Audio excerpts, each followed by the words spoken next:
time to go live. It's time. It's time. Let me go back to live mode. What's cracking? Check, mic check, 1, 2. All right, we good, we good, we good. Let me turn the game on over here, actually. Not on the screen. We ain't gonna have those problems again. Let me turn on preview mode before they try to give me another another copyright strike. Hold on, y'all. All right. Let's make sure y'all still looking at the. All right, cool. Y'all still looking at the. Hold on, I got my sound on. Hold on that. All right, boom. We Gucci. We Gucci gang. All right, cool. Let me see. TV.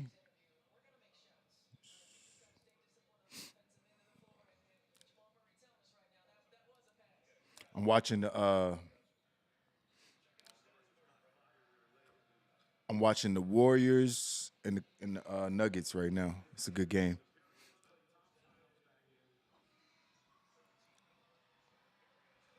All right, I'm gonna try to see if I can pull up my. You know how I can pull it up? I'm tripping. Where's my iPad? I pull up my iPad, then I can show y'all my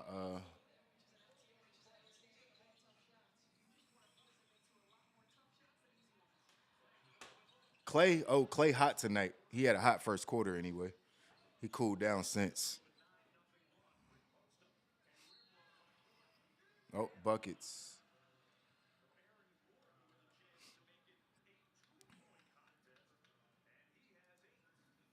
Oh, hold on. About to mess up again. Hold on. All right, there we go. All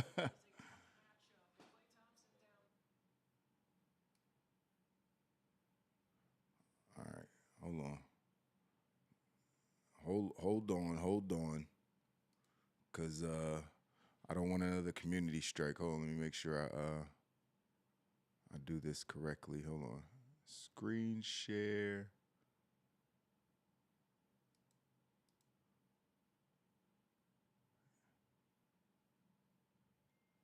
All right, there we go. Boom.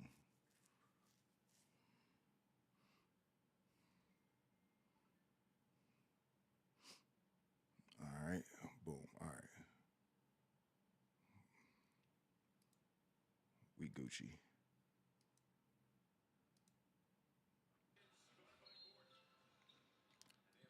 There we go.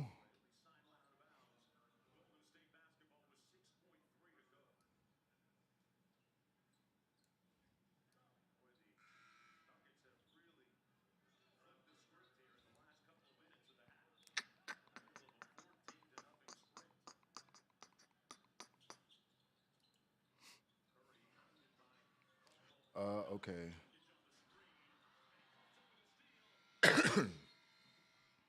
Almost hit the buzzer beater at halftime.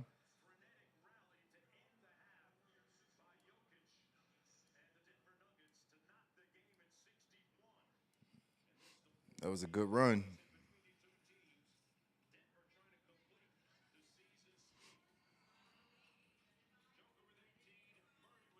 Let me check my. I think I had bets on the a couple bets on this game.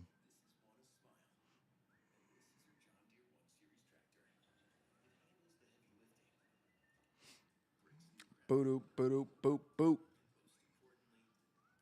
Got to catch them all. You already know. I'm trying to check my bets real quick. See who I got.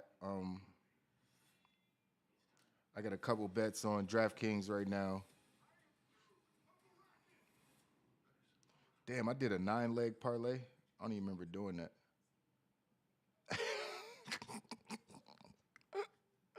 I don't even remember doing that. Uh, let's see. Let's see who I got here.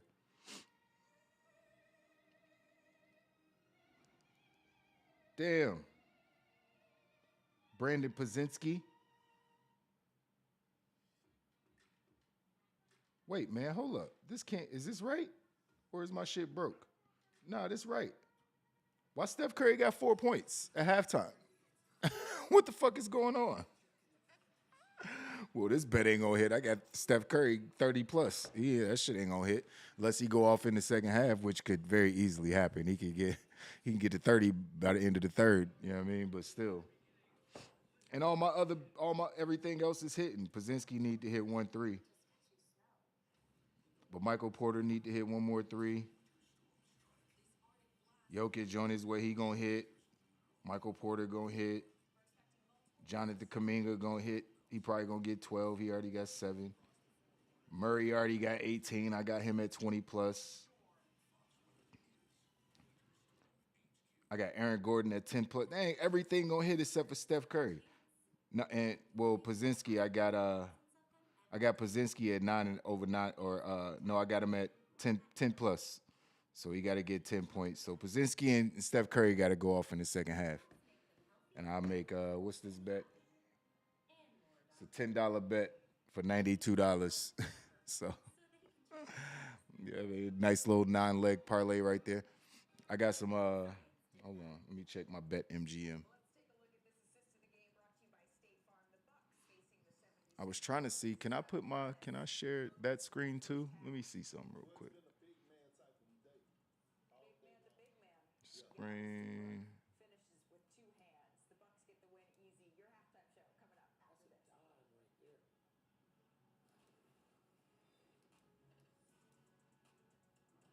Let's see.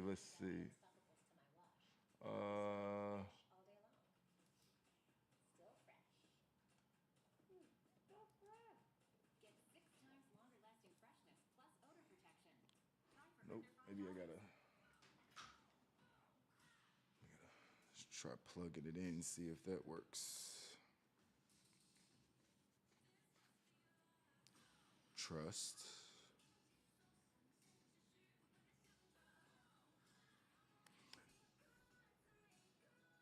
It's that time in season where superstars rest. Well, not right now because they just coming off the All-Star break. They just had a whole lot of rest, Gruss. They not resting right now.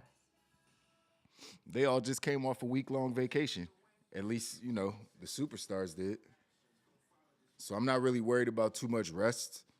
I'm more worried about rust and, you know, them coming off of, you know,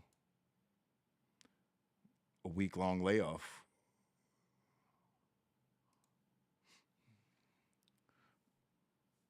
Doop.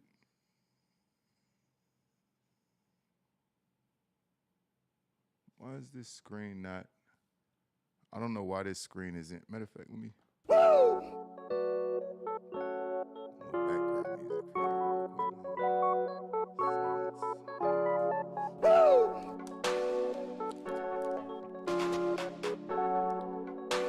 all right, let's see. I want to try to.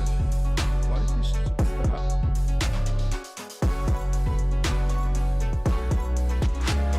So that game's going to happen. In motion. Anything at halftime. To be the man, you gotta beat the man. And I'm saying, woo, right here. I'm the man. Spurs and the Jazz just started. I'm the man. Let's see. Did I put anything? I don't think I got any bets on this game. Woo! Woo!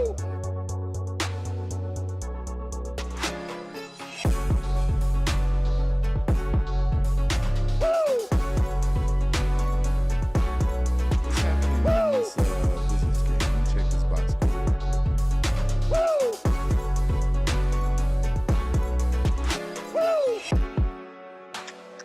Let's see. What Kyle Kuzma do? To be the man, you gotta beat the man. And I'm Kyle saying, Kuzma went off woo, tonight. We got right 2-4. here. Bong, bong. I'm the man. How many boards he got? He hit his boards. Okay. What Donovan Mitchell did? Let's see. Donovan Mitchell got 3 threes. Boom. He hit. Okay. How many points he got? Oh, that's not good. 16. Oh, damn. Damn, Donovan. He got 3 threes, but he only got 16 points. 16 points, 5 assists, 4 rebounds. It's 25, man. You way off, man. Well, I had him. Well, yeah, I had him at 35 plus. I thought he was gonna have a 30 plus game against the Wizards. I guess he not gonna get there.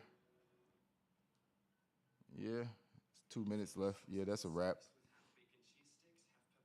I had a plus 266 parlay going, and everything hit but that. So that's all good. All right, I'm about to place a couple more bets. I don't know who. I only put $50 in my account, so I'm not about to be over here betting two zillion dollars. Well, let me turn my light on so y'all can see me first of all. Boom, boom, boom.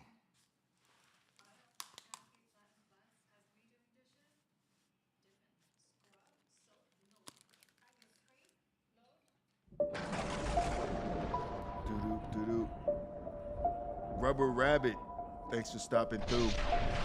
EBK, everybody. K was cracking. Yeah, I'm going through my picks now, man. My picks, a few of them shits hit already.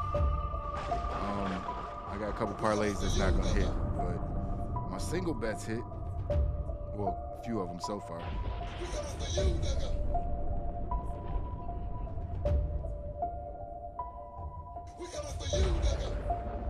Let's see. I got Wimby 4+ blocks in this game. So hopefully that works out. What games are coming up? We got the Trailblazers and the Hornets coming up. Anthony Simons, I like his game. Shoot, Jeremiah Grant. Sometimes he's up and down. DeAndre Ayton, I never put money on.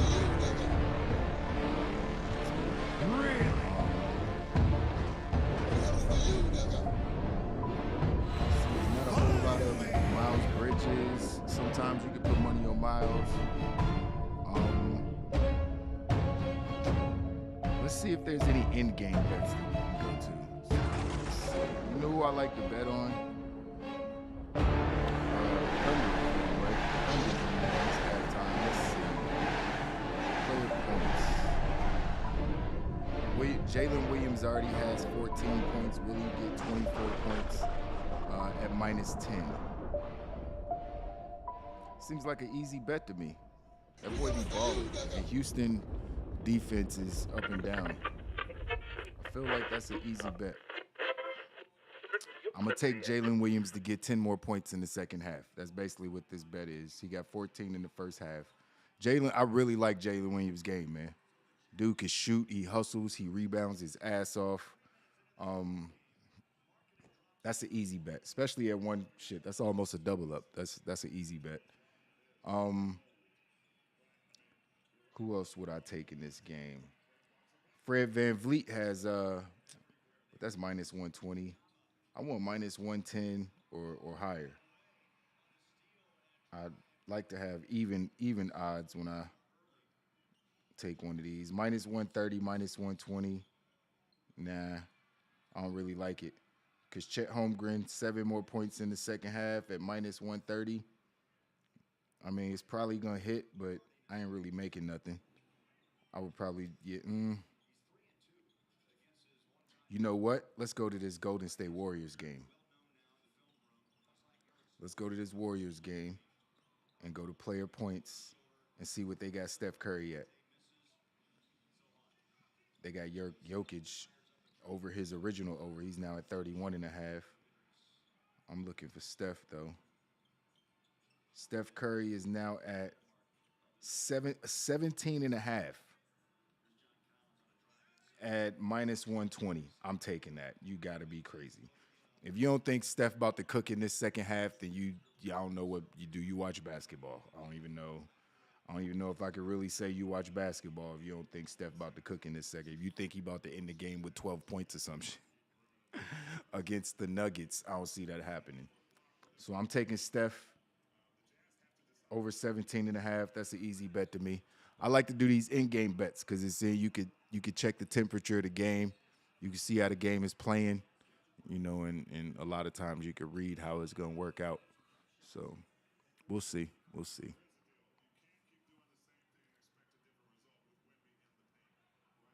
Stop going. All right, that's one for Wimby. Let's go. Let's go. Let's go. Wimby definitely getting 4 blocks. Wimby's definitely getting 4 blocks. I should have took the alt line in like 6 or 7 blocks, honestly, if I was smart. Sorry, Rubber Rabbit. I don't think I read your comment. You said, hello, sorry for bothering. You're not bothering me, man. I want to offer a promotion for your channel viewers. Okay, now you're bothering me. The price chat is lower than that. No. No, no, no, no, no. We do not need to buy subscribers. I want real human beings watching these streams. I don't know what you're talking about over there, man. Oh, man, too funny. Have I ever watched Naked and Afraid, Gruss? No, I haven't. No, I haven't. I have never seen that show. Amon, what's cracking, bro? Thanks for catching the stream. I'm going to say praise and gratitude, bro, King. Kings and queens in the chat. Shout out to you, too, man. Appreciate you stopping through, bro. You've been showing a lot of love recently. I really appreciate that shit, for real. I really do appreciate it, man. Let's see. We got a couple more dollars in here. Let's see what we can do. The Hornets and the Trailblazers, I don't really see. There's nothing I would really want to put on that game, man. There's nothing. Let's see. Let's see if we could build a good parlay for the late game. Oh, no betting offer? Really? Why not? What's up with the Kings and the Clippers? Is somebody hurt that they don't know about or something? Usually they'll just take that player off the list, but I guess something, I don't know. Let's see. Hornets and Trailblazers. There's just nothing I would want to there's nothing I would want to bet on this game. Like, I don't know. Anthony Simons to have a good game. Jeremiah Grant to have a good game. Miles Bridges, Brandon Miller. Trey Mann could pop off and hit a couple threes. It's just nobody. There's nobody on this team I care to bet on. Maybe I'll make some 3-point bets. Anthony Simons to hit 3 threes, maybe. Mikal Bridges to hit 2 threes. I don't know. Jeremiah Grant hit a couple threes, maybe. The odds on these aren't good enough. That's what I'm saying. This is not really good money right here. Let's see. Steals, blocks. Yeah, there's nobody I want to put my money on in this game. Yeah, I'm good. I'm good on that game.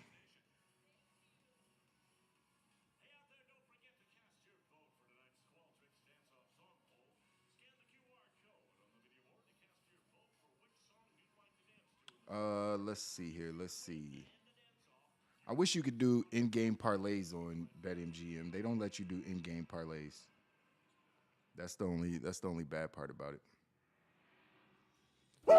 I'm going to order some food now. Any more questions y'all got, man? Throw them in the chat. I'm gonna try to answer as many questions as y'all got, man. Y'all got questions about NBA bets tonight. I'm not really looking at tomorrow's slate right now. I guess I could take a peek at it if anybody wants me to.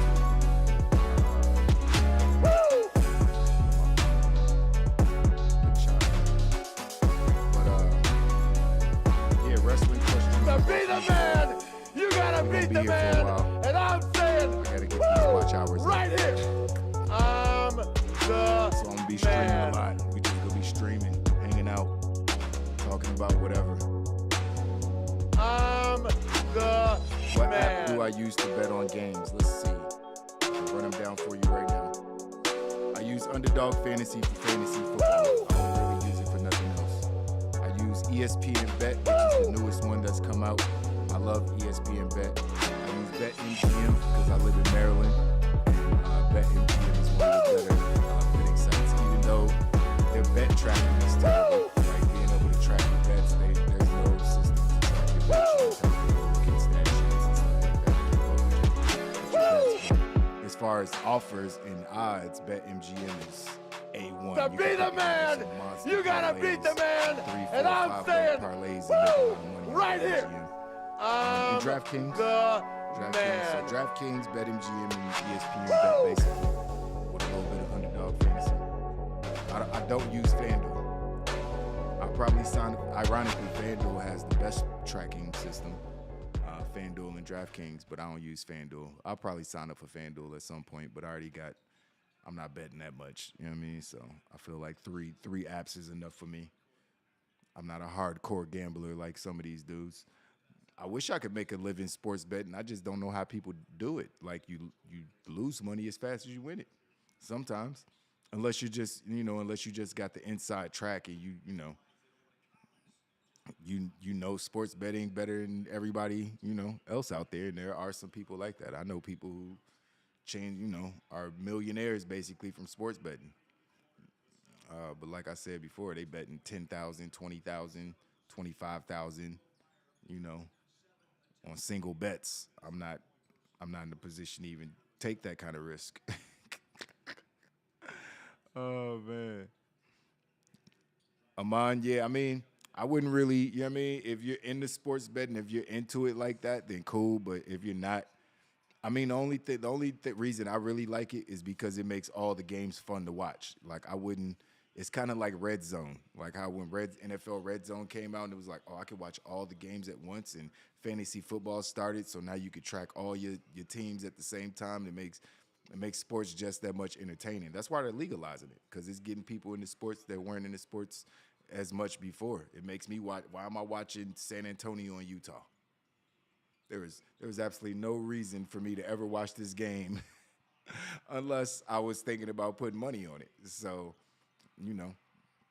it is what it is. Damn, I should have put that money on Clarkson, man. I was thinking about putting some. He gonna have a good game. I know Jordan Clarkson gonna have a good game. I just can't trust. I can't trust these bad teams. I don't like betting on bad teams. It's scary. Betting on bad teams is scary. All right, we got Golden State and Denver back in action. Let's see what we got here. Let's go back to this scoreboard though. Here we go. Light work for Jokic. Jokic puts up the layup off the backboard. Yeah, Red Zone changed the game. Red Zone changed how people watch sports. They were just ahead of they saw what was coming basically with streaming and all that stuff, sports betting and everything.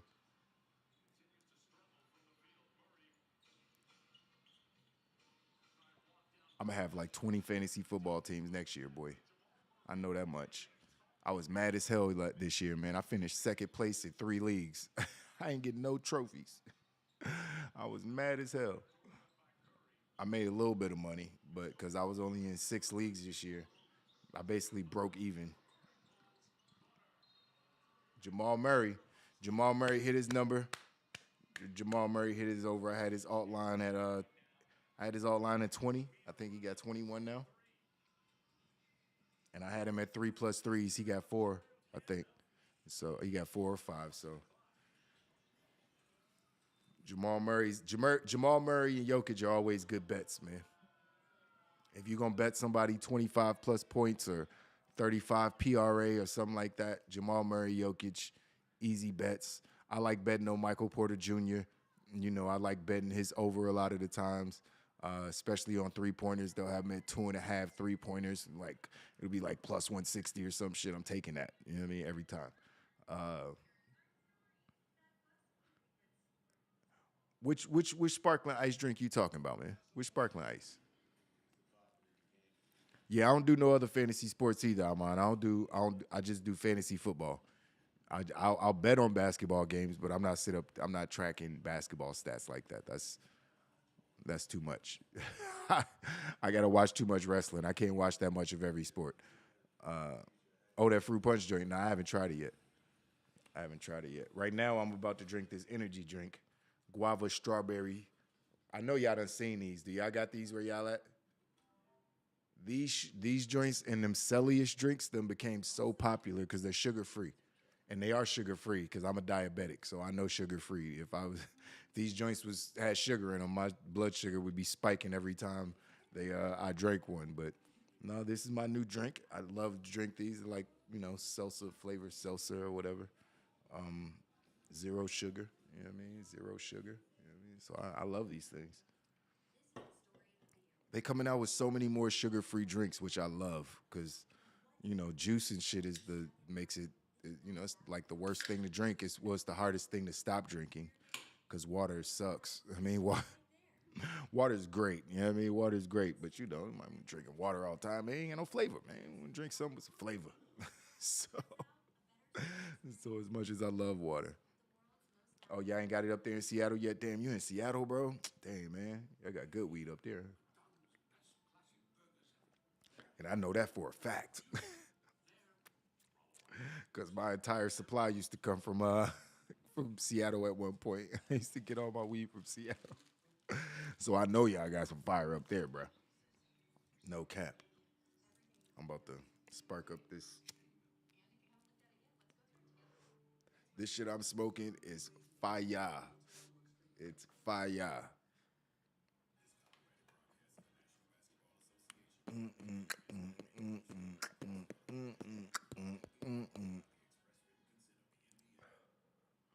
Yeah, I got that gas up there, bro. The Rockets are beating the Thunder right now? That's crazy.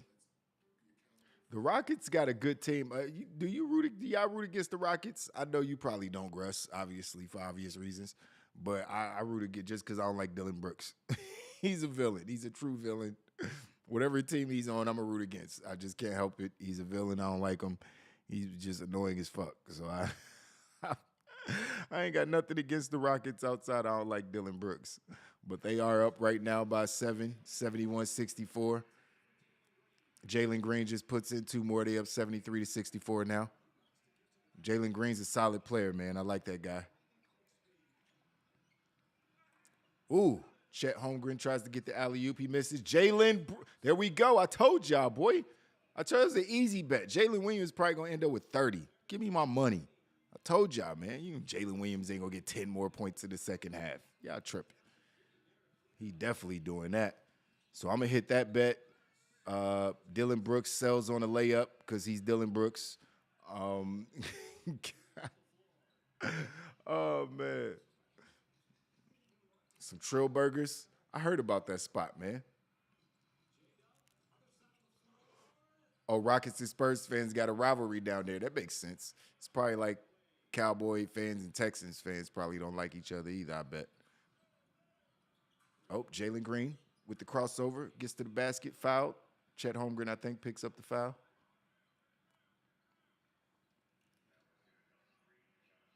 SGA is that dude, man. Who's going to win MVP this year, y'all? I wish we could do, you know what? Ecamm, streaming platform I use, they need to add polls. I wonder if I could do polls on YouTube yet. I don't think I could do polls on YouTube yet. I think I got to be monetized. Move this over here. Then I'm going to see if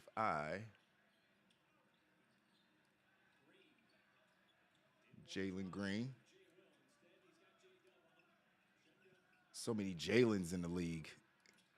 Jalen is a popular name for basketball players. Your son named Jalen, he going to the league, basically. That's what's happening now. Oh, man, I got to edit a couple videos and upload them. And I got to redo my banner for the channel. Y'all like that banner? That's me sitting in the banner on the YouTube channel. That's me sitting in the Wizards arena. Even though I'm not a Wizards fan. I did a photo shoot. That photo's old, too, obviously, because I have a lot of hair in that picture. But that photo's from like 5-6 years ago. But I did a photo shoot inside the Wizards, inside the MCI Center or the Verizon Center.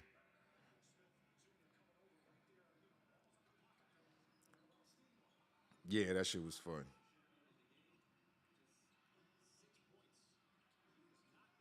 Come on, Jalen, get buckets, baby. Give me that money, baby. Let's go. Oh, Good pass, good pass, good pass. Isaiah Joe with the big. Did he got his dunk blocked? Oh, that's savage. You gotta go up stronger than that. Fred Van Vliet. There we go. All right. SGA got the ball, bring it back down. Find Jalen. Find Jalen. Where's Jalen? Oh, SGA goes. Oh, good move. That was a foul though. They should have gave him an and one. That was crazy. Yeah, it's like Cowboys and Redskins fans. I think that's a bigger rivalry, but y'all, that rivalry is like that shit can get violent because they live next to each other. Out here, everybody from DC, everybody from the area, so ain't nobody fighting over. Well, no, I take that back. They'll be fighting, but ain't no motherfuckers ain't really getting super violent over Cowboys and Redskins.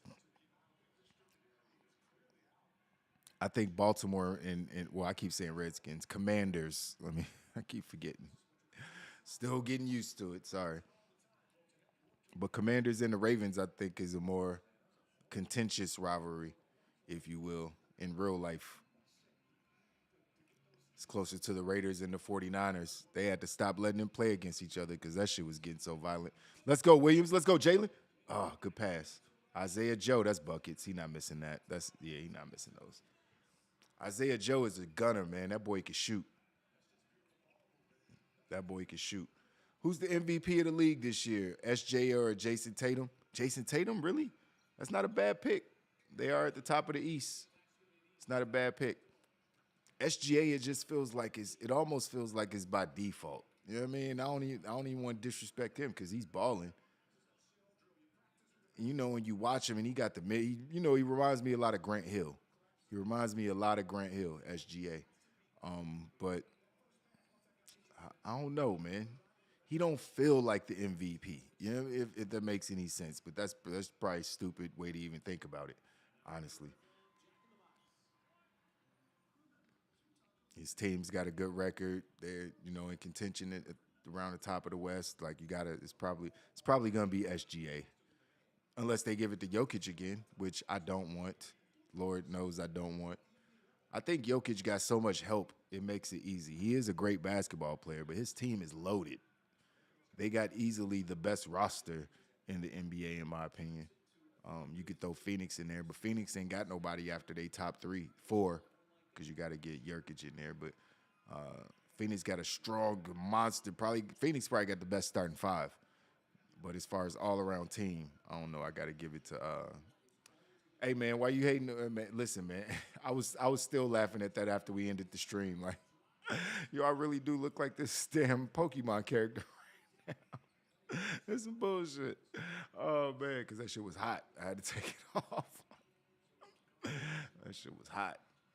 Oh, man. Brooks sells another fadeaway jumper in the lane. SGA brings the ball up the court. Takes to the baseline with the fadeaway. Air ball. Van Vliet with the ball, bringing it up the court.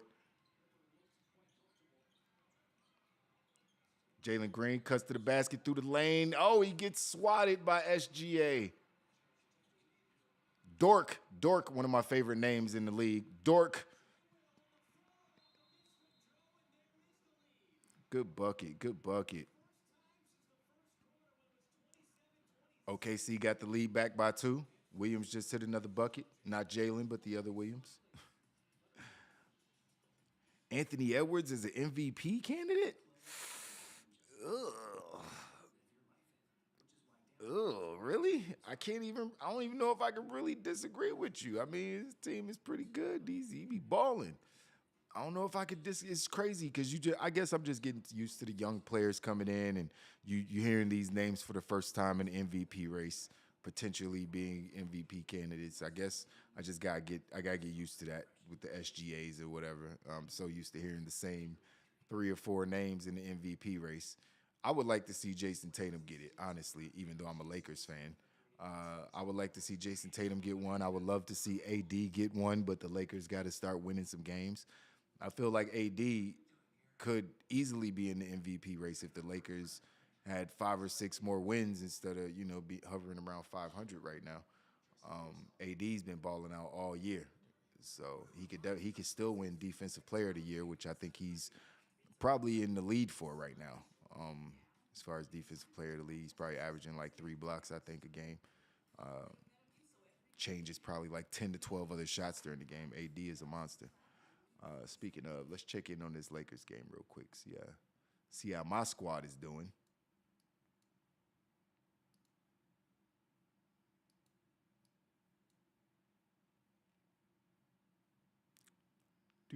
Why am I talking? Didn't that game end? That game already ended. What am I talking about? We already lost. I'm talking about checking on my team. We lost early. I forgot we played earlier. I'm tripping. Yeah, we already took the L. It's a good game though. It's a decent game. All right, Golden State, Denver back from commercial. Draymond bringing the ball up the court. Curry with the bucket. Y'all think Curry ain't gonna get 18 points? Is Curry gonna give me this money? You think Curry not gonna end up with 18 points? You smoke crack. You don't think Curry about to snap in the second half? I ain't even watching. I bet. Let's check his stats real quick. What Curry got already? Let's see. Let's check the box score. Let's see where Curry at right now. Steph Curry. He 3 for 12. He got 13 already. That was a very easy bet to make. I would have put $1,000 on it if I had my account.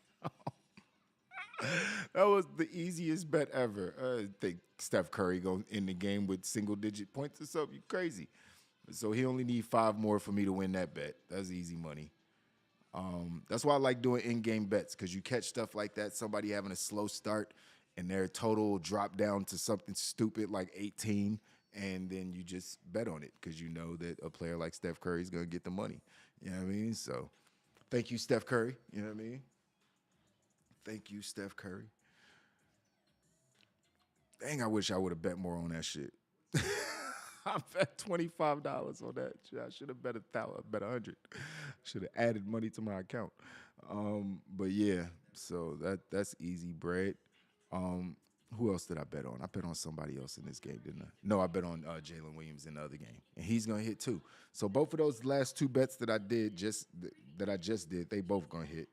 So that's sweet.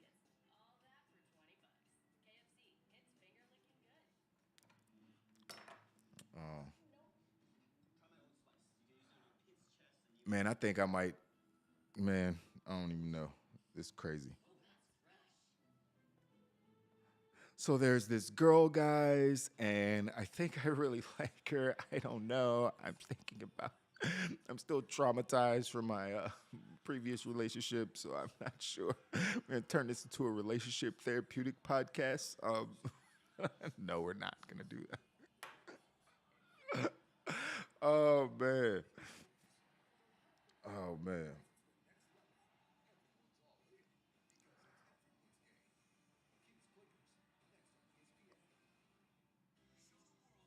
Man, get you a girl that's nice to you, man. That's all that, at the end of the day, if she's nice, that's the thing that matters the most. You know what I mean? Looks are important if you know, you got some shallow. I'm shallow. Like I dated models and, and shit, that fucking bottle girls and all this stupid shit. Women that have nothing to offer but, good looks and, bleed you dry of everything you have. You know what I mean? You gotta, when you're dealing with these ladies, young fellas, you know what I mean? You gotta prioritize, how she treats you. Is any advice I can give you? You know what I mean? You want some sports betting advice? I got that. You want some love advice? I got that. Oh man. Nah, but man, might be my next baby mama. She keep playing. She keep playing.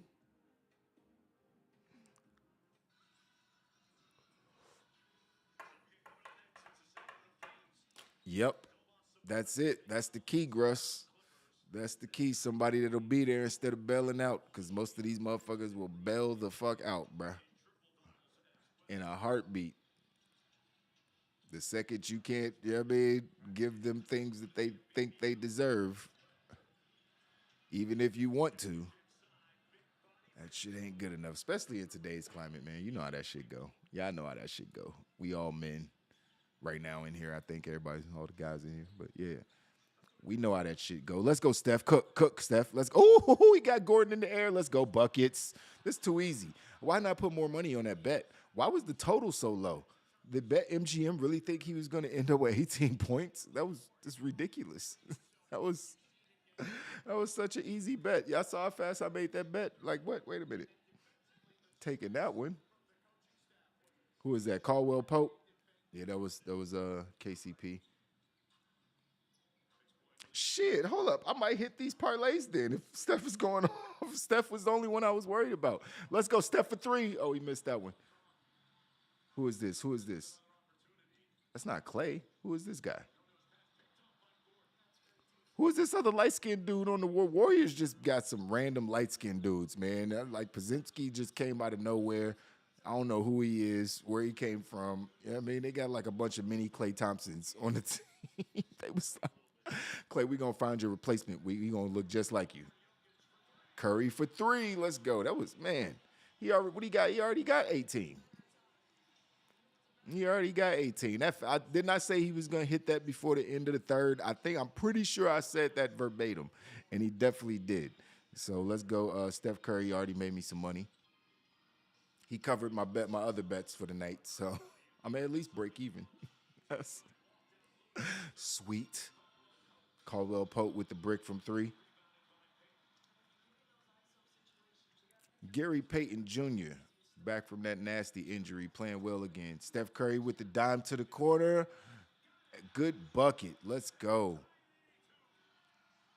Let's go. What's his name? Daniel. Who is this kid? I don't even know who this kid is. I'm tripping. Because it's not Kaminga. Who? Oh, Lester Quinones? How you pronounce his name? Quinones? Let me listen to the broadcast. Reggie Jackson. Let's go, Reggie. Good bucket, Reggie. Let me check my bets. Yeah, that was definitely a Curry with the they didn't call a foul? He literally got knocked on his back. But they called a foul on Klay Thompson right there. That was bad refereeing. Bad refereeing. Come on, refs. Get it together, refs. Get it together.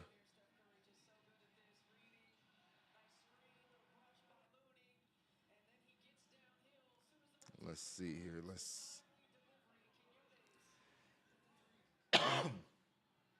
Excuse me. I gotta order some food. I'm hungry as shit. And we gonna be here all night, so lock in.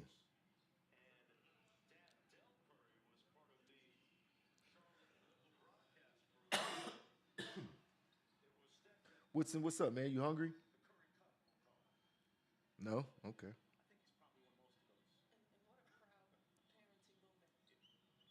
All right, Jamal Murray already hit. Kaminga, I need Kaminga to get 5 more points. And then I need Michael Porter. I got both of them at 12. Over 11 and a half, 12 plus. So Jokic need 1 more point to hit. Steph Curry, I got Steph Curry at 30 plus on this parlay. He at 18. I still got him hitting. I got Steph Curry hitting 30. He gonna get to 30. It's 3 minutes left, 2 minutes left in the third. I got him getting 12 in the fourth.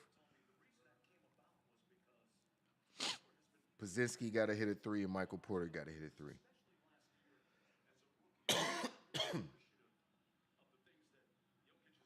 All right, this parlay still in play. This parlay still definitely still in play. I don't even remember when I did that 9-leg parlay, honestly. Let's see. Soul food time, smothered chicken, dressing collard greens. That sound good as fuck. Damn, bro. Soul food sounds good. I ain't had soul food in so long, bro. I mean, Thanksgiving, I guess, will be the last time I had some soul food. And I love soul food.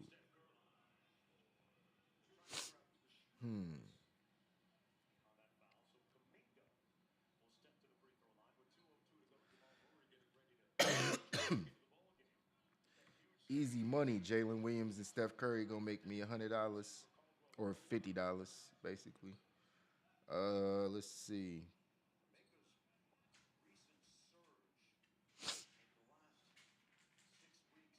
How many assists Steph Curry got? Steph Curry got oh,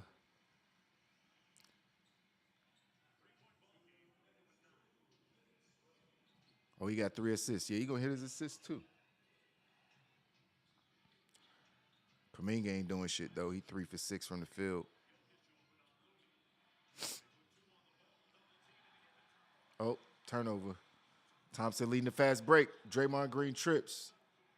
Oh, that was Kaminga. Excuse me, Kaminga tripped. Fucked up the fast break.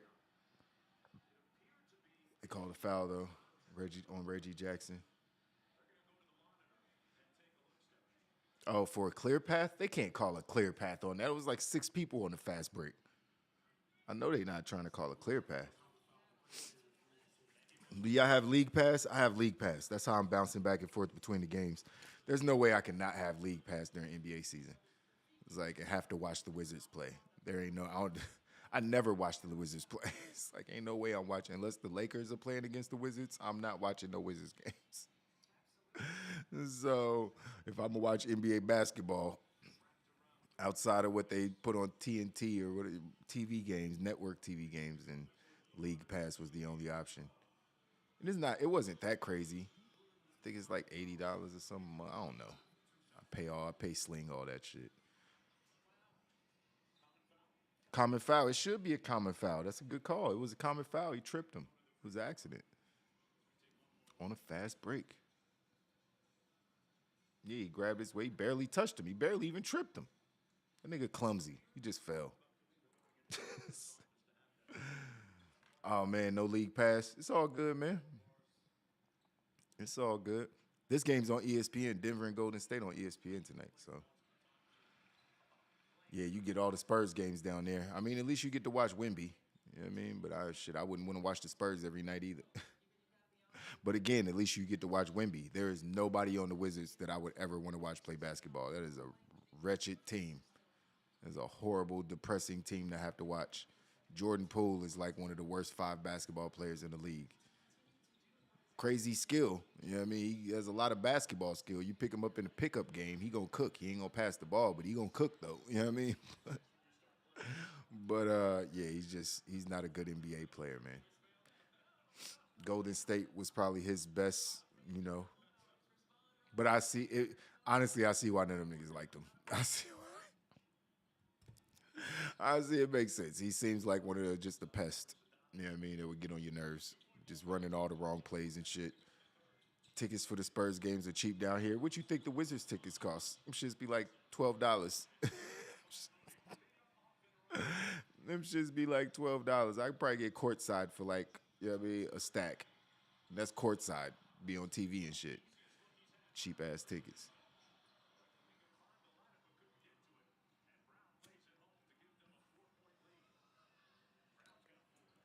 I don't know who's gonna win this game. Oh damn, your power was out, bro? That sucks, man. That happened to me like a couple weeks ago. My power was out, and the power was out for like 12 hours. I was so mad. There was nothing we could do. We sit over here in darkness. I ain't had no candles. I had like one little like flashlight thing, little wall light. That shit was brutal. The power going out is never fun. And the worst part about it was I had just went grocery shopping, so I had like food in there I was hoping didn't go bad. Shit got shit unthawed and then rethawed, and I was praying I didn't kill me when I ate it. I was like, man, I hope this shit's still good. This shit done frozen and melted and refrozen in the freezer and shit. I hope this shit is still good. I ain't throwing it away though. We gonna eat this shit, goddamn it. Nobody rich over here. Shit, hold on, let me get something to. No, I'm not cashing out my bet, bitch. Pay me my money. I ain't cashing out shit. You trying to trick me?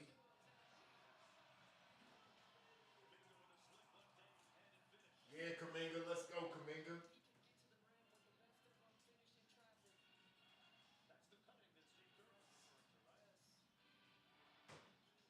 Let's go, Kaminga.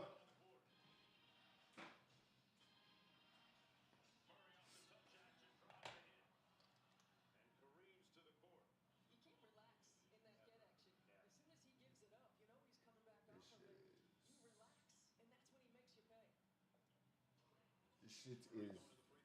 This shit smell like pine sol. I ain't gonna even lie. This shit stinks so bad. This shit is gas. Hold on. Oh my god.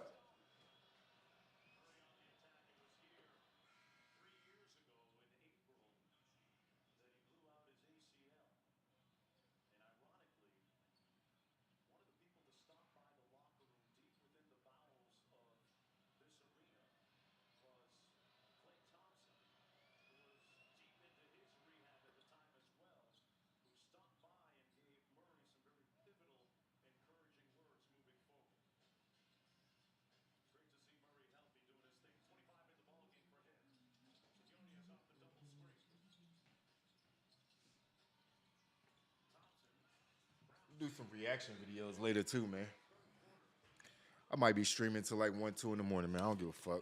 Might be here. Hold on. I ain't got shit else to do. I do got shit to do tomorrow though.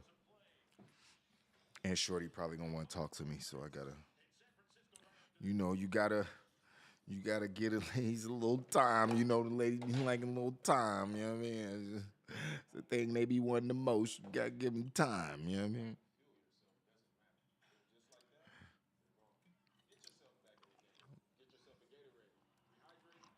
Let's see, let's see. My bets is looking good right now, man. My bets is looking good. Kaminga got 12 right now. If he go off and get 8 more points in this, in the fourth quarter, shit, I might hit all these bets. We might make a whole units tonight, baby. Let's go. A unit is $100, is what I've been told. So, motherfuckers was talking about, yeah, man, I bet this, I bet 5 units on this guy. I was like, man, what the fuck is y'all talking about, man? Are y'all weighing the money before y'all bet it? I'm confused. Oh man.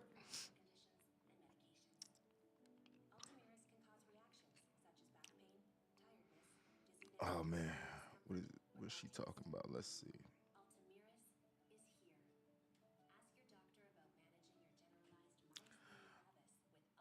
Oh.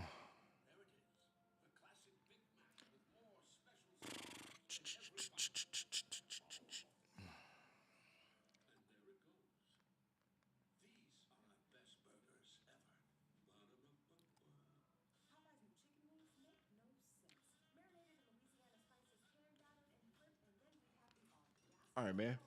Fuck is up with these commercials, dog? What game is on, man? I need live action, bruh. I need live action. Oh, the Bulls and the Pelicans in the last 5 minutes.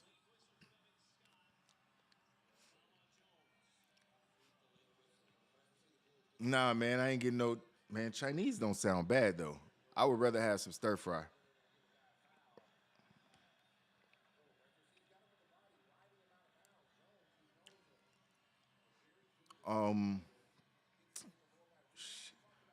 WWE 2K24, yeah, I didn't do 2K23. Those games get boring to me. Like after about 3 weeks, they get boring to me. If I'm not like streaming them, and I'm not just sitting over here like playing video games. I'm a grown ass man. Not that anything's wrong. I would love to be actually sitting around just playing video games. I want to play Final Fantasy so bad right now. I just don't have time. You know what I mean? It takes hours and hours. And right now yeah, I got too much going on right now. If it ain't making me money, I can't even if it's not something that I can focus on. This shit ain't making me a dime, but I love doing it, and it could potentially make me money in the future. That's why I'm doing it. But I love doing this shit, so I'm never gonna like completely stop making content, especially pro wrestling content. We gotta bring back green mustache. Hey, listen, when I build my creative character, he's gonna have a green mustache. He might have a full green beard. You know what I mean? Just because of you niggas. You know what I mean? Because y'all won't let it go. You know what I mean? It's like 2Ks ago, and y'all still won't let that shit go. Oh man, it's all good. Green mustache guy was fire. You know what I mean? Gear was fire. You know what I mean? All that. Move set was fire. You know what I mean? Shit, we was doing green mustache guy was doing his thing. But I might have to bring him back for 2K24. Definitely. KGM was cracking, bro. Yeah, we double streaming today, baby. You know what I mean? Double stream time, my niggas. We out here. IO for 3 from the corner. Nope. Oh, Kobe White. Let's go. My cousin. Let's go. No, I'm serious. That's my cousin. No, I'm not serious. I don't know if that's my cousin. We got the same last name. I don't know that nigga. Oh, man. And see, that's what I need. See, that's what I need, Amon. Like, I need people to play other players to play with on the game. Because just playing online against random people and, it's cool, but I'd rather have somebody I could talk shit with and still be cool with. Because motherfuckers be on the online. Like, I ain't trying to play against nobody. Nigger. Yeah, I hate you, niggas. I'm like, hey, man. Hey, let's play the game. I hurt my feelings. I just want to play the game. Your life sound hella depressing. You sit over there. Oh, man, I ain't trying to hear that shit. Little badass kids on fucking video game consoles. You know what I mean? But, yeah, we need to get, like, a group together. I don't know what consoles y'all play on. We need to get, like, a group together, and we can have, like, tournaments and shit. And I'll stream them shits. You know what I mean? But I can only play with adults. You know what I mean? Or at least people with, you know what I mean, adult brains. You know what I mean? Have some sort of, you know what I mean, respectfulness to them. You know what I mean? Motherfuckers be getting on there saying anything because they be behind them screens and them. I'd be like, boy, if you was in my face, boy, I beat your ass, boy. Oh my God. Yeah, I'm on Xbox too. Perfect. Yeah, I'm on Xbox. I got both of them though. You know what I mean? I got both of them. But I do too. I do all my 2K games on. I only have a PlayStation to play Final Fantasy. That's probably the realest thing ever. You know what I mean? It's like, and I think Ratchet and Clank was the original game that came out on play that made me buy the PS5. And that game was amazing. Ratchet and Clank was, man, that game. If you ain't played Ratchet and Clank, the most recent one on PS5, that game was amazing. You know what I mean? But I think they got crossplay. Do they got crossplay on 2K? If not, they need it. They better have crossplay on 2K. I'm not sure. I'm not 100% sure if they actually added that.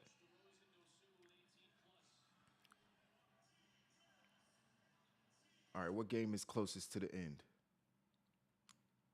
Let's see.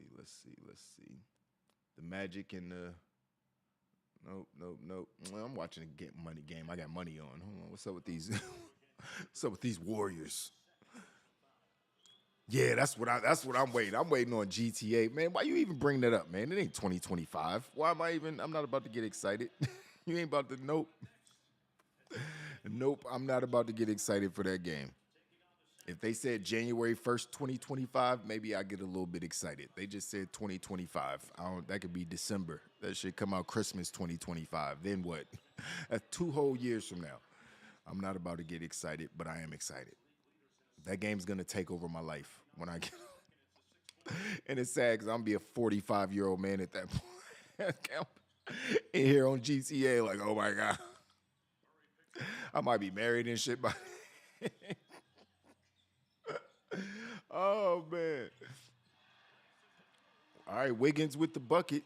Wiggins with the top of the key three-pointer. Golden State down by 3. 93-90. Denver with the ball. 10 minutes left in the fourth quarter. I still got Ratchet and Clank still in the unopened package. Oh, wow. I had to buy that in 2 other games to buy the pit. Wow, you should definitely play that game, bro. I ain't gonna lie. The graphics, the gameplay, it was a good story. It looked like a kid's game, but the gameplay is so fun. Man. And it was like the first real graphics changing game for the next gen consoles.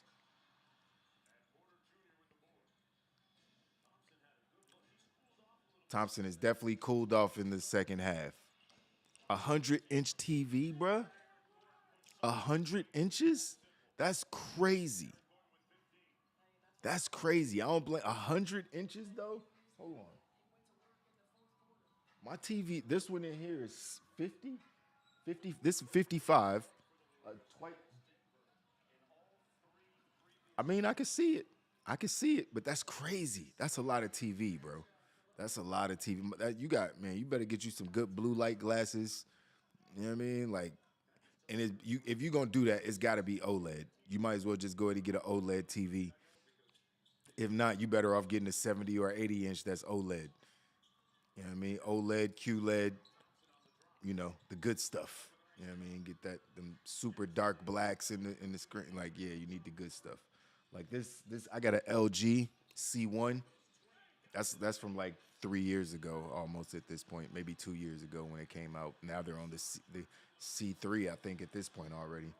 But yeah, I love my TV. LG makes great TVs. I would recommend LG. But if you're getting a 100-inch LG, that shit gonna be expensive as fuck.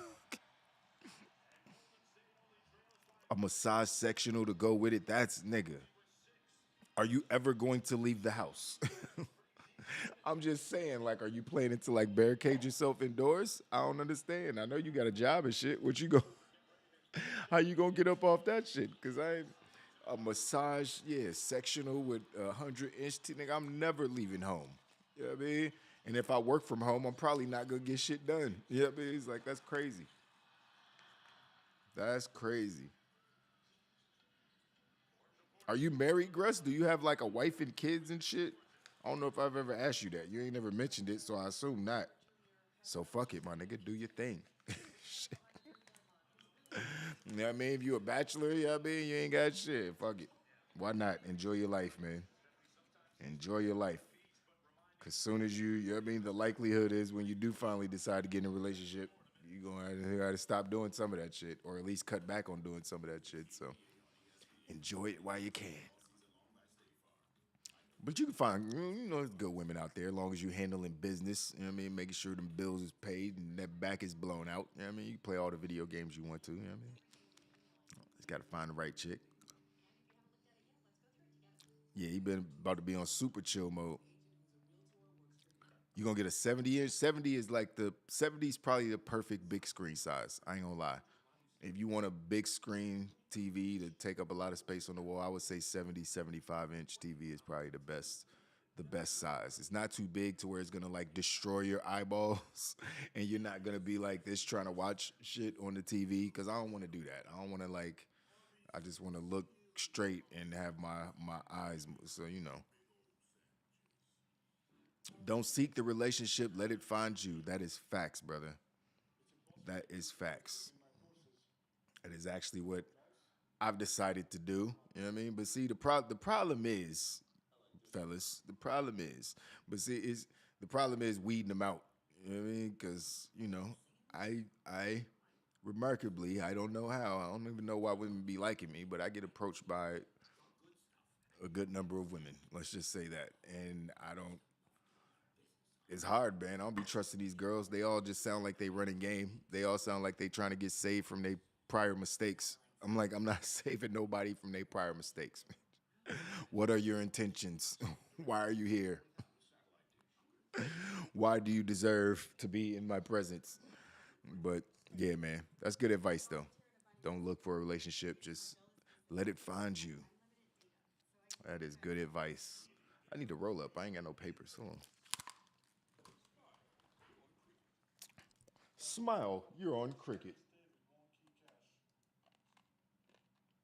Oh, too many commercials, man. What game? Oh, this game about to end. Hold on. Coming down to the wire, Chicago and New Orleans. All right, Ingram, what you about to do, boy? Ingram with the fadeaway in the lane. Missed it. Valanciunas with the bucket. Down by 2, 53 seconds left.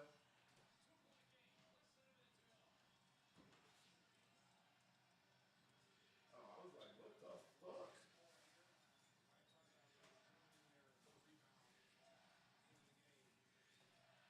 I was about to bug the fuck out. Oh, he got blocked. Denied. Woo! Buckets. That is a monster shot. DeRozan with the three-pointer. Oh my God, nigga, that might have been the dagger right there. Whoa. That was a clutch bucket. He did get fouled, but shit, you better be happy they ain't call it now. Wow, why you didn't? Why did? Come on, Valanciunas, you got to get up on him, man.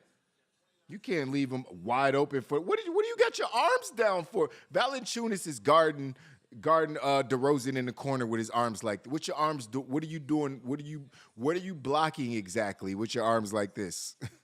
That man just rose up and shot a wide open three over his head. Buckets. Like, come on, bruh. That was a mental lapse. That happens when there's scramble. It was a scramble drill, you know what I mean? Offensive rebound attempt. That's when those type of plays happen. But you gotta final minutes of the game, you gotta have your head on right. You gotta get your hands up. Hand down, man down. As Mark Jackson used to say, hand down, man down.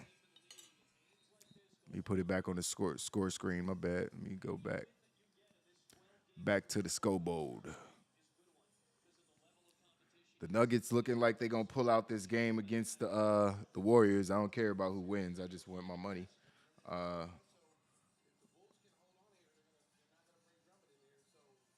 Let's see. About to check in on Jalen Williams in a second.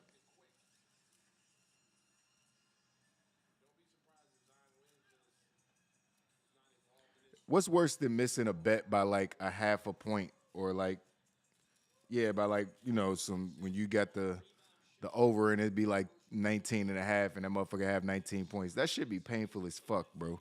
Especially when it be happening in a parlay and it be the only thing that don't hit. That shit has happened to me at least like 10 times. That's game. Bulls pulling it out. All right, DeRozan got the board. That's GG. The Bulls beat the Pelicans. That's a big win for Chicago in the Eastern Conference. That's a big, big win for them. OKC and Houston. Let's check back in on this Golden State game. Somebody just hit a three for Denver. Oh, KCP.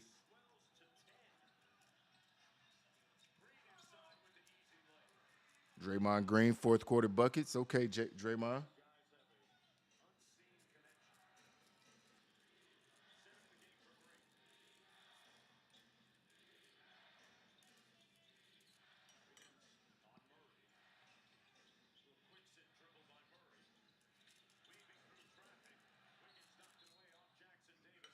I should have put Wiggins in on this parlay. Hold on, let me see who I got.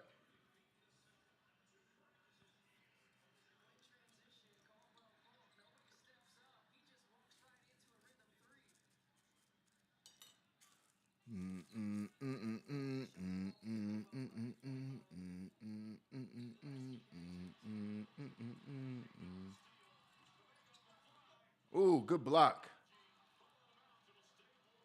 Still the Warriors ball down by 8.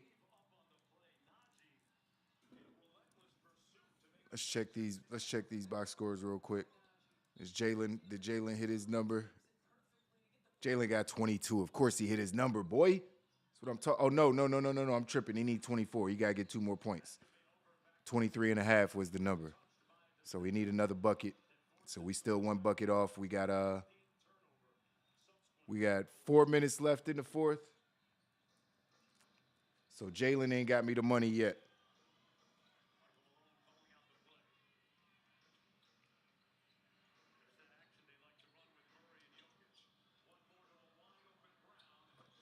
No, you can't leave him that wide open. Yeah, it's looking like Denver's gonna pull off with this one in the fourth. Kuminga get them bucket. Oh, come on, man.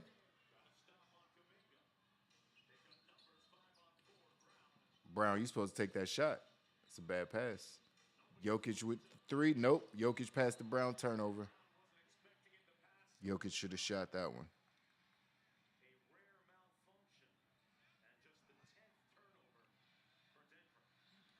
Let's see. Man, stop. I hate that these damn sites log me out every 5 seconds.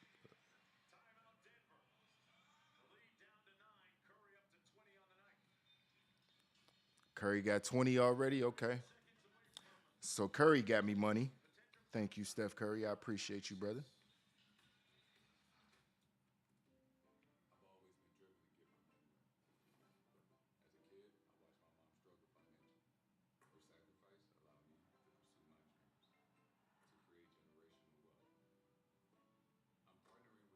Yep, Steph Curry bet already paid out.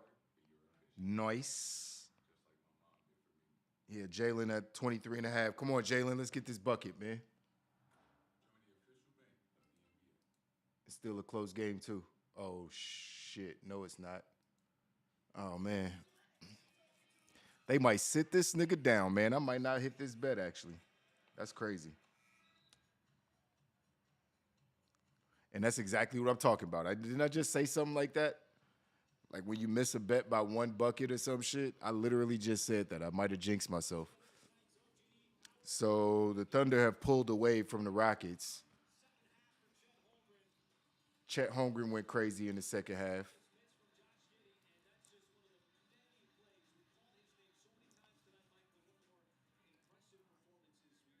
All right, they still got their players in. They still got the starters in, though.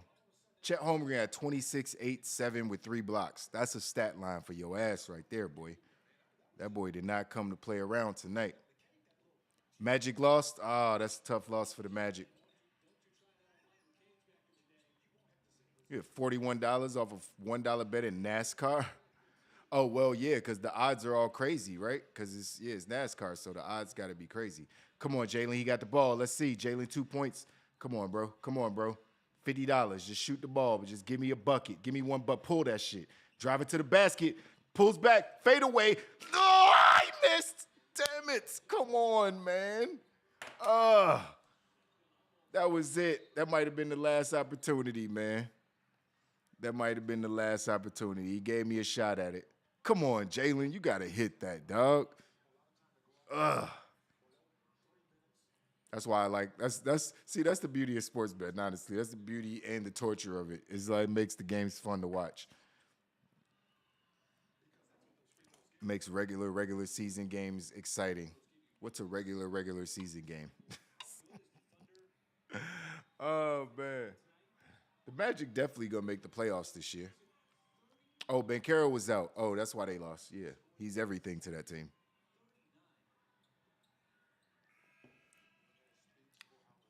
Come on, please don't take Williams out. Is Williams coming out? Nope, Wiggins coming out, not Williams. Okay. It's still a 14-point game, so they still playing their starters. They haven't taken them out yet. SGA still out there. I still got a shot to hit this bet.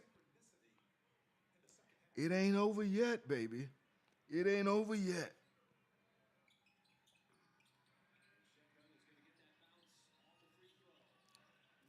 Come on, foul him.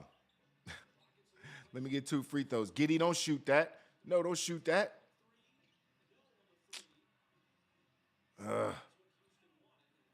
Houston comes down with the ball. Fred VanVleet throws it over to Jalen Green. Cuts to the basket. Woo! Good play.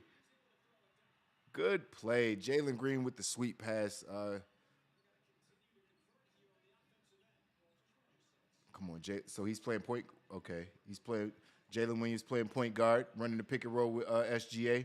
SGA got the ball. Kick it back out. Kick it back out. He's right there. Oh, God. Okay, Chet Holmgren gets another bucket. Another 3 for Chet Holmgren. It's the wrong fucking guy, man. Come on. He got 100 threes and 100 blocks. That's crazy. That's a crazy stat. Chet, is he going to win Rookie of the Year, Chet Holmgren? Is he a rookie? I know he set out his. Did he play last year? Was last year's injury season? I think it was. This is his first year, so he can win Rookie of the Year. Wild Nation in Vegas. What y'all talking about? I need y'all to join me when WrestleMania. Oh, bruh. If you think I'm not going to a WrestleMania in Las Vegas, you crazy. I'm definitely. If WrestleMania ends up in Vegas, I'm 100% going. You know what I mean? I'll plan all year for that one. I'm probably still going to go to the one in Philly. If I don't end up going to WrestleMania, I'm probably still going to go to Philly for the weekend just to be a part of all the festivities. I'll probably be at Wale Mania and all type of stuff like that.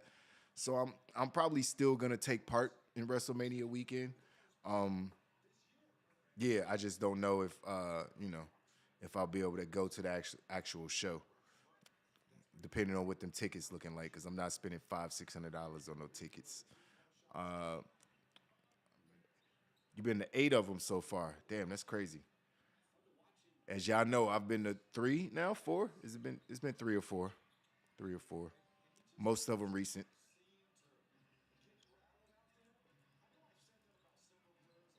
It might be 5 because I went to 3 in a row, 3 years in a row at one point. A few right around when Kofi Mania was happening. But I've been to a few. I still got a few of my tickets too. Come on, Jalen. Come on. Oh, that's a minute left. Damn, man. Get the ball to Jalen. Let him get fouled. Pass the ball, SGA. Fuck. Come on, man. Let me get 2 free throws from this, man. Come on. Pick and roll with Chet. Kick it to the corner. Kick it to the SGA, you ball hog. Damn it. Fuck.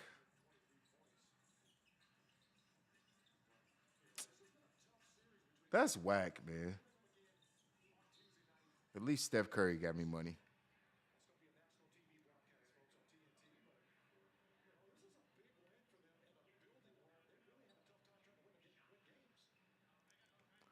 Damn, damn, damn. All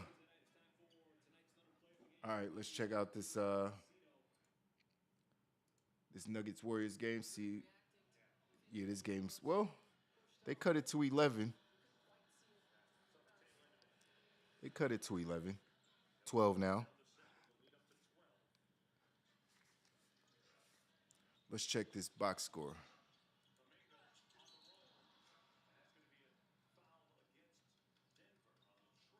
He didn't get the bucket. Nope. Shooting 2. Michael Porter, 9 points. Aaron Gordon put up 15. Jokic put up 28. Jamal Murray put up 20. Nice stat lines for those guys. Wiggins got 14. Kuminga got 13. Not the greatest stat line. Not what I was looking for right there. What's that? 13, 16, 22. It's not terrible. Podziemski didn't do shit. He got four assists and 6 rebounds. That's not terrible. Steph Curry got 20.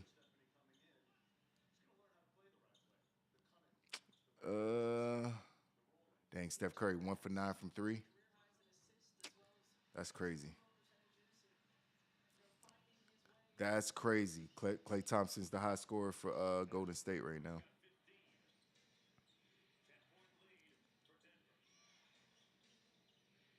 WrestleMania New Orleans. Damn.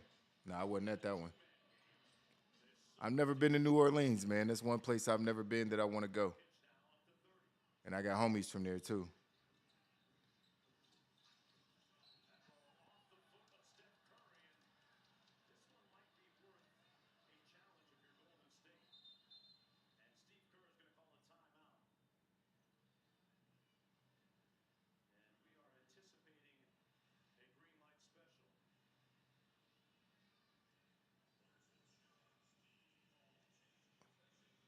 Steve Kerr asking his player, "You want to challenge it?" It did, but Curry looked like he reached for it at the last second. It definitely went off the foot of KCP.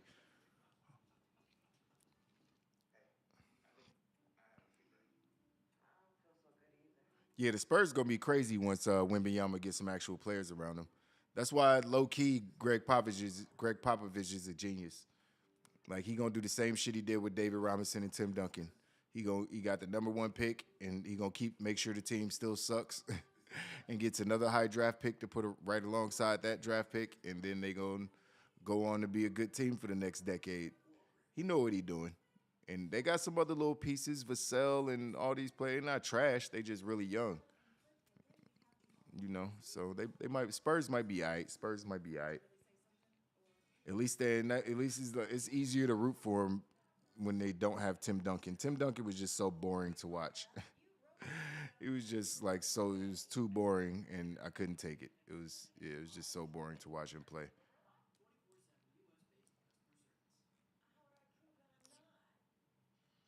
All right, that's GG.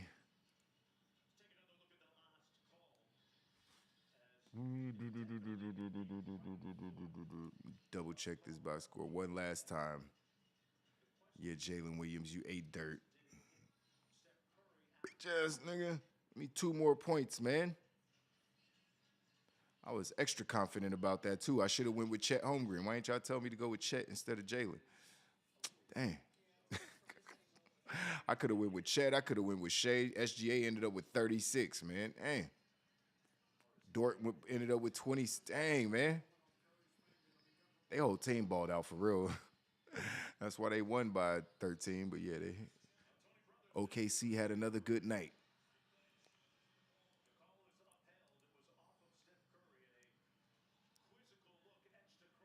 All right, all right. Steph Curry made me money. If he gets 5 more points, I'll make some more money.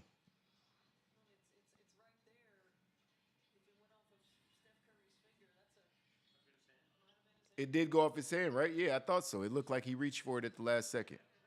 I was right. Nuggets ball, 3.5 minutes left. All right, I gotta put what time the other game start? I gotta put my bets in. And I gotta order food. I'm tripping. Y'all about to have me over here starving to death, man. Why is there no?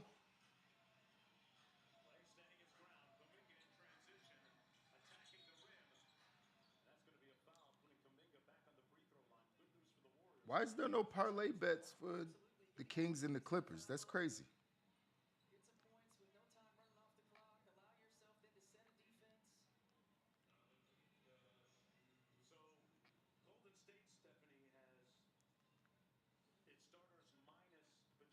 That's wild. All right, let's go to all wagers. Let's see. Player points. Kawhi Leonard player points prop is 28.5. That's a crazy number.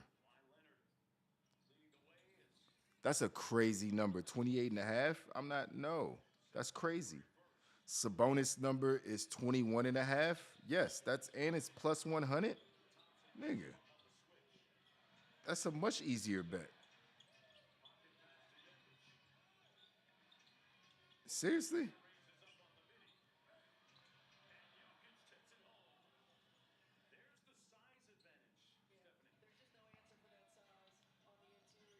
Money bets or the money line. 110 minus 4.5 plus 145 for the Kings, minus 175 for the Clippers. I'm not even betting that. I'm definitely taking Sabonis at plus 21.5. Because the Clippers, they got big men, but they don't have big men that can stop scoring big men like Sabonis. Sabonis is good for 22 points tonight. Sabonis good for 22 tonight.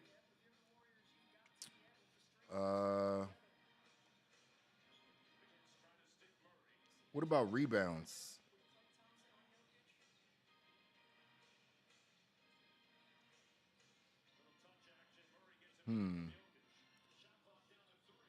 Jamal Murray with the fadeaway buckets. I think that's game. Jamal Murray just sealed it. Yeah, the Joker is definitely a crafty player, man.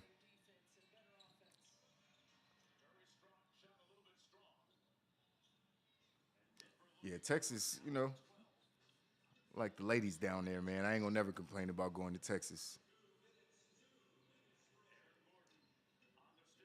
Jeremy Sochin, I just seen his name. I don't even know who that is, and I don't even know if I've ever seen him shoot a free throw. Maybe I have, but he shoots them one-handed, like the push shot with the. That's interesting. That's interesting. Norman Powell's player prop is at 18.5. Who's out? Is somebody out? Is James Harden not playing or something? Nah, James Harden is playing.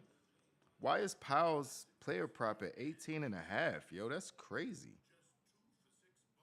Is Paul George out? Okay, Paul George is out. That's what it is. Paul George is out. Okay. I'd rather take Westbrook though. Westbrook at 12.5. Even though it's at plus, I take Westbrook. What's it at though? It's plus 130. That's not the best odds, man.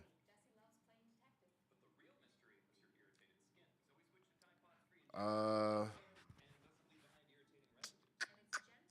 let's see if we get better odds on something else. De'Aaron Fox, 2 steals. Westbrook, 2 steals. Keegan Murray, get a steal. It's minus 210. Zubac, get a steal. That's 1 steal. That's plus 210.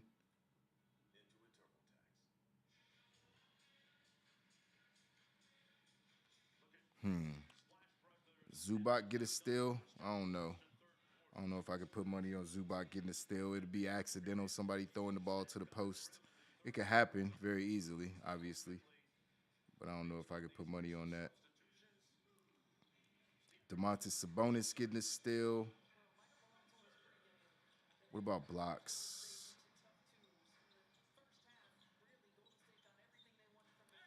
Blocks.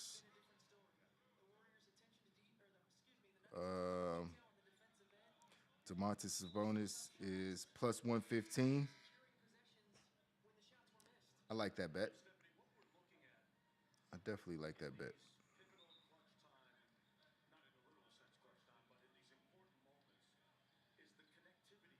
Yeah, I'll take that bet. Plus 115.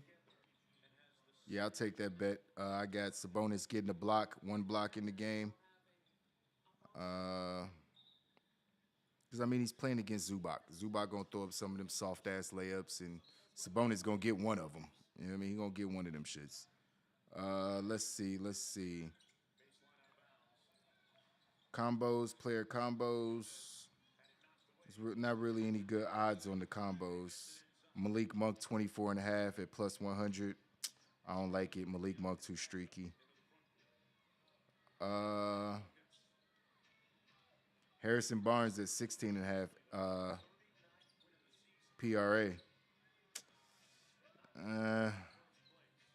Kawhi Leonard at 39.5 PRA.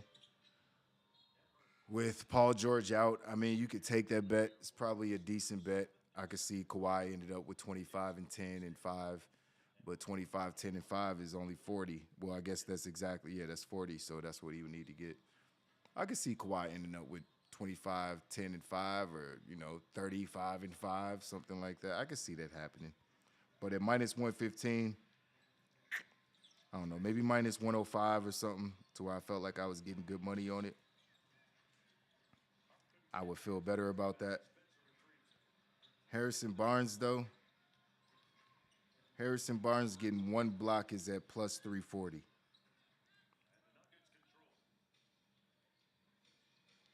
So if Harrison Barnes gets 1 block, that's plus 340. I mean, I'm going to just put money on that because that's just the odds are too good.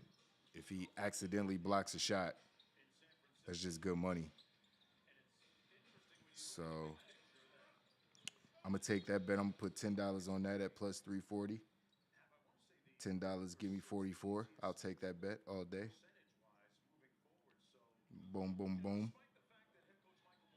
Let's see. Keegan Murray. Okay, we're off blocks and steals. 3-pointers. Who's going to hit threes in the game? James Harden, 3.5. Nope. At plus 130, though, that's not that bad, actually. At plus 130. Kawhi Leonard at plus 115 to hit 3 threes. That's tough. The Kings' defense is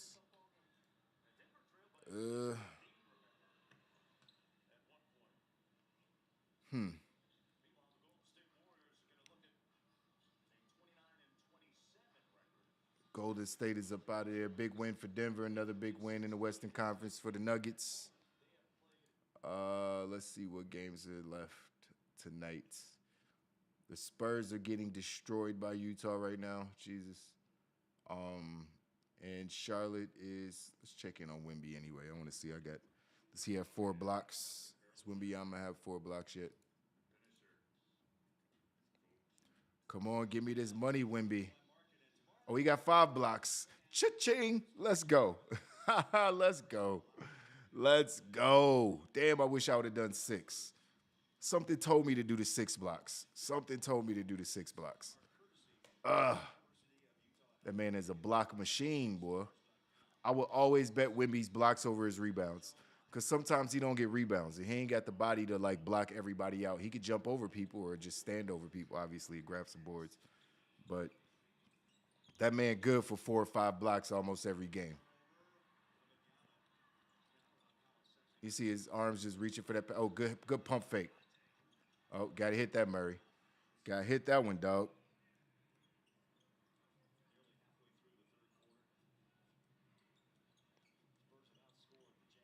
It's only halfway through the third, and he already got 5 blocks. He might put up another triple double. He got 15 points, 8 rebounds, and 5 blocks. He gonna have another triple double. Damn, can I bet that? Hold on, triple double, triple double, triple double, triple double. Hold on, y'all. Hold on. Can I bet that Wemby get a triple double? Let's see. All wagers, player points, no, 3-pointers.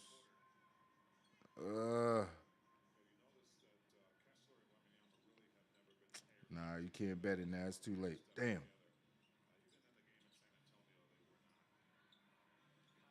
I would take that bet right now, too. I would take that bet right now. If it was bet for him to get a triple double. Because that man could get 3 blocks in one possession. You know what I mean? And the odds on that would probably be crazy. You probably still get those odds. It'd probably be like plus 500 or something. I'd take that bet. But it's not available.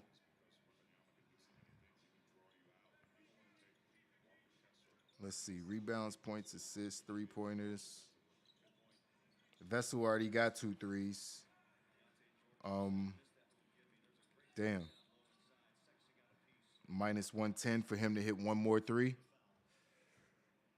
They down by 21 points, so I could definitely see him hitting one more 3.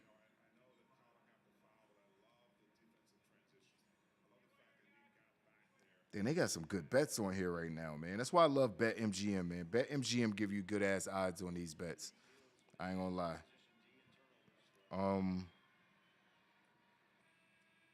The spread plus 16.5 is plus. I mean, I wouldn't bet the spread right now. It's who knows.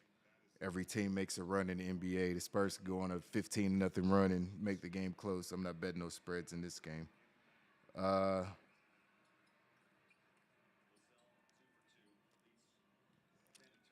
Damn, do I take this Vassell minus 105 to hit another 3-pointer in the last quarter and a half?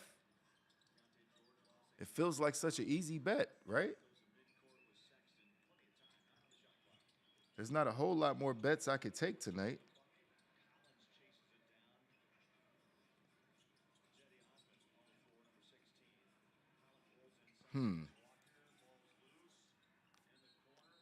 What I put $5 on it, I put $5 on it. Oh, it just went to plus 100. Oh, I'm definitely taking it.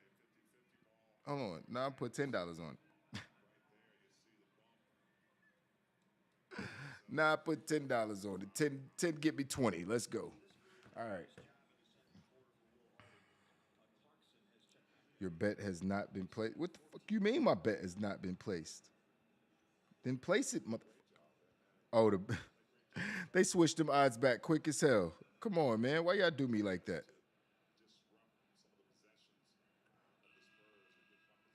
It's cool. It's cool. It's cool. It's still minus 110. I'll take it. They was like, oops, hold on. Those odds are too good. All right, Vassell, he give me another 3. Harden over on his rebounds and assists. Whew. I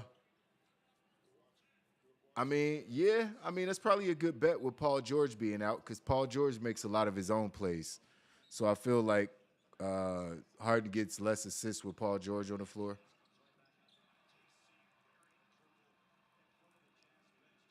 Yeah, that boy cooking tonight.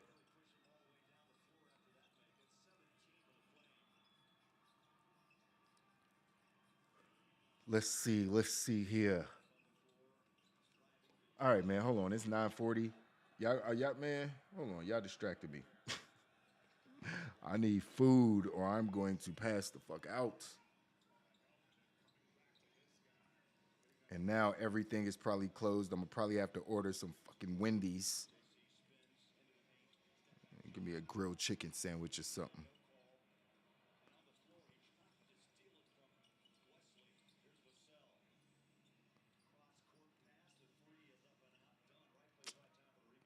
Come on. Oh, that wasn't Vassell that took the shot. He passed it to him. I thought that was Vassell.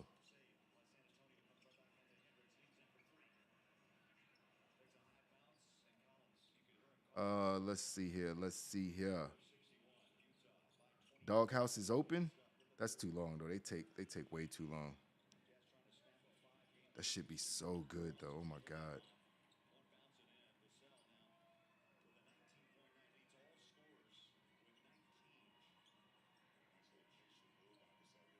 Yeah, I'm not waiting on that. I need something that's closer. I want some wings, man. That's what I really want. I want some wings right now. America's best wings is around here. What else is around here?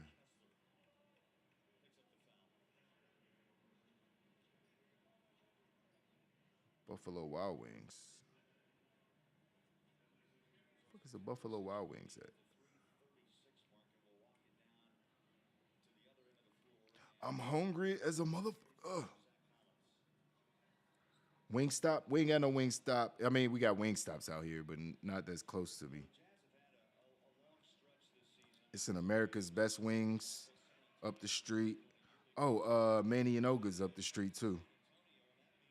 I think that's a local thing. I'm not eating no Popeyes. That's dead.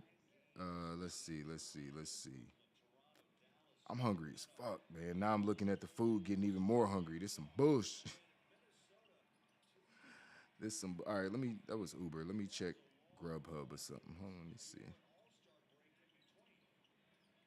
Let me see here. What? Hey, get off my. Stop trying to offer me shit. All right, hold on. Let's see. That's closed. In it. No. American? BurgerFi, no thanks. Order no McDonald's. That's crazy. Uh,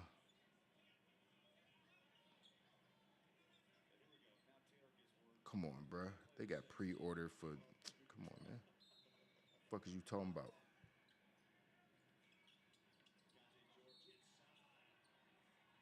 Ooh, Kava would be good. Kava ain't open though. I don't even know why I went there. Hey man, I'm hungry as shit. I ain't no wing spots that I want open. Where is Buffalo Wild Wings? How far away is that?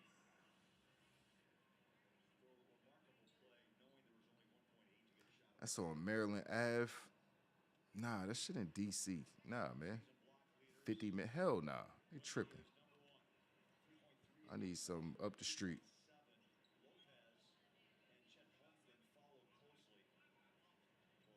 Boom, there we go. Ah, they closed. That's why. Son of a bitch. Uh, I think Manny and Oga's got wings though. Manny and Oga's definitely got wings, bro. I'm not tripping. Hold on.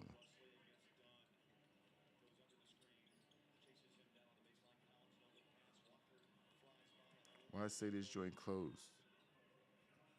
Come on. Stop playing with me, man.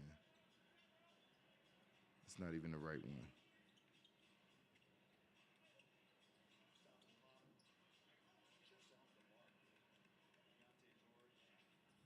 And there we go.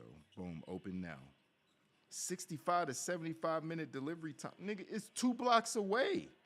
What are you even talking about?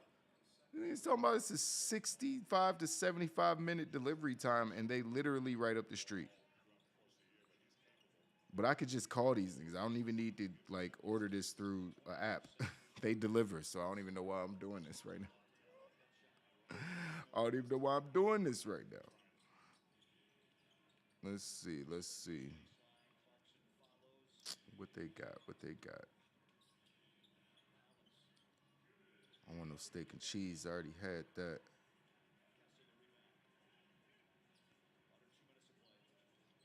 Where's the fucking wings at, man? Where are the motherfucking wings? You got everything but wings. Hold on. Oh, here we go. It's like I know I'm not tripping right now. All right, bet. Boneless wings, buffalo wings. Nigga, that's it? Let's hold up, man. Hold up. Where are all the wings at, man?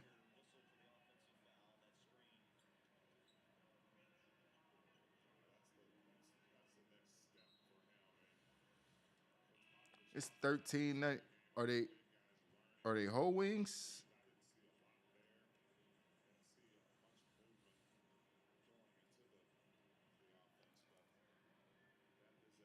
Man, these niggas about to make me order Popeyes, man. I'm about to just order Popeyes and call it a day because I don't know. It's crazy. Wait a minute. So this is seven. Oh, they are okay. Okay, they whole wings. Okay, I thought they were drumettes. All right, so $2 a wing. That's not bad. That's not bad. 14 wings cost $23. I'm not spending $23 on one. I ain't gonna even eat all that. Yes, I will. Dang, what do I want? I don't know what I want. Hold on, let me see. Marketing with another bucket. San Antonio trying to make a little push. They can't do nothing with them though.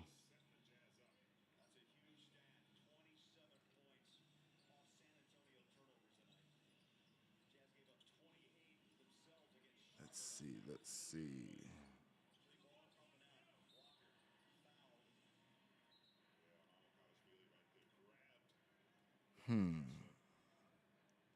They 12-piece wings is $15. That's not bad. Flavors, crispy wings. Oh, they got the multi-flavored pack. That's interesting. Doop doop doop doop doop doop doop.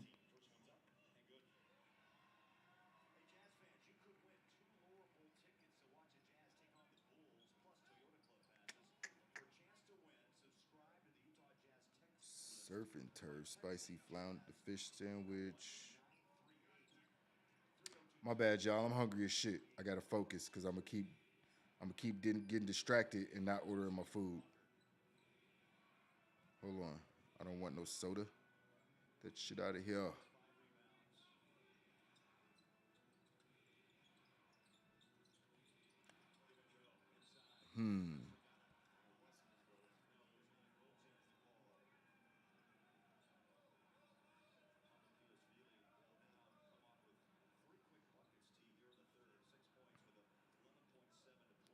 All right, all right, all right, all right. Whew, boy, you know how you so hungry, everything just look good, and you don't know what.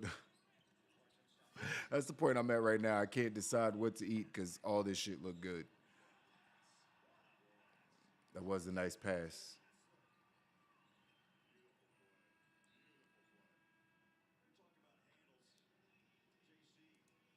All right, let's see if this late game has started. Yes, it has. We in the first.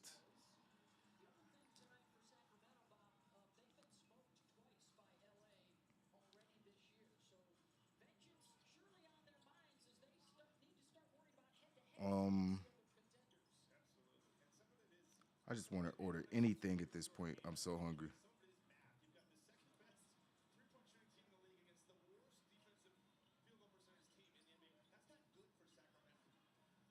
And then it'd be hard to decide because you mad as shit right now.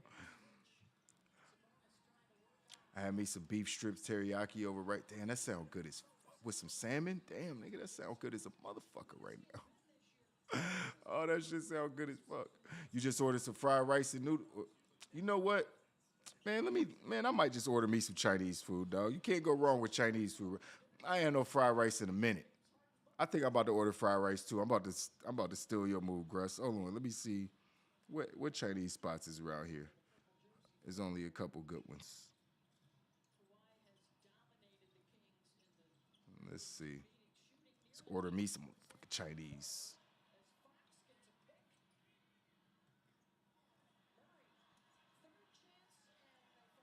You see China House right around the corner. Yeah, yeah, yeah.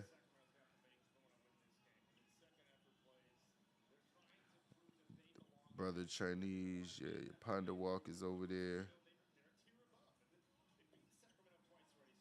Dragon City. It's right there. Kenny Sub. No. Let's see. Damn, man.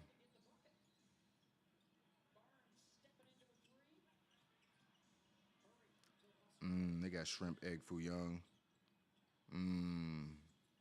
Fried rice. All right, hold on. All right. This what we about to do. Let's see. All right. I want some chicken fried rice.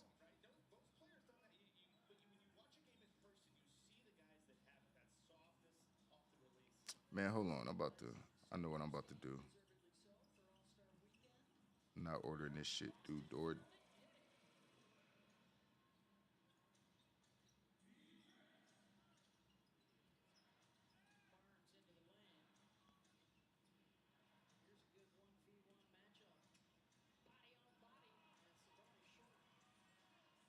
And they all closing soon, I know.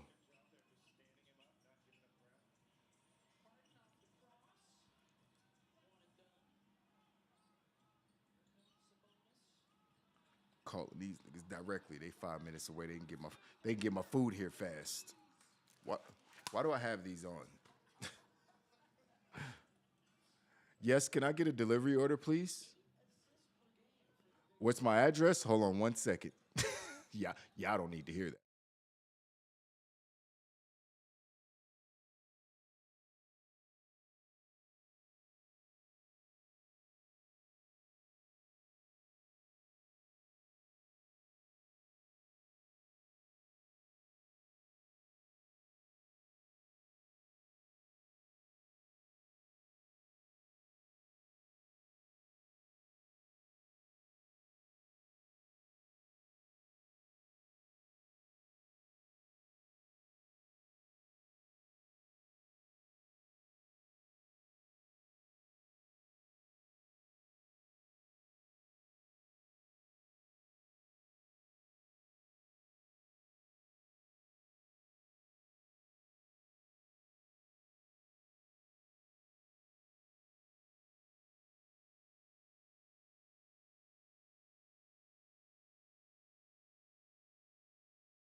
All right, food has been ordered.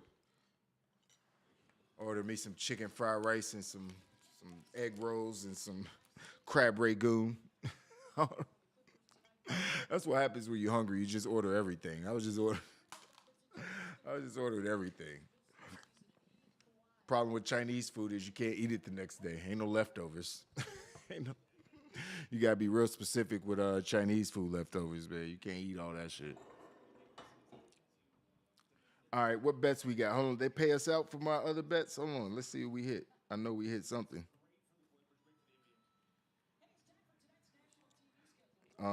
Let's see. Nope, not that one.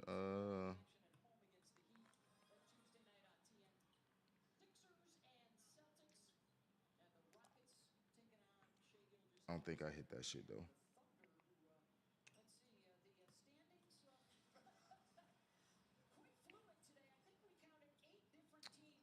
Nope, didn't hit that one because Steph didn't get 30.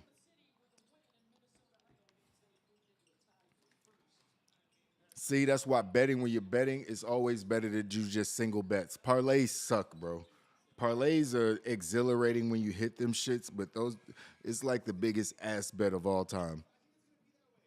You know what I mean? That shit is the biggest ass bet of all time. I'm only single bets. I be hitting them shits all day, but that parlay shit, man.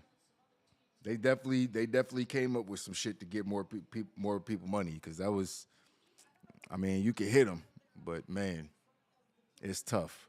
Now football, it's a little bit easier to hit parlays, especially if you're doing alt lines and picking under the main line. Usually, you could parlay a few alt lines and get like plus 300 odds. You know make it a little easier on you. What happened on Collision last night, man? I heard it was a crazy match on Collision. I don't even know who it was between, but somebody was telling me it was kind of Collision was kind of crazy last night. What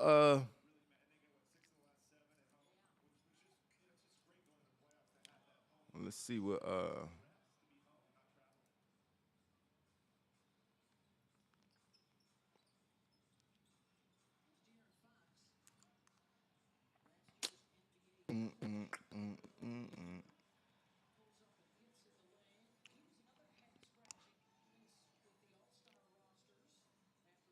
oh yeah.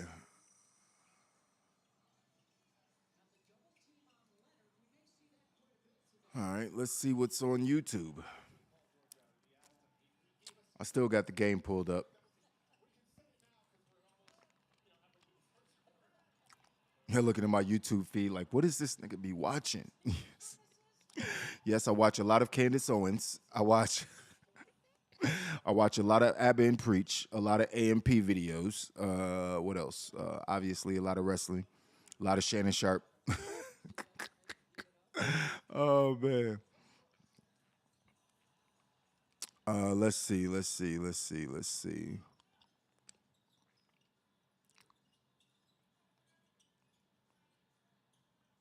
Zuby dismantles BLM in 10 minutes. Ain't nobody, man.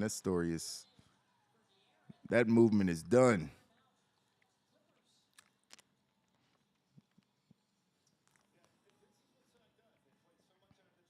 Lil Yachty look like somebody auntie in this picture.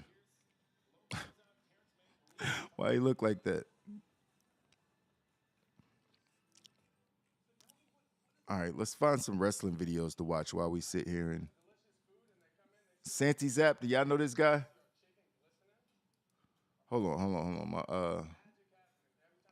My audio is in my screen audio is on. System audio isn't on. Oh, my system audio is on. The shit's muted. Oh, I guess it's not. Okay, let me fix that real quick, guys. Hold on.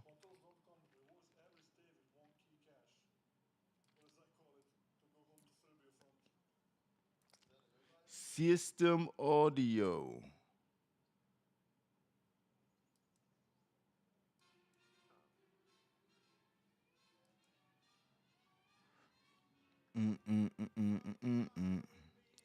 Yeah, this guy makes good content. He makes good shorts content.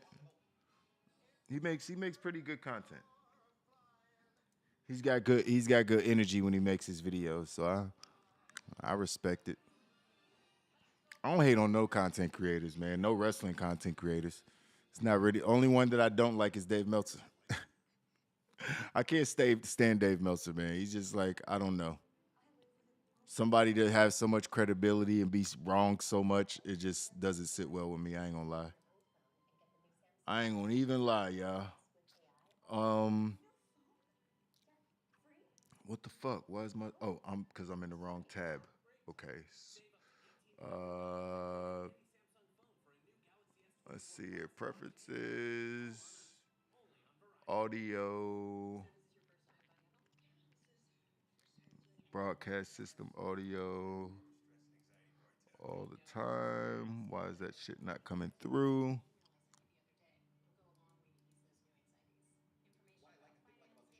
Yeah, that's weird. All right, whatever. I'll fix that. Let's see. Never. There we go. Throw that back in there, and now it's working. Look at that. Every day in this hammock Just like that. gets you closer to another day in this hammock. With one key, you can earn rewards on hotel stays. All right, hopefully the audio plays now. Check, check, check, check, check, check. I do this video after every single WWE Premium Live event, so if you want to have your voice heard next time that we do one of these videos, make sure that you're following me on X. The link will be in the description of this video. If you're looking for my elimination... Hey, man, first of all, slow down. Slow the F down. And why does it sound so weird in my headphones? Chamber Perth review, I've already uploaded that, so you can actually already find it on my channel. It's 28 minutes long of me just talking about what I liked and didn't like about the show. But yeah, the road to WrestleMania is officially in the final stretch, and Elimination Chamber set up so many feuds for WrestleMania, and I just can't wait to talk about all this. But hey, as always, don't forget to subscribe to the channel, ring the bell for notifications. If you're a wrestling fan, I know you're gonna fall in love with his YouTube channel because we upload daily wrestling. Hold on, that was weird as hell. Hold on, let me see something.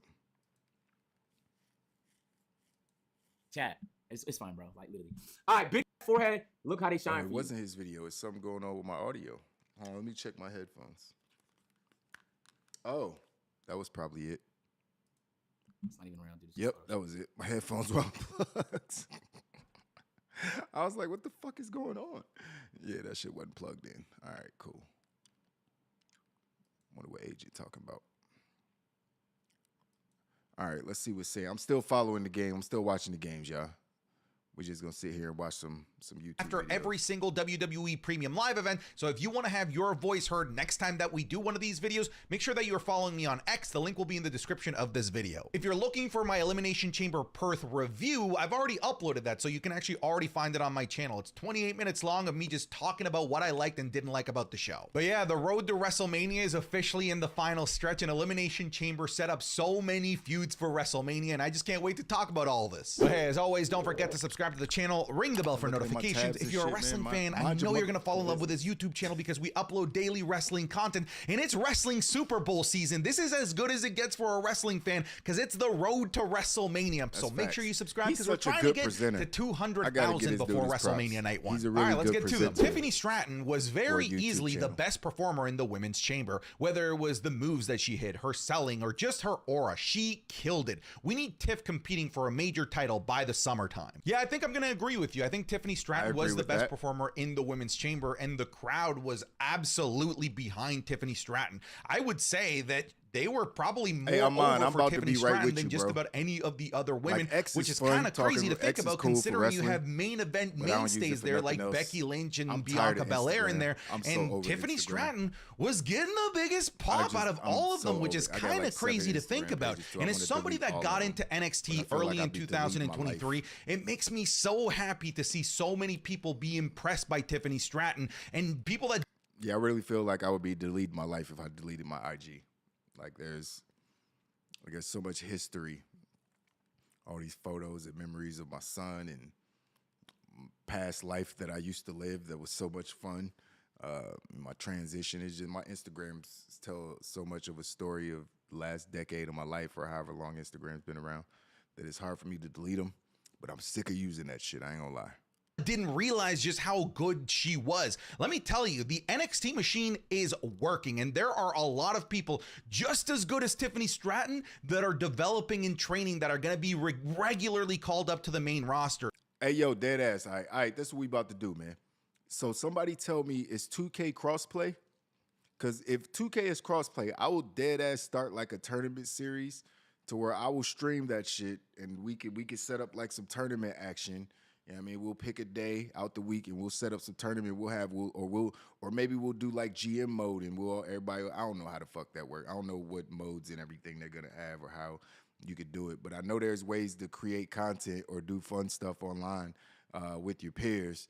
And I'll stream that stuff and make some good content out of it. So if you guys actually are getting the game, if it's crossplay, then everybody's in. You know what I mean? Like whoever can join. You know what I mean? But all my Xbox heads, y'all are definitely good to go if we decide to do some stuff like that. Because that's the only way I would really get 2K again is if I know I'm going to be playing it with other people. Playing against the computer gets old after like 2 weeks, you know, so. NXT is now functioning as it should, as a proper feeding system for the main roster, so that we get superstar after superstar after superstar for the rest of time. The WWE has its future absolutely locked and set thanks to the current iteration of NXT. I'm going to go one bit further regarding Tiffany Stratton, because you mentioned that she should be competing for a major title. YouTube ain't social media, though. It is, but it's not. YouTube is like television. This is how I watch most of my TV, so YouTube is different. It's like getting news, real news, instead of having to watch the actual news, the fake news, which is supposed to be the real news. But anyways, by the summertime, hell yeah, I would love that. And I think that she should also be highly considered to win the Money in the Bank briefcase. Facts. Imagine a Stratton-like pink briefcase. That would be absolutely fantastic. And on top of that, I think she would perform really well in the ladder match. One last thing that I'll say about Tiffany Stratton that I hope that it starts to resonate with people is that in terms of call-ups, Tiffany Stratton as well as Braun Breaker, I think they're equally valuable. I think they're both going to have incredible careers in the WWE. I think that they're both going to win world championships very early into their career in the main roster. And I think by the end of their careers, they're going to be in double-digit world championships. This is a pretty amazing era of NXT call-ups. The time of the show affects how you feel. I was up at 10 a.m. It's fun. I enjoyed it a lot. A solid B. It's no cross-play. It's cross-progression. I think that's a different thing. Let me just confirm. Just make sure I want to get the most recent article, February 1st, 2021. No, that's about showcase mode. When did this article come out? No, it's not officially confirmed to have crossplay, which at this point, if it's not there, it's not going to be on there. So that does suck. You know what I mean? That's one thing that's holding the game back, is not having crossplay. But hopefully they fix that. Plus. But if I woke up at 5 a.m. to watch that, I'd feel very differently because it was so predictable. You know, I actually didn't even consider this as a possibility. I don't know if you're necessarily right or wrong, but what I will say is that waking up at 4 a.m. like I did to watch the show probably made me, I don't know, less patient, a bit more irritable than if I was watching it at the regular time that I'm used to. I think 10 a.m. is also like a pretty awesome time to watch a WWE PLE on a Saturday. It'd be like, I don't know, going back in time and watching some Saturday morning cartoons. But it's very possible that you might be onto something here, especially with the show being predictable, because I got up to basically watch the things that I was expecting to unfold. And that's not necessarily a bad thing. But it is interesting to think about a viewer's mood depending on the time of day that they're watching this. So, and now that explains why you Europeans are so damn cranky all the time. It's a joke. Relax, okay? When a PLE is predictable, that isn't a bad thing. However, Elimination Chamber was predictable in a way that just wasn't fun. We knew who was winning, and it felt like a chore to get there. I am a big believer that predictability is not necessarily a bad thing. I've said this a gazillion times in videos, so I know that the regular viewers are like, ah, here he goes with his analogies again. It's okay for 2 + 2 to equal 4. We don't have to go into this era of WCW Vince Russo booking just to be unpredictable for the sake of being unpredictable. Swerves for the sake of swerves don't always land, and it's okay to just get to the destination that we're all planning for. I do get what you're saying, but I disagree. I don't think that it was a chore. And on top of that, a couple of the predictable outcomes, although it says when a PLE is predictable, that isn't a bad thing. However, Elimination Chamber was predictable in a way that just wasn't fun. We knew who was winning, and it just felt like a chore to get there. I disagree. I wasn't listening to what his reaction was, but I disagree with that sentiment because I thoroughly enjoyed the matches, even though I knew who was going to win. Like, they could have went out there and put on bad matches. That would have been way worse, putting on a bad match to get to the destination we all knew they wanted. And again, they gave us what we all wanted. Everyone wanted these What other matches were we going to get? What other matches could anybody have possibly wanted that we got to off of after Elimination Chamber? We might get Logan Paul and Randy Orton. You know what I mean? Like, that's a crazy match right there. We're definitely getting AJ Styles and LA Knight. I'm cool with that. That's LA Knight's biggest match ever. He's going up against one of the GOATs, you know what I mean, at WrestleMania. So I got to, you know what I mean, if that's what happens, that just makes sense. We got Drew McIntyre and Seth Rollins. The only person that could replace CM Punk in that feud was Drew McIntyre. Nothing else makes sense. And we got Becky Lynch and Rhea Ripley, a feud they've been building to for what feels like 3 years at this point. So ever since Rhea Ripley's been called up to the main roster, they've been teasing that feud, it feels like. So we got the matches we were supposed to get. Like, we could have just not done the chamber and just pointed and be like, all right, you guys get the matches. But, I mean, sometimes a part of a section of a story can be predictable, but to get us to the next section of the story, the winners of the matches, in my eyes, should be very predictable. It should be Drew McIntyre and Rhea Ripley winning those matches, along with Cody Rhodes winning his match. Like, all those matches seem very predictable. It should be Bayley beating Io. Very predictable. Y'all not going to enjoy WrestleMania because that shit is predictable? I doubt it. You know what I mean? We all going to still have a blast. We going to cheer for the people we want to win, even though they win. You know what I mean? It's very predictable, but still, you know what I mean? It's about the moments. That's just my opinion on it. I don't know. Yes, predictable had somewhat unpredictable ways of getting to that end result. I think the best case in point would be Logan Paul taking out Randy Orton with the brass knuckles to cost him the loss. That, I think, was a really great way to get to the expected outcome, the right outcome, might I add, while it's still keeping us on our toes. I wish more of what happened in Elimination Chamber was predictable in that manner, because a couple of the matches were just incredibly predictable, and I do agree there, but I didn't feel like it was a chore, to be honest, and I'm somebody that had to wake up at 4 a.m. Today's video is sponsored by Magic Spoon Cereal. Some of you know that I've been on a bit of a self-improvement kick. Best way to summarize it is that Magic Spoon is cereal reinvented. The most unpredictable part of the show. Thing about Magic Spoon is they already been ripped off. There's like 5 different protein packed cereals with no sugar, so they've already been relegated to just being another one of a group, but they are pretty decent. Anyways, why am I doing this ad for them? That's crazy. Nobody's paying me to do that. Show, and therefore the best part of the show. I think you and I have complete polar opposite views in terms of what makes a good show. It sounds at the But Drew is going to win this time, Gruss. That's the difference. That's the difference. Drew was losing. That's Drew's story. Drew got to finish his story too. Oh, y'all keep talking about Cody's story. What about Drew's story? His awesome, amazing story that eventually led him to becoming the asshole troll that he is now. He got to finish his story too, man. His story is that he can't get out of his own way.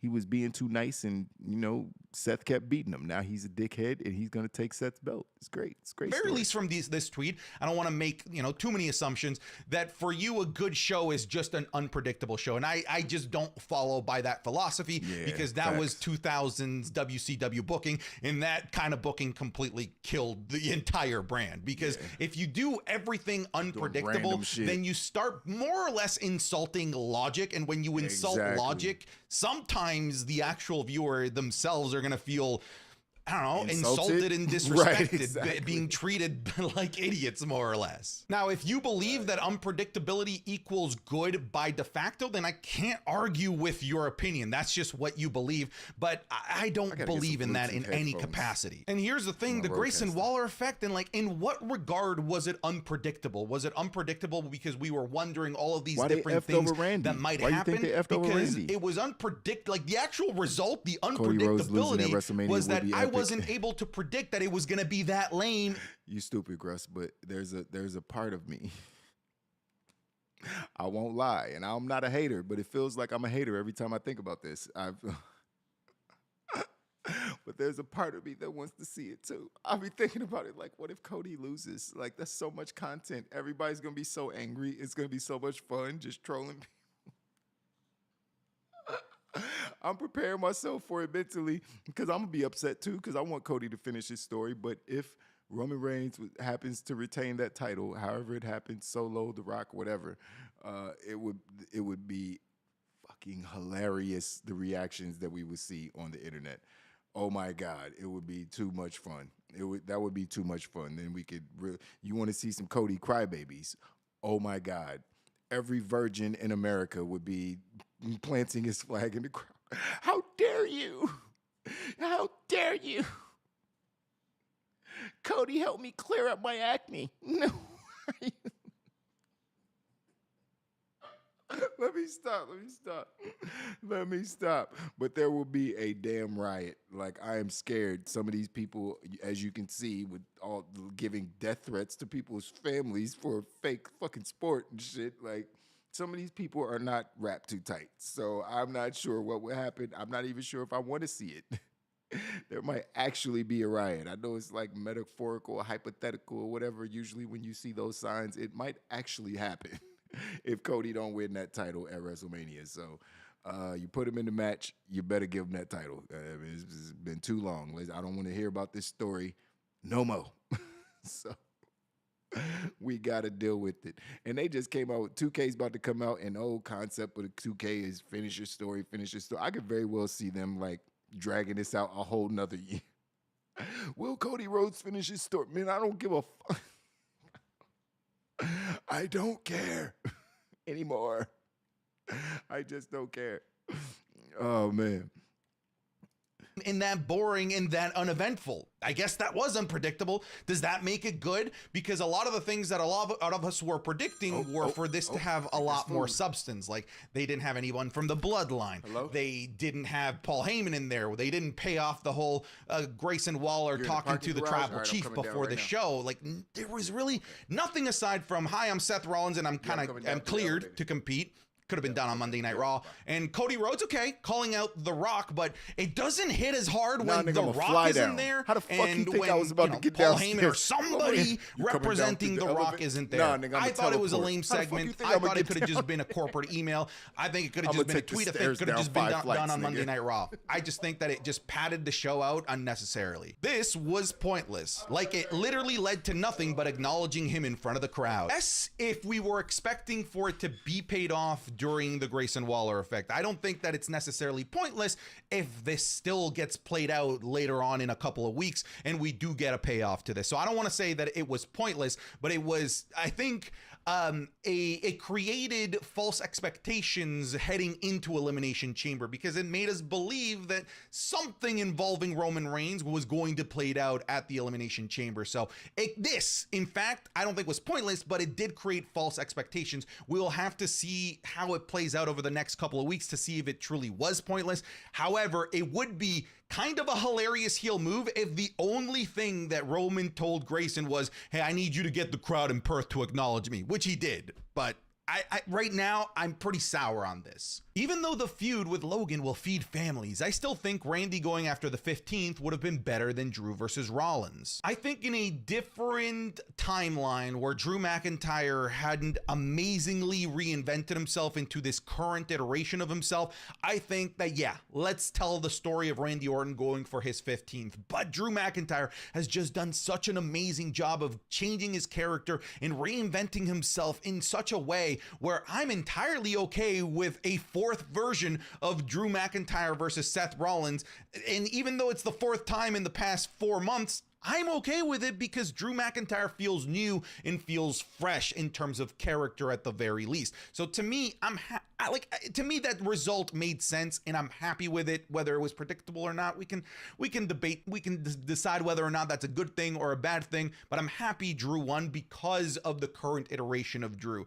Still, I am glad that they're doing they're going to be doing Logan Paul versus Randy Orton because, like you said, it is going to feed families. I think it's going to be an absolutely amazing feud. However, I do think that this puts Randy Orton, like maybe 2 degrees of separation from then moving on from Logan Paul to the world title, especially if Drew McIntyre is the world champion, because Drew McIntyre took advantage of Randy Orton. So we could still get a story for the 15th title chase from Randy Orton at some point in 2024. So I think it could be a situation where we just get the best of both worlds. I preferred last year's men's chamber match than this one. The youth and the energy of that one was electric. I can't argue with this. The youth and the athleticism from last year's men's chamber match was unparalleled. The likes of Montez Ford in there. You had Johnny Gargano, Seth Rollins, all guys that are mega athletic that can do just crazy awesome things with the chamber. This year's iteration, I think, sacrificed that youth and energy that you're talking about in exchange for star power. And on top of that, they didn't really utilize the youth and the energy of Logan Paul. In fact, I feel like they kind of wasted that in return for playing to his character in a fantastic way, which I think we'll talk about here in just a second. It was a lot of more grounded work within the actual chamber. So in terms of electrifying maneuvers, death-defying maneuvers, we weren't going to get that, which, again, when you have most of these guys being late 30s and in their 40s, then it kind of makes sense why they didn't have any of the crazy stuff that they did last year. CM Punk should have been on commentary for Elimination Chamber. I don't know if he should have been on commentary, but I think he should have been on the show in some capacity. Commentary would have been like the best option, but I would have loved to have CM Punk there in some way, shape, or form, considering he was originally advertised to be on the show. I don't know if maybe he had things to do with like surgery, rehab with his triceps. So I'm sure they made the right call. I'm just saying it would have been cool to have CM Punk there. As someone who was in the crowd, I gotta say the Australian crowd is top 3 crowds and they need to head down there more. Yes, and I'm going to just kind of throw a caveat. I think they should do what they did with London and not necessarily do this giant arena. I think they should have done a smaller venue of 20, 25,000 that was enclosed so that we could really hear you guys. Cause I could tell in terms of like how the body language of the crowd, you guys were rowdy, but the acoustics of the arena, the fact that it's like partially open makes it difficult for us at home to really determine that you guys were loud as hell and rowdy. But when you hear the segment with you guys booing the ever-living Christ out of Dominic Mysterio, how loud you guys were for Tiffany Stratton, I know the crowd was loud, but there's a lot of people online that are saying the crowd was dead. I disagree. I don't think that the Perth crowd was dead. I just think that when you do that big of a venue, it's difficult for the acoustics to really transfer to the people watching at home. Meanwhile, when you do it in smaller arenas, you get wild acoustics. Look at Puerto Rico and look at what they did with London. See what he's talking about? Oh, I missed that one. Logan was misused in the chamber. Never even got a chance to show his athleticism. So yeah, we were talking about this a little bit earlier. It's a shame he didn't get to use his athleticism, considering he was like the only guy in that chamber that had the youth and the athleticism to truly use all of the chamber to its advantage. It seems like the WWE chose to, instead of highlighting Logan Paul's athleticism, they highlighted him as a fantastic, phenomenal heel and character worker by just being this super obnoxious dude in the chamber, vlogging in there, drawing things with a marker, drawing things with his hair. Like, he was so good playing his character in the chamber that it was just cathartic watching him getting absolutely beat up for the entire match. I think that they used Logan's character in a way that I really liked, honestly. I like seeing him getting his ass kicked. I liked how they had him not turn on Randy, but attack Randy in a way to once again highlight that evil, narcissistic, oh, if it's not going to be me, then it's not going to be you either type of mentality. That was cool. I think they used Logan Paul in a great way. They did. Just not in the way that a lot of us were expecting when it comes to a match like Elimination Chamber. I still think Logan Paul walked out of it. Like, we've seen Logan Paul do high spots. We all know he can wrestle at this point, right? We all know he can wrestle. He don't. My bad, Santi, for pausing on this. That's a crazy face for me to pause on. You look wild right now, but that's my bad. But yeah, Logan Paul can wrestle. We've seen him do all the high spots. Now show us the character work. That's what we really want to see. Can you be around for the next 10 years because you can do this part of it? And the answer is a clear yes. Logan Paul is good at every aspect of this shit. It's crazy, slightly annoying, but it is what it is. You know what I mean? This looking like $1 million though. Randy is too good at selling that back injury. I'm worried every time he steps in the ring. He truly is just a master of this game. He's Daniel Bryan with his head. I'm sorry, I'm gonna stopping it. But he's Daniel Bryan with his head. Like, Daniel Bryan used to do the same thing. Daniel Bryan's situation was worse though, because Daniel Bryan had a real head injury. He had us really worried. But yeah, it's the same thing. They're both elite sellers. He had so many people thinking that he had truly, genuinely injured himself. Now, I was talking about how I don't think that he's actually injured, that he's playing this up, and I had people getting mad at me saying that, Santi, you know, you're being unsympathetic. Randy is actually hurt. This is one of the quotes, and I'm like, dude, no, he's playing us. And of course, we were being played, considering the whole back issue and the way he was selling his back came into a play in the actual finish of the match. So this is how good Randy is. He had a chunk of wrestling fans genuinely concerned for his safety, and I think it's absolutely brilliant. I adore when wrestlers do this because it does play to our emotions. The only time I don't like it is when they play up like head injuries. Like, well, I was at AEW's Forbidden Door in 2023 and Daniel Bryan started convulsing and selling that he was having a seizure. That I don't like. But Randy Orton selling his back,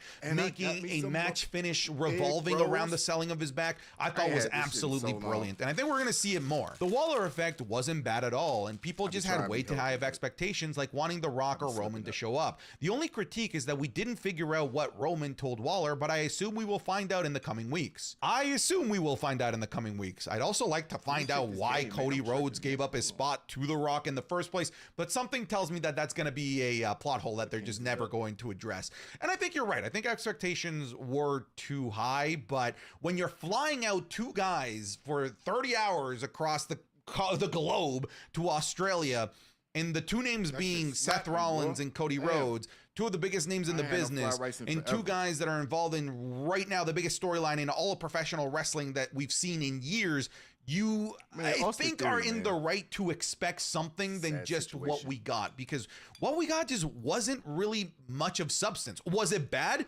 No, it wasn't. Underwhelming is probably the best way to explain it. It was just there. And I think we're right in being underwhelmed. I don't think we're right. Anyone is right in saying that it was bad. I think it's underwhelming. And to have an underwhelming segment on a show that was already so hard to get on because there were only 4 matches, kind of makes me a bit more soured on the whole experience. The Undisputed Tag Team Championship match was match of the night. Everything about it was amazing. The only complaint I had about this match was that there was no reason for the match to exist from a storyline perspective, aside from, hey, we're just the #1 contenders. If that's the story they wanted to tell, that's great. That's cool. However, it also made the end result predictable because we weren't going to have Judgment Day Did y'all like the women's chamber match or the men's tag team more or match less. better? Just lose on Those were the two best more or matches less between random those. pairing of matches, because the New Catch Republic and the Judgment Day, they don't really have any sort of narratives connecting the two aside from, like I said, that #1 contendership match. However, the match itself was absolutely fucking incredible. These guys were wrestling like they owed everyone in attendance rent. They To did. me, They were. I They were think going it's hard. in contention so far. Obviously, we're early on Especially to New be the Catch. best match on the main roster so far in Everybody was great. 2024. Happy to hear any other contenders. I think that the only other match that I can think of that's better than this is probably Trick Williams versus Ilya Dragunov, but that's NXT. I think this and the Women's Royal Rumble match so far are my favorite matches of the year in terms of like what happened in the ring. Ow, fuck my elbow. 4 matches, 1 segment was perfect. They didn't need anything else. It was perfect pacing. Hey, you know what? I will agree with you. I think agree with 5. that. 5 is the magic number, whether it's 5 matches, 4 matches, 1 segment, 2 girls, 1 cup. Just kidding. Don't Google that. But yeah, 5 I think is the right amount of time in terms of not going 5, 6+ hours. Why, Santi, you can't say that, then tell people not to go Google it. You know, people who don't know what you meant are going to go Google it. I'm eating. I'm literally eating, and he gonna bring that.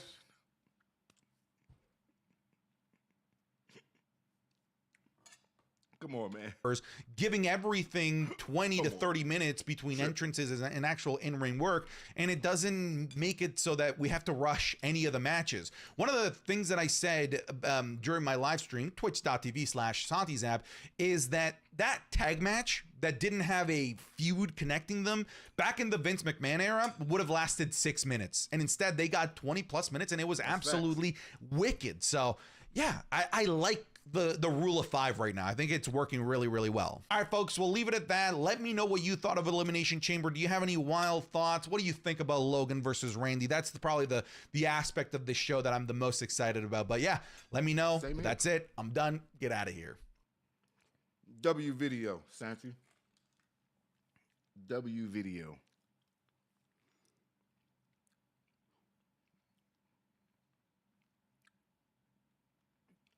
Let's see. Any other wrestling related content we could check out? Oh, how about I click on professional wrestling? Let's see.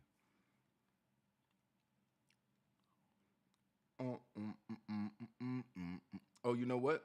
Let's go watch some Viper content. Viper always makes good content.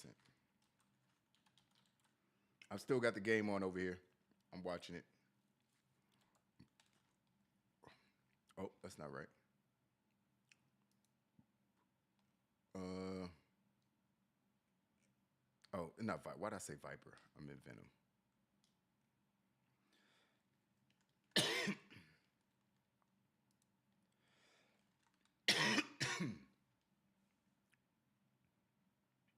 Let's see what videos he got up here that I haven't seen yet.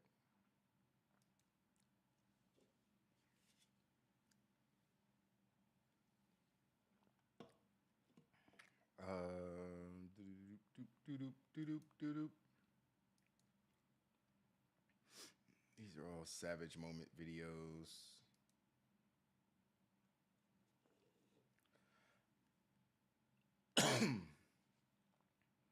All right, there's nothing there I really want to see right now.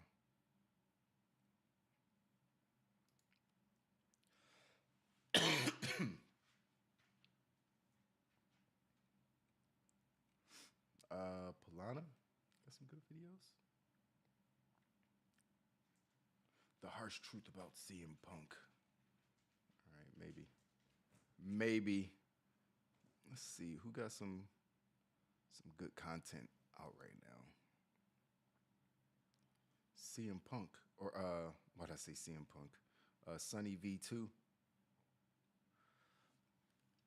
Rappers who bought the stupidest jewelry ever. That's probably a funny video and a sad one too. Let's see.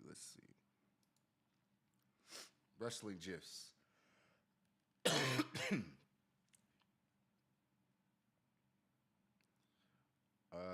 The fascinating story of WrestleMania 31. Wait a minute. Where's that story? I wanted to watch that. I saved it because I never watched it. Let's go to my history real quick.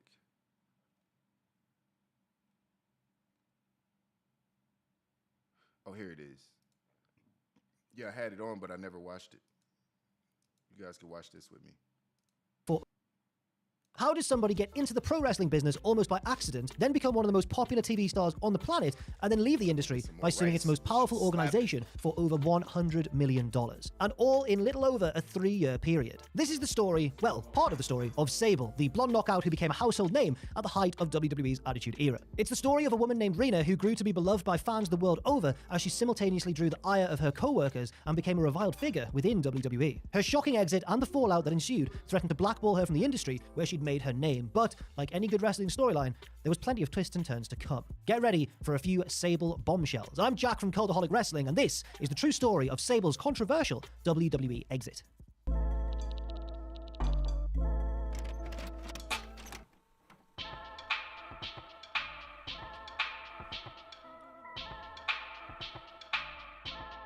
Rena Marlette Greek was born on August 8, 1967 in Jacksonville, Florida. Outdoorsy and naturally athletic, Rena enjoyed gymnastics and horseback riding in her youth. She also competed in beauty pageants, winning her first one at the tender age of 12. In the mid-1980s, she met and fell in love with a man named Wayne Richardson, with the two marrying in 1987. The couple's daughter Mariah was born in March of '88, and while acting as a housewife and stay-at-home mother, Rena picked up a fair few modeling gigs for big brands like Pepsi and Guess. Things were, by all appearances, steady and stable for the young family. But sadly, on October 19, 1991, Wayne Richardson died when he crashed his best friend Chevrolet Blazer into a concrete pole. Wayne and two of his friends passed away instantly, while another died in hospital 2 days later. Not long after the accident, police declared that Wayne was legally drunk at the time and had a blood alcohol level far above the legal limit. Wayne had been described as a wild-eyed southern boy by close friends, and his enjoyment of the party life was no secret. On the night of the crash, Wayne was apparently drowning his sorrows following an argument he and Rena had gotten into about his weekend lifestyle. It was the last time the two would ever speak. The premature death of her husband was devastating, but Rena endeavored to carry on with her life and sought more work as a model to support herself and her daughter. It wasn't terribly long after Wayne's passing that she first met Mark Miro at a mall restaurant. The man, then better known as Johnny B. Bad, was in town for a WCW event and invited his new acquaintance to the show. They became fast friends and in time began dating before marrying in 1993. Shortly afterwards, Mark officially adopted Mariah as his own child. Rena continued to model and raise her daughter while Mark was on the road, though she certainly influenced her new husband's career and had a hand in his WCW exit. In early 1996, Mark Miro informed WCW management that he wanted to drop Kimberly Page as his manager. Citing his Christian faith, Miro told Eric Bischoff that he didn't want to be seen cavorting with another man's wife on the road, regardless of whether it was scripted or not. Bischoff, for his part, didn't want to deal with anyone who objected to what he felt was a pretty standard storyline, so he let Mark go. In the midst of a burgeoning wrestling war, Vince McMahon, a noted fan of the Johnny B. Bad character, was more than happy to snap up a new piece of talent that had just entered the free market, and the two sides immediately entered into negotiations. In one of those fortuitous moments that probably seemed like no big deal at the time, but wound up greatly impacting the lives and careers of all involved years later, Mark invited Rena to accompany him for his meeting with WWE officials. Awestruck by her beauty, McMahon and co. ended up not only signing Mark to a then rare guaranteed contract, but also snapped up his wife as well. Rena, using the name Sable, made her WWE debut at WrestleMania 12, accompanying Hunter Hearst Helmsley for his match with the Ultimate Warrior. Mark also made his debut that night, his backstage interview being interrupted by a seething Helmsley who had just been completely squashed by the returning Warrior. It didn't take a genius to see where this was all going, and sure enough, in the time that it takes to say goodbye Triple H, Sable had ditched the Greenwich snob in favor of the Wild Man, her real-life husband. So, husband and wife were now an on-screen as well as an off-screen item, and Sable's popularity rapidly grew with a fan base that was skewing younger and predominantly male. Of course, there had been female wrestlers, managers, and valets on WWE television beforehand, but Sable was presented as an object of desire in a way that nobody else really had previously. At that time, the only women of note on the WWE roster were Sable, Sunny, and Terry, three beautiful women who served as eye candy, really, and were also regularly involved in angles. And really throughout this story, it's noticeable how women in wrestling are taken far more seriously today, especially in WWE. With only a few spots available, competition for TV time was fierce, and a natural jealousy towards the newcomer led to tensions in the locker room, particularly between Sunny and Sable. Things didn't get much better when Sable supposedly stiffed her counterpart in the eye during a ringside slap fight on the September 23rd, 96 episode of Raw. Sunny was already annoyed as Mark had nixed plans for her to beat Sable up, so this didn't necessarily help things. Rena and Mark's reluctance for Sable to get involved physically would be a constant issue during their WWE stay. In those earlier days, Sable's main function was to accompany and manage her husband. Inevitably, the side dish became the main course, so to speak, in the eyes of the fans, who chanted her name instead of his. The Wildman character wasn't exactly being a slam dunk, so even if Miro enjoyed a nice push and captured the IC title, it was clear to everyone who the real star of the act was. In February of 97, disaster struck when Miro tore his ACL and was forced to undergo major reconstructive knee surgery. It was certainly a blow for him to suffer such a big injury less than a year into his WWE career, especially with WrestleMania right around the corner. Mark would have to sit out for the next 6 to 8 months, but Sable continued to be featured on WWE television in segments where she would, for It's crazy. She broke up with a nice Christian man, you know what I mean, to get with Brock Lesnar, who likes to, do extracurricular activities with Vince McMahon and his friends. example, help sell merchandise. The Slammy Award winner's star continued to rise in Miro's absence, which set up a natural storyline for his return. When he came back to television proper in October, he did so with a new look and gimmick. He was now marvelous Mark Miro, with an attire and style that played off his past as a Golden Gloves boxer. Resentful of Sable's success, Miro would begin a slow burn heel turn that saw him mistreat his wife, scolding her for flaunting her body while he was out convalescing. His attempts to cover up his wife's skin invariably backfired as she shared the potato sacks and reindeer costumes for even skimpier outfits. For a long time, it felt like a good chunk of WWE's creative meetings must have revolved around creating scenarios for Sable to get in a bikini or lingerie, or even less. These exploits were a big hit with the growing 18 to 34 male demographic, and she became a genuine ratings draw who, at her peak, was behind only Steve Austin in terms of bringing in viewers. Her 1998 VHS tape Sable Unleashed was second only to Stone Cold's. As far as her on-camera performances, Rena was derided in some quarters for a perceived lack of charisma or acting ability, with her detractors writing her off as only being over because of her body. But Sable certainly had the it factor, whatever it may be, and there was truth to her proclamation that she did. Which one of y'all cared about Sable's acting ability? I just want to know which one of y'all, somebody in the chat, one of y'all cared about Sable's acting ability when she was in, yeah, okay, just making sure. Did something for the women who want to be her and the men who come to see her. As time went on and she became more and more over, Rena and Mark became more amenable to putting Sable in scenarios where physicality was involved. This included Sable's in-ring debut, which naturally was saved for pay-per-view. At WrestleMania 14, almost 2 years to the day since making her WWE debut, Sable teamed with Miro to defeat the artist formerly known as Goldust and Luna Vachon in a well-received mixed tag match. Considering her complete lack of experience and prior hesitancy when it came to doing anything that involved taking a bump, Sable put in a commendable performance and was duly showered with praise when she returned backstage. This reportedly upset Vachon, Vachon, who didn't get as much as a thank you for helping to carry her opponent with the lights on bright and had to be consoled by a sympathetic Owen Hart. Luna continued to have problems with Rena and Mark as the year wore on, which ended up being a deciding factor in her dismissal. Vachon envied Sable's success and was dismayed at the direction the business was going, with a focus more on looks and sex appeal than in-ring talent. As the member of a famous wrestling family who had more than paid her dues, she felt as if she'd been overlooked in favor of this flavor of the month talent. The two women briefly worked alongside one another in the Oddities stable before starting a feud. I had a Sable poster on my wall. Let's be clear. I had a Sable poster and a Lil' Kim and a Foxy Brown. All them women were on my wall in college. I ain't gonna even lie.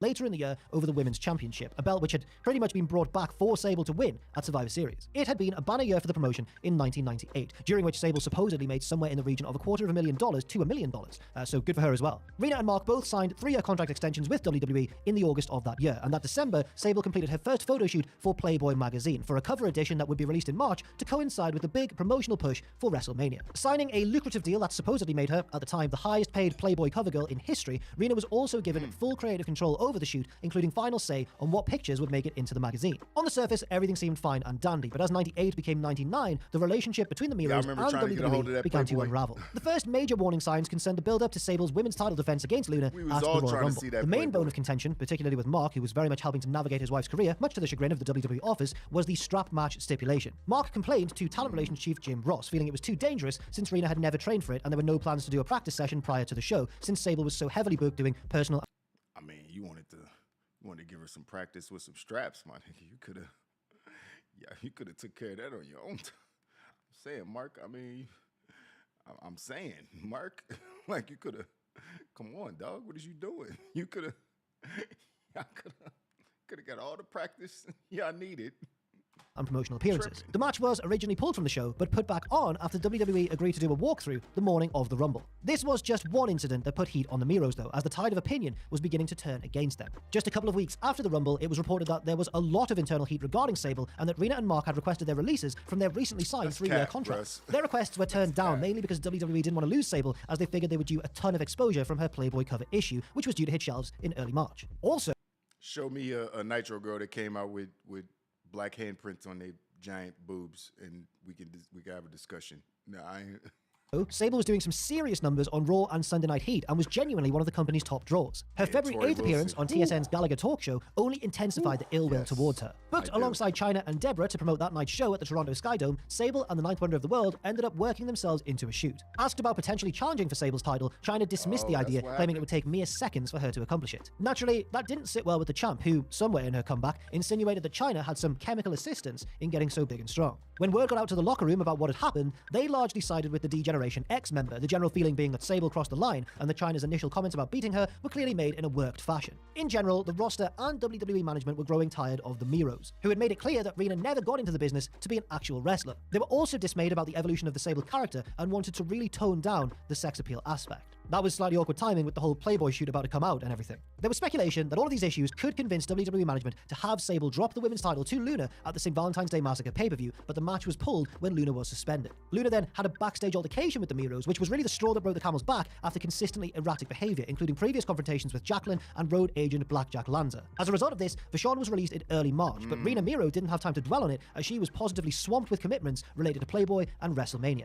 The Sable issue of Playboy was reportedly the highest selling copy of the magazine in 15 years, and Hugh Hefner's company were eager to do another one at the first opportunity. Rena was reportedly paid $150,000 for the Playboy shoot itself, as well as a small percentage of the profits, giving her a likely total payoff of more than $200,000. WrestleMania was also a good payoff for Sable, who retained her women's title against newcomer Tori on the show. The match was poorly received, but Rena Miro wouldn't have cared a jot about that, because the fact was she was in a featured title match on a show that did an 800,000 domestic buy rate. At the same time, there was a lot of chatter about Rena becoming a regular in a TV series, and she began taking acting lessons. In early April of '99, she filmed a guest spot on La Femme Nikita. To those within WWE, it was becoming increasingly obvious that she had at least one eye on Hollywood. On screen, Sable turned heel and aligned with Nicole Bass while doing everything she could to avoid actually wrestling. And that included when it came time to finally drop her title after holding onto it for 6 months. Rena had already rejected proposals to drop the title on TV and flat out refused to wrestle on house shows, maintaining that she never agreed to wrestle when she joined the company. She was happy to wrestle on pay-per-view because of the money involved, but didn't want to take bumps. At one point, she even claimed during a televised interview that she actually had a no-bumps clause written into her contract. This clearly put WWE in a bind and led to a bizarre situation situation when they booked Sable to lose the title on the May 10th, 1999 episode of Raw.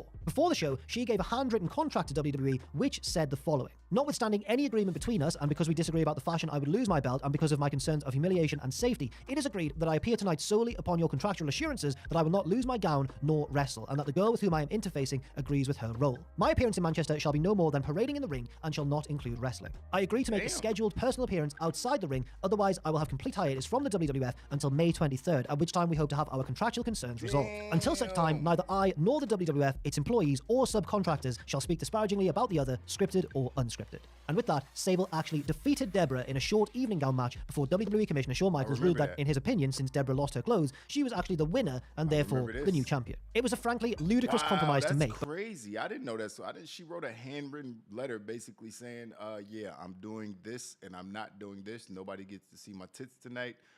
You can see the other girl's tits, but not mine. So how y'all want to do this? If y'all don't want to do this, then I just won't show up to work and we can discuss it with my contracts. Like, damn. When we see where Brock Lesnar gets it from. Shit.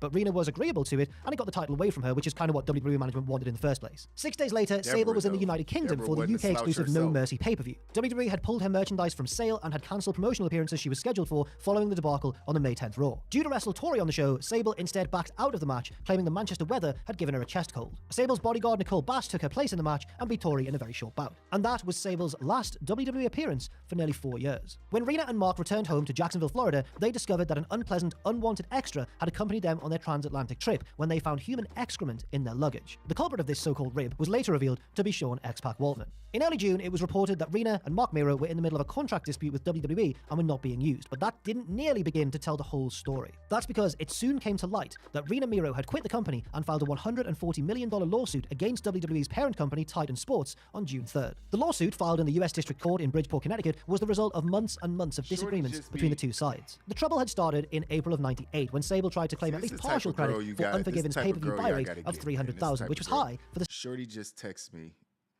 "You are being thought of." That shit just made my dick hard. I ain't gonna even lie. standards of the time. I feel like I'm being tricked, though. I always feel like I'm being finessed when women are being this nice. She has a plan. I gotta find out her evil plan before I get sucked. She had been booked in an evening gown match against Luna on the show and felt that the possibility of her being seen in her underwear had enticed punters to part with their cash. Now that attitude, and putting herself on the same level as the top star in the industry, didn't endear herself to the wrestlers in the back, who were already annoyed at her reluctance to work all of the house Everybody shows put their they were age in the expected chat. to. The backstage Everybody gets ostracization of the exposed. Miros had to play a big part in their decision to ask for their releases the first time, and they, as well as some Hollywood agents, believed that Candace Rena could be the next Michelle Pamela had a Anderson-esque Playboy? star if she committed to Tinseltown full time. Really? Further problems arose in relation to Sable's planned second like Playboy looking cover that up. issue, which was due for an August release. WWE had actively encouraged her to pose for the first issue, rightfully believing that it would be great publicity for WrestleMania 15. Rena had it would initially be. turned down the opportunity before her amount of compensation was upped. WWE acted as brokers for the deal the first time around, but the magazine went directly to Miro on the second occasion. By contract, the deal should have been made with Jim Bell of Titan Sports acting as Rena's agent, since she would be using the WWE own name Sable. WWE weren't necessarily bothered about getting a cut for her appearance, which would have been small change in those halcyon days when the company was just absolutely raking it in, but they were concerned about setting a precedent and protecting their intellectual property. For what it's worth, those within WWE believed Sable had been offered around $850,000 for the second centerfold, quadruple her fee for the first issue. The Miros had gone to WWE management at the May 10th television taping, the one where Sable had dropped the women's title, and requested a release. WWE were happy to grant Mark his, since they hadn't used him in months and frankly saw him as being a nuisance when it came to dealing with his wife, but Sable would have a non-compete, preventing her from working anywhere else in wrestling until August of 2001, as well as using the name Sable in film and television. Because of her incredible popularity and marketability at the time, reflected in her effect on WWE's ratings, as well as the ratings for her appearance on Pacific Blue, Rena had no shortage of offers coming in from the wider entertainment industry. As for the 24-page lawsuit didn't end itself, up she doing leveled nothing. various claims against WWE, including that they had repeatedly requested for her breasts to become fully exposed on television in a scripted accident, despite her saying no every time. She further alleged that she had signed her contract extension under duress, that male members of the WWE roster would frequently walk into the I believe everything she's saying. Let's just make that 100%. I believe everything the Sable is saying. Based on who is in charge, especially at those times, I believe everything they was like, nah, just accidentally, we'll pay the fine. Just let your titties slip out. Like, I accidentally. Come on. Vince McMahon is such a creep. He's such a creep. the women's locker room as if by accident, that WWE wanted her to do a lesbian angle, that wrestlers had threatened her during steroid-induced rages, that the company didn't provide an accurate picture of her merchandise sales, and, well, there was a lot there. But the basic gist was that she felt she had been lied to about several things, was being prevented from pursuing an acting career, and that WWE was an unsafe and morally objectionable working environment. Industry commentators felt that some parts of the suit had... Again, like I said, I believe everything she's saying.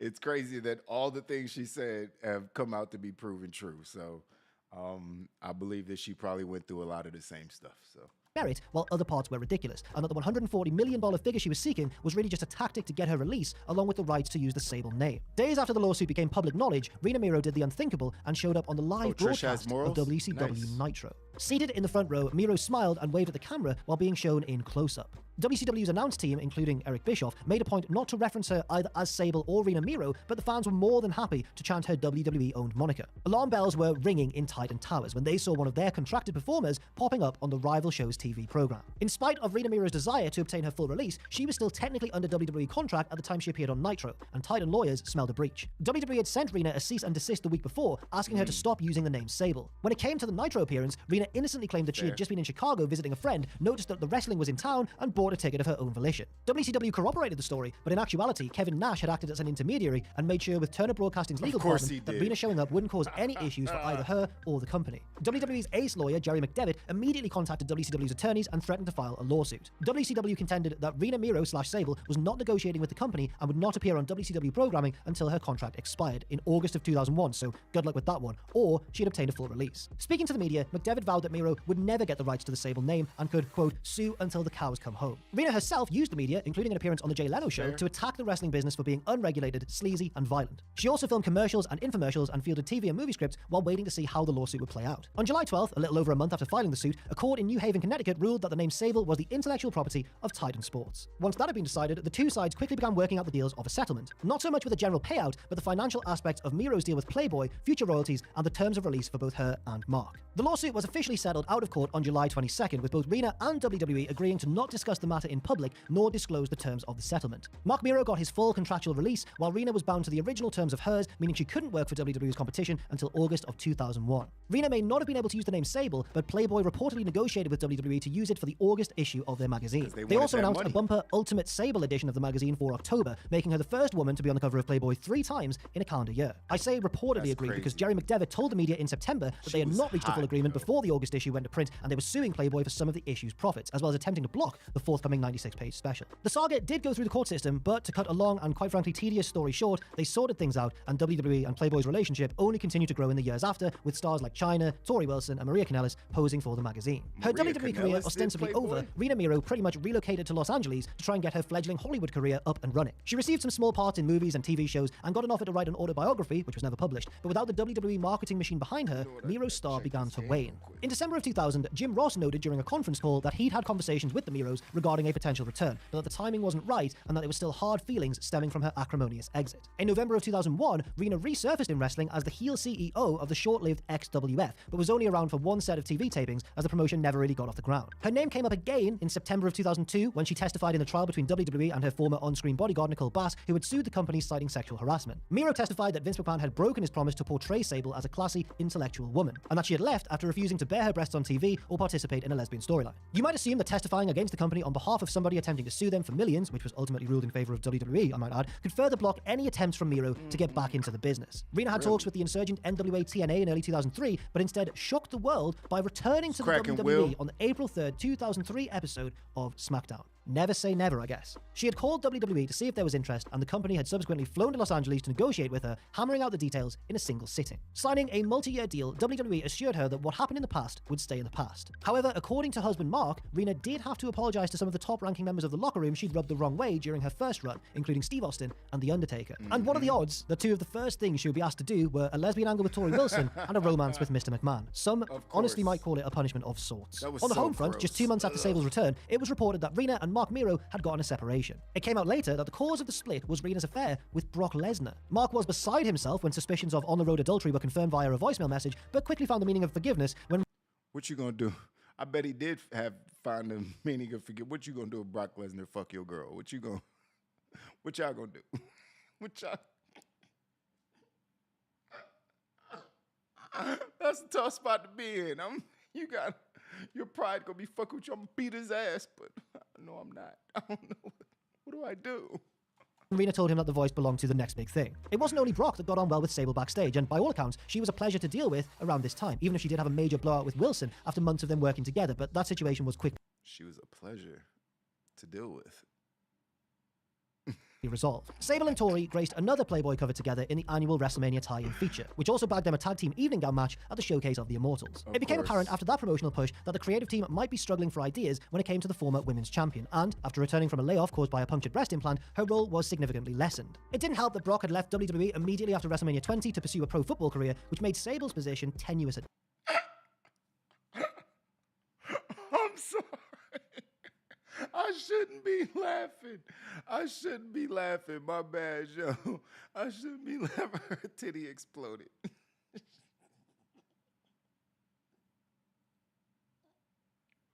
I guess I ain't gotta ask if they were real or not. Oh shit. That's crazy. That's crazy. I think the same thing happened to Charlotte, if I'm not mistaken. That's crazy. Best. Not that Rena seemed to care, as she continued to speak freely against the company line. In an interview published in the August 8th edition of the Fort Wayne Journal-Gazette, Sable made a lot of interesting comments. She said that women were hired on looks, not ability, which she admitted benefiting from. She claimed that women with talent were overlooked because they didn't have a particular appearance, argued that women were judged more harshly than men, especially if they had kids and went out on the road, and noted that women were not part of the management structure in WWE, among other things. The news of her release 2 days after that interview did the rounds was hardly the surprise of the century, although apparently the parting of ways was said to be amicable. Rena had asked for an easier schedule so that she could be at home with her teenage daughter more, whereas WWE wanted her to work more of the house shows because she didn't have a substantial role on TV at the time. It has now been almost 20 years since we've seen Sable on WWE programming, as she has remained out of the spotlight. Wow. Not that she ever has to worry about work, of course, given that she's married to Brock Lesnar, one of the highest paid WWE superstars ever. Together, they live in rural Canada and raise their sons Turk and Duke. Public sightings of Rena are rare, and most fans only caught glimpses of her when Brock fought in the UFC. Rena does not make public appearances and is not signed to a WWE Legends deal, and according to Tori Wilson, when she was inducted to the Hall of Fame, WWE didn't even want Sable's name mentioned. Not because of any bad blood, but because Rena Miro is happy living a quiet, normal, and private life. Hey, 1999 was a long time ago. It definitely was, man. It definitely was a long time ago. Shout out to Cultaholic for that. They do great videos. Let me check this game real quick. Check the score on this game, man. See if I made some money. Let's see if I made some money. Man, so what'd y'all think about that, man? Stacy Keibler. Yeah, Stacy Keibler was fucking gorgeous. Oh my God. Stacy Keibler. Sable's number one for me. Sable was always the number one, like, valet. You know, her, Tori Wilson, you know what I mean? Tori Reynolds, or Terry Reynolds, whatever you want to call her. They were always up there. Who else? I can't really think of any others off the top of my head. You know what I mean? I can't think of any others. That was like at the creme de la creme. Like, Sable was like every teenage boy's fantasy. I was in high school watching Sable. Me and my boy Anthony and Steven, we would get together on Mondays and do the channel flipping. You know what I mean? Flip back and forth from Nitro to Monday Night Raw, man. Those were good times, man. You know what I mean? Still friends with those guys. I talk to them on Facebook from time to time. Both married with kids. You know what I mean? We all old now, still watching wrestling. You know what I mean? So those guys got me into wrestling. So, you know, it's cool that we're still in contact. What y'all talking about in here? Will snuck up in the chat. The XWF. What the fuck was the XWF? Sable was Cap Kirk hitting beat up Brock Lesnar on a plane. That's facts though. And Chris Jericho went at his neck. Like, everybody wasn't scared of Brock Lesnar. Like, that's true. You know what I mean? Muscles don't make you tough in real life, but Brock Lesnar's tough in real life. You know what I mean? He was the UFC champion at one point. So, you know, you got to have big gorilla nuts to fight somebody like that. You know what I mean? But if he take your girl, you know what I mean? Mark Mel was probably like, it's all good. Let's just get a divorce. He can have you. I mean, I would have been the he can have you part is accurate, but yeah, he would have got, you know what I mean, kicked in the dick or something. He got something. Fuck that. Nida? Who is Nida? If it was so bad for Sable, why would she return? Money. Easy answer. Money. You know what I mean? They had to pay her a certain amount because of her name value. she gonna come back and get them checks, especially when she could set, rules and shit. You know what I mean? It wasn't like she was out there showing her titties and shit, but they did have her, kissing on Tori Wilson and kissing on Vince McMahon. That's so creepy. Now that everything is out for the most part, I'm sure there's more, but now that everybody knows everything that was going, it just makes every scene that he's in just so much more disgusting. It's just like, did she want to do that or was she forced to do that? And it's just, I don't know, man. I can't watch those. I mean, they were always creepy and gross and uncomfortable to watch, but now it's just like, this is foul. You know what I mean? I don't feel like I'm a part of something I shouldn't be a part of watching that shit. Let's see. What else can we watch, man? What else can we watch? I'm not ready to get off stream yet. I could probably go for another hour, man. I'm chilling, man. I ain't doing shit. We gonna at least go till this game is over. Second half just started.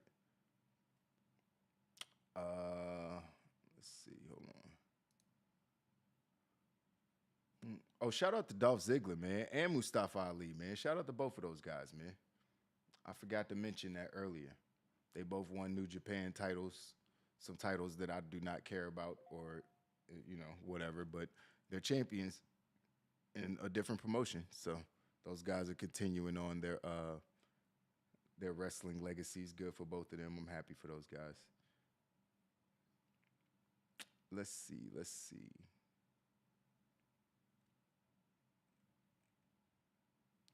Doop, doop, doop, doop.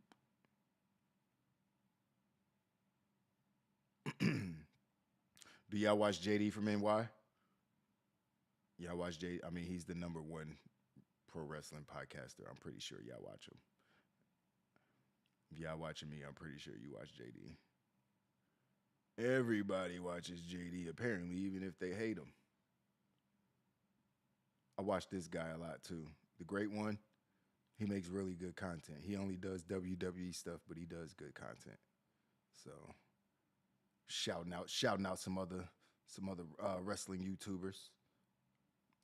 WrestlePod, I don't even know who these guys are. I don't know. Let's see. The Death of WCW. Oh, they do documentaries. That's right. And he got 1.1 million, The Most Hated Man. Wow, that's a 2-hour-long documentary about Vince McMahon. We'll have to watch that one day. That sounds crazy. We'll definitely have to watch that one day together. Let's see. Yeah, I'm not watching that right now. That sounds sad as shit. Upcoming The Craziest Times to Be a Pro Wrestling Fan. Oh, that comes out tomorrow. Good for him. Well, he got it broken down by the year. That's dope. Pro wrestling in 97, pro wrestling in 90. Oh, that's tight. Oh, this dude do some dope ass videos, man. He got it going back to 95. He got the documentary about Vince. Oh man, this looks like it might be good, yo. Oh man, we might have to watch this, yo. What time is it? Fuck it, man. I'm about to turn this shit on, yo. Kelly was fire, yo. Suspect lyrics. What's that? Oh yeah, you said something about that a minute ago, didn't you? What's Suspect lyrics? She wasn't forced. She didn't have to make the deal. That's facts. That is facts. I agree with that, Gruss. Watch Suspect Suspect rap lyrics. What the fuck is that? What are you talking about? Hold on. Is that like on YouTube? Suspect.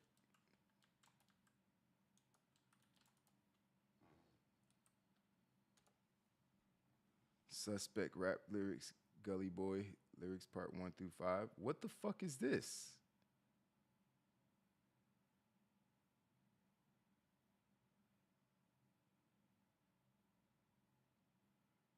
Okay, I feel like I'm about to be upset just for BC Amplified is,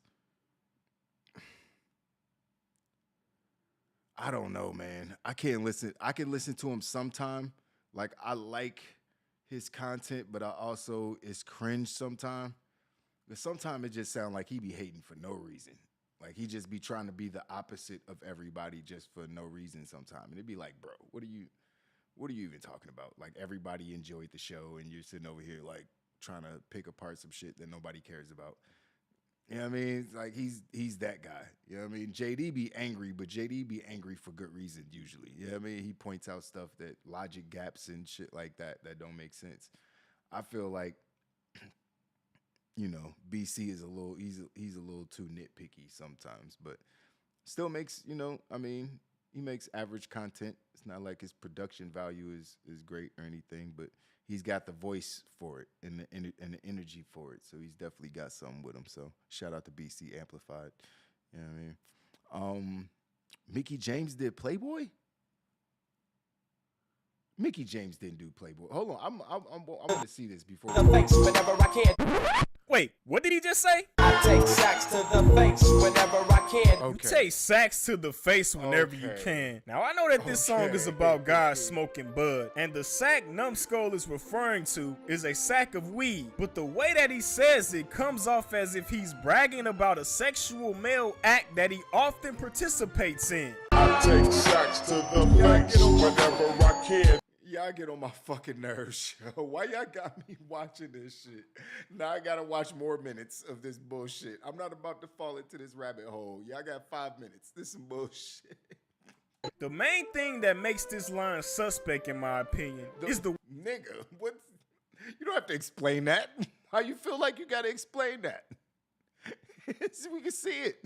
We heard it. You don't have to explain why it's a pause-worthy statement. Jesus Christ. Word sack. Like, you can't play around with a word like that. And you definitely can't say that you take sacks to the face. I don't even think it's cool to even say that you smoke sacks. You know what? Fuck it. Just erase the word sack from your vocabulary. Number 9. Y'all niggas are gay. Sadly, this next line comes from one of my favorite rappers of all time. Back in the year 2000, a supergroup called Analog Brothers released a classic album called Pimp to Eat, which consisted of legendary rappers Ice-T, Mark Moo, and my second favorite rapper of all time, Kool Keith. Now, this is one of those albums that's ahead of its time. Like, if you were to listen to this album, you would think that it came out this year. That's just how futuristic it is. But on a track called So Bad, Kool Keith says something that's very questionable. Keith Corbs, last name Bertman, don't wanna hurt man, while managers walk out, we jerk men. I honestly don't know what to say about this. I mean, I guess he's saying when record label execs leave their office, he robs them for their money, but this can't be what he means, because this is what he says next. I move up with thrust, that's right. Wait, so not only are you jerking men. Pause. Somebody call Cam and Mace. Get this nigga out of here. What is going on? What is happening? What do y'all got me watching, man? I'm not watching this shit, man. We watch this shit some other time. Y'all wildin', man. Let's watch, let's see. I got another hour on and I'm gonna hit up my girl. Hold on, let me see. Being scrutinized, revealing certain patterns that critics argue. Vince Russo stands as one of professional wrestling's most polarizing figures, encapsulating a blend of brilliance and controversy. Renowned for his belief that the narrative and character development are the primary drivers of viewer engagement, Russo consistently prioritized entertainment value over traditional in-ring wrestling. His tenure in WWF, WCW, and TNA witnessed some of the most groundbreaking and successful programming in wrestling history, yet, despite these achievements, Russo is often critiqued and even reviled in wrestling circles for his unconventional and sometimes divisive approach to the business. Russo's public persona and communication style have been scrutinized, revealing certain patterns that critics argue point towards a tendency for embellishment or outright lies. A notable habit is his prefacing statements with phrases like, "if I can be honest with you," which paradoxically signals the potential onset of less than fully truthful narratives. Similarly, his assertion, "I'm shooting here with you," in interviews, raises questions about the need to differentiate between honesty and fabrication in what should be a candid setting. Moreover, when Russo teases you with, "you're going to love this one," it often precedes an anecdote that, while rooted in truth, might be significant. I hate Vince Russo. I can't watch this. This is just, he's just too annoying. I can't do it. Let's see. We all know about the rise and fall of ECW. Paul Heyman not paying anybody and all that nonsense. Paul Heyman loved writing bad checks, boy. That was Paul Heyman's thing, man. You know what I mean? Paul Heyman loved writing bad checks, but everybody still loved him. You know what I mean? You got to be a charismatic motherfucker to owe everybody money and all these people still love you and ride for you. Like, Paul Heyman was that dude. You know what I mean? The Lies of Hulkamania. Oh, Lord. We are in watch that. All right, he got a lot of depressing documentaries. These are all depressing as hell. The Downfall of China. That might be a good one. What do you got as far as the NWE? What's this NWO documentaries? Razor Ramon, Self-Destruction. I Hate Hulk Hogan. Damn. I watched every Hulk Hogan TV show and movie. Crazy as bro. Oh, okay. All right. You got some good documentaries on here. The Most Important Trio, obviously talking about the beginning of the NWO. That's cool. You got some cool stuff on here, man. You got some cool stuff. Y'all see anything specifically y'all might want to check out? Hold on, let me see. Fall of the Undertaker. Come on, man. We not disrespecting the Undertaker like that. Come on, WrestlePod. We not. Undertaker still, you doing podcasts now, but a nigga like 60. Come on, man. Cut him some slack. See Wrestling, Solid Monster, BC. Who does like good wrestling docs? Promo Joey. I think he does like comedy stuff, if I'm not mistaken. I be following these pages. I don't even know who the fuck they are. Wrestling GIFs. Doo-doo. All right, let's see. Who else do some good content? Come on, man. Why you trying to get me to watch rap lyrics, man? Pro wrestling bits.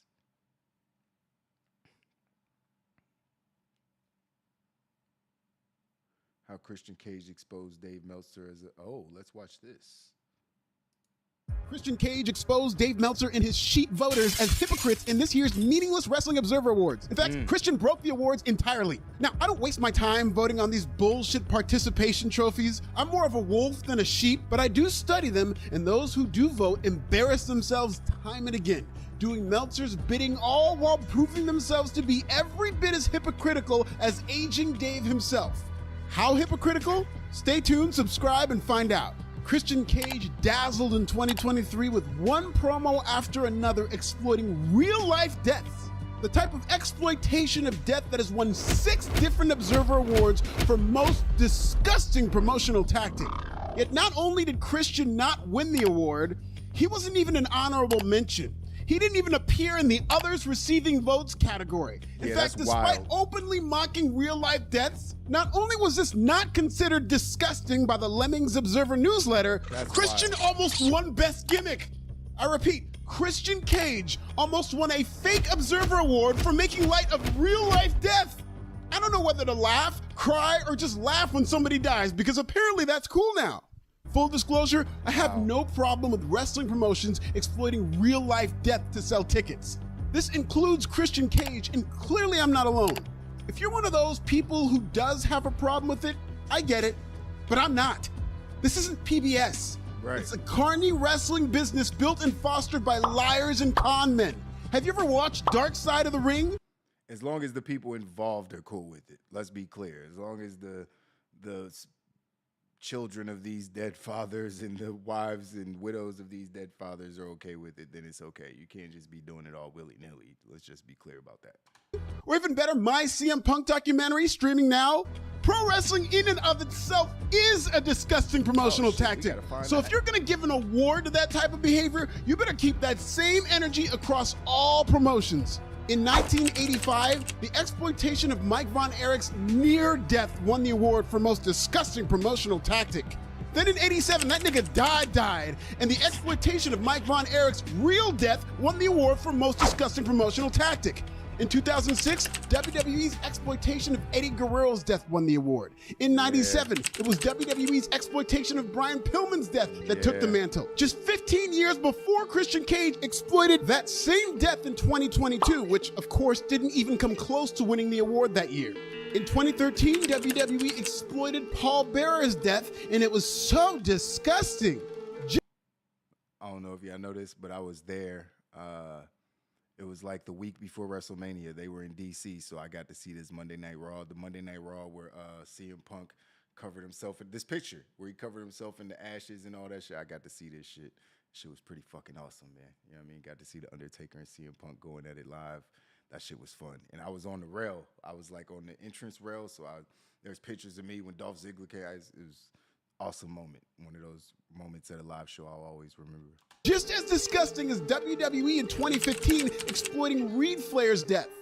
Each one of these polarizing angles happened over the course of a promo or a segment, maybe a few. Christian Cage has been doing his dead dad gimmick for about 2 years now, with not a single vote cast for a disgusting promotional tactic. Mind you, Colby Covington was just outside the top 5 for doing the exact same thing in 2023 when he mocked the death of Leon Edwards' dad, R.I.P. Rufus. But Colby Covington was acting on his own volition. This was not a promotional tactic by UFC. This was Colby Covington being an asshole. I don't remember UFC putting posters of Leon's deceased father all over T-Mobile Arena. They didn't sell R.I.P. Rufus LOL t-shirts. But Christian Cage has been consistently cutting promos for 2 years about real dead dads around the world. That means AEW has been sitting down and scripting promos for Christian Cage to make fun of real-life dead dads, specifically to sell tickets, pay-per-views, and move ratings. Sounds like a promotional tactic to me. A promotional tactic that I love, by the way, because again, I don't have a problem with this type of dark humor to sell tickets. But the uppity Observer audience has established a precedent for denigrating these types of promos as disgusting as recently as 2015. Now all of a sudden, Christian Cage cutting more dead dad promos than anybody in history gets the second most votes for best gimmick because what? The Observer audience is blindly loyal to AEW and thinks Tony Khan will pay for their sleep apnea machines? Vince McMahon took home the fake disgusting award in 2023, and I'm not saying he didn't deserve it. That's not the point I'm making. But either you have a problem with exploiting death or you don't. And if you waffle on this issue, that's fine too. Just admit you're a hypocrite. You can't wave a finger at WWE exploiting Eddie Guerrero's death, but then laugh out loud when Christian Cage exploits Luke Perry's death. You can't whine and cry when CM Punk exploits dead Paul Bearer, but cry laughing when Christian laughs at Darby's dead uncle. Same goes for Buddy Wayne, Daniel Garcia's mama, and so on and so forth. The Lemmings Observer audience has firmly established that they're willing to condemn the exploitation of death while also condoning it depending on what company it happens in. Who knows, maybe it's one of those things where AEW is a dying company, so it's okay for them to exploit death. Like how everybody's allowed to make racist comments about their own race. Hey, there you go. We solved the problem. Or as the kids say, we killed it. Check out this video about Christian Cage's awesome gimmick and die. But subscribe first. Damn, man. Relax. The fuck? Why you want me to die, bro? That was crazy. Oh, is this the CM Punk documentary? From Hangman Adam Page. We'll get to that in due time.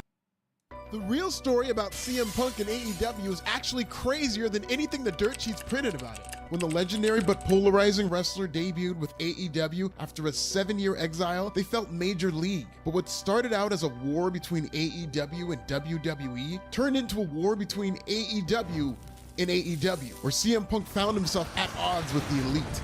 The locker room fractured. Passive-aggressive promos gave way to tirades. Punches were thrown.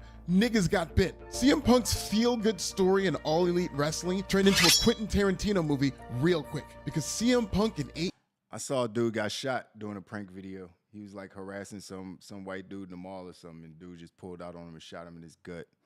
And I was like, well, that's how the cookie crumbles. Stop fucking with people. I don't like prank videos, man. That shit, especially when they pranking everyday regular people. Like, I don't like that shit. Fucking annoying little kids. AEW is a story about revenge. In 2021, CM Punk came back for revenge against WWE, but our anti-hero ended up seeking vengeance against his own petty coworkers in Jacksonville. Phil Brooks wanted complete control of an AEW locker room that violently got away from scared-to-death CEO Tony Khan, and he was literally willing to fight for it.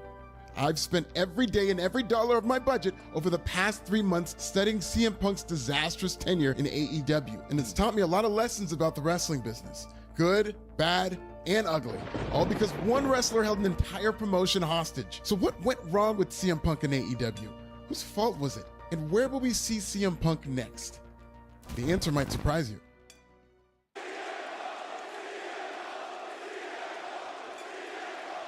CM Punk's AEW debut was a dream in a lot of ways. This had to be a dream because some people never thought they would see CM Punk return to pro wrestling, let alone in AEW. But he did. It was a wrestling fan's dream come true because it happened in the middle of SummerSlam weekend. WWE was at the peak of its powers, and AEW was not too far behind because them sold out the United Center for Rampage. The timing of SummerSlam weekend was perfect because this is a type of competition that only happens when pro wrestling is hot. AEW Rampage, The First Dance, set the stage for a 2-year odyssey that only CM Punk in the wrestling business can deliver. AEW President and CEO Tony Khan proved you can sell out an entire arena just by dog whistling.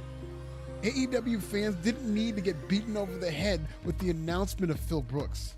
AEW didn't even say his name.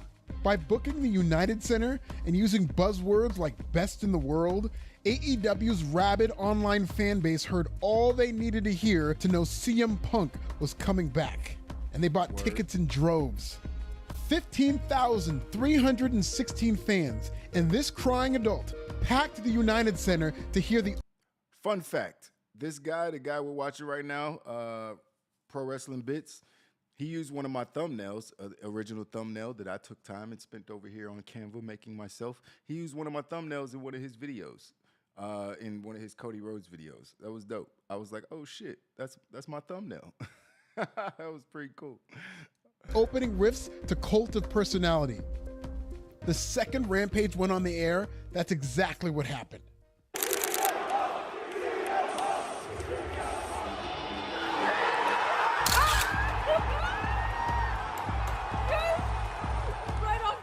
You can't even hear his music. Oh my God. Oh my God, bro. Do y'all hear that? I wasn't streaming when this happened, man, but I lost my fucking mind. Right off the bat. What? I lost my fucking mind when this happened. Yeah. I mean, we knew it, but it's really happening. The hometown hero has come home after 7 years. The pop in Chicago was louder than the apology CM Punk wanted from Hangman Adam Page. We'll get to that in due time. But right now, we're in the honeymoon phase.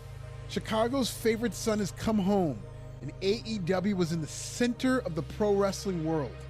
WWE's biggest show of the summer was one day away, and somehow WWE was an afterthought. After 7 years, CM Punk stood in the center of the wrestling world for 9 minutes and cut a picture-perfect return promo. It was like he had never left. CM Punk said he had some scores to settle. He's got time and he ain't going anywhere. Punk rallied AEW's hardcore wrestling fan base by preaching about his love for professional wrestling and how he couldn't stay in a place like WWE that made him sick in the first place. On August 13th, 2005, CM Punk left professional wrestling. You know, because his time in the biggest wrestling company in the world totally doesn't count as pro wrestling. But on August 20th, 2021, he's back like a fax from Michael Jordan. Whether it was 15,000 in the United Center or the over 1 million people who tuned in for an episode of Rampage, something that would never happen again, CM Punk was him. He walked into AEW and became their biggest star on day one. Everybody knew that it was only a matter of time before he would become world champion, but looking back, all of CM Punk's best moments in AEW came before he got his hands on the AEW World Heavyweight title. In his return promo, CM Punk was benevolent. He cast himself as the elder statesman of a young and talented AEW locker room. He praised the Britt Bakers of the world. Punk immediately set his sights on Darby Allin, who would be Punk's first opponent at AEW All Out in Chicago. Punk's match against Darby Allin was the beginning of the masturbatory Bret Hart tribute matches, a term coined by Hangman Adam Page. These tributes were a staple among CM Punk and FTR matches. Punk vs. Darby was a tribute to Bret Hart's classic TV match against the 1-2-3 Kid. Hart was the best in the world at the time, and Kid was an up-and-coming talent who could work his ass off. The same exact dynamic between Punk and Allin. Bret Hart versus 1-2-3 Kid started with a lockup into an arm drag. Punk versus Allin started with a lockup into an arm drag.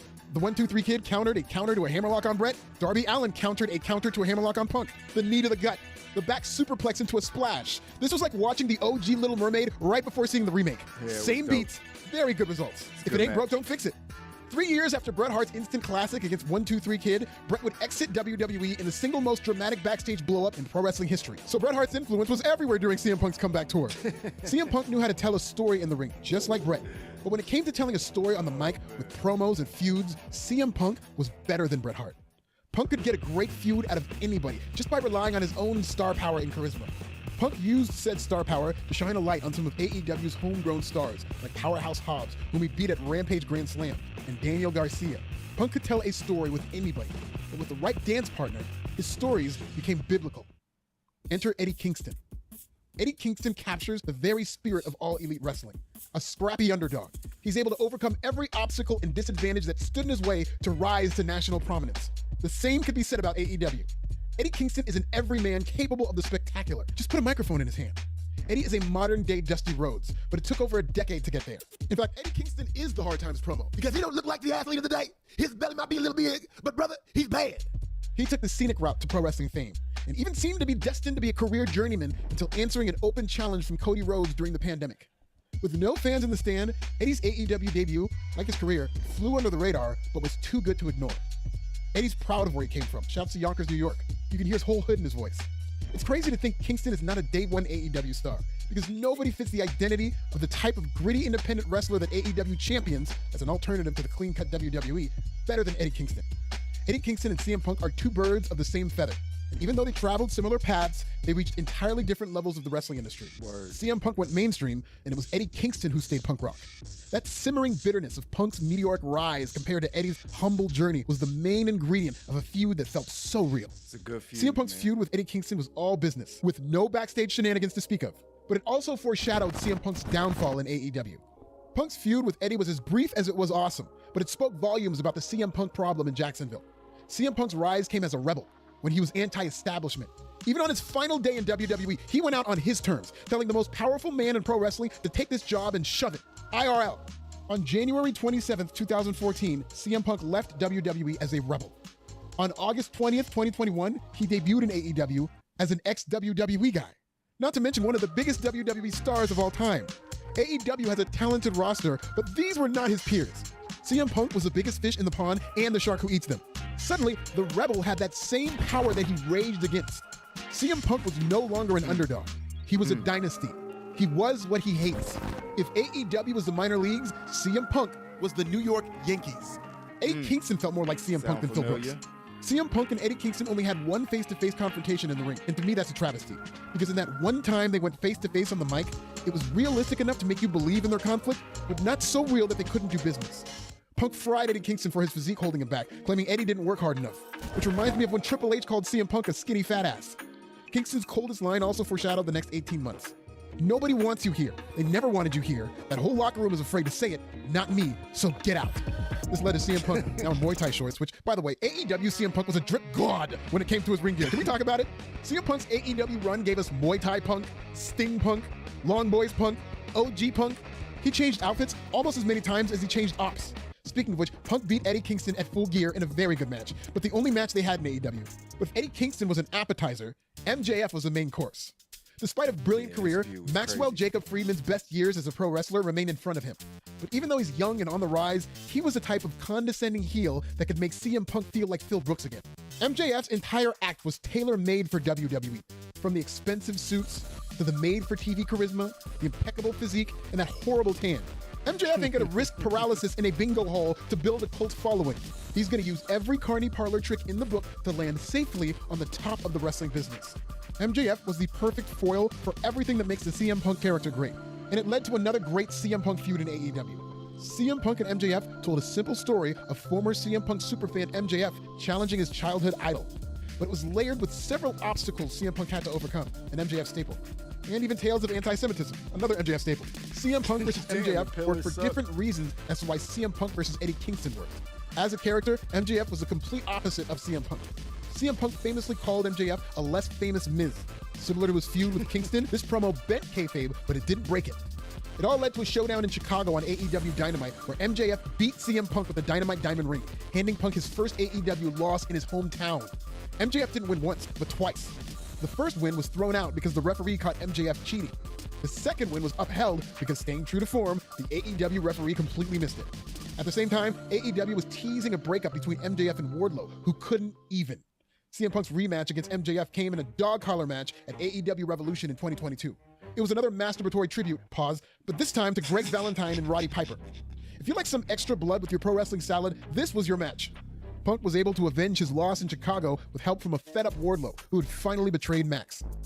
AEW was telling stories with CM Punk and keeping it kayfabe throughout his honeymoon period. That year. Unfortunately, Punk's dog collar match against MJF marked his final feud of the honeymoon period, because it was around this time that CM Punk began teasing an AEW title chase, and the hunted was AEW World Heavyweight Champion and charter member of the Elite, Hangman Adam Page. Yep. The Elite consisted of AEW founding fathers Hangman Adam Page, Kenny Omega, and Matt and Nick Jackson of the Young Bucks. The Elite's biggest star, Cody Rhodes, ultimately jumped ship to WWE. The Elite is tight with CM Punk's friend-turned-foe, Colt Cabana. In other words, the friends of Phil's enemies were his enemies. Compared to the classics Punk put out with MJF and Eddie Kingston, Punk's feud with Hangman Adam Page didn't feel as special.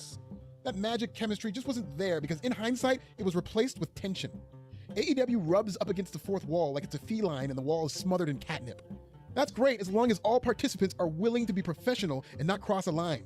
More importantly, to make sure work shoots remain a work, a promotion needs strong leadership that they would never challenge by going into business for themselves. None of that is the case in AEW. Punk's feud with Hangman Adam Page snapped kayfabe in half. The most memorable moment between Punk and Hangman, for a lot of reasons, came during a promo on the May 25th Dynamite from Adam Page. And in the promo, the Cowboys started shooting. This Hangman Page CM Punk face-to-face was something else. It reminded me of when Bret Hart and Shawn Michaels in '97 did a face-to-face where the more you know, the more it meant. I remember watching this going like, holy shit. It's like they're not shooting, but holy shit. Word on the street is, no, apparently him and Hangman have had issues. Hangman allegedly took some microphone liberties, alluding to the past problems between Punk and Scott Colt Cabana. It all went downhill. Well, apparently, going off the beaten path, off the topics that had been discussed, in order to take up for his company and his friends and the people who started this revolution. He decided to go into business for himself. He went rogue. He was the rogue cowboy. Adam Page not listening, not trying to get better, and Adam Page trying to come out his face and disrespect him. Hangman meant every word he said in what turned out to be an unscripted promo. Anybody and that know implied who those guys CM were? Punk was trying to get Colt Cabana fired. Black guys? Page wanted to defend the AEW championship from CM Punk rather than against him. This was like Eddie Kingston's promo on Punk, but this time for real. Punk had been hit with a pipe bomb. A blow-up was inevitable. CM Punk's finest hour in AEW came when he won the AEW World Heavyweight title at Double or Nothing in Las Vegas against Page. This match featured not one, but two botched buckshot lariats from Punk. File that one away for now.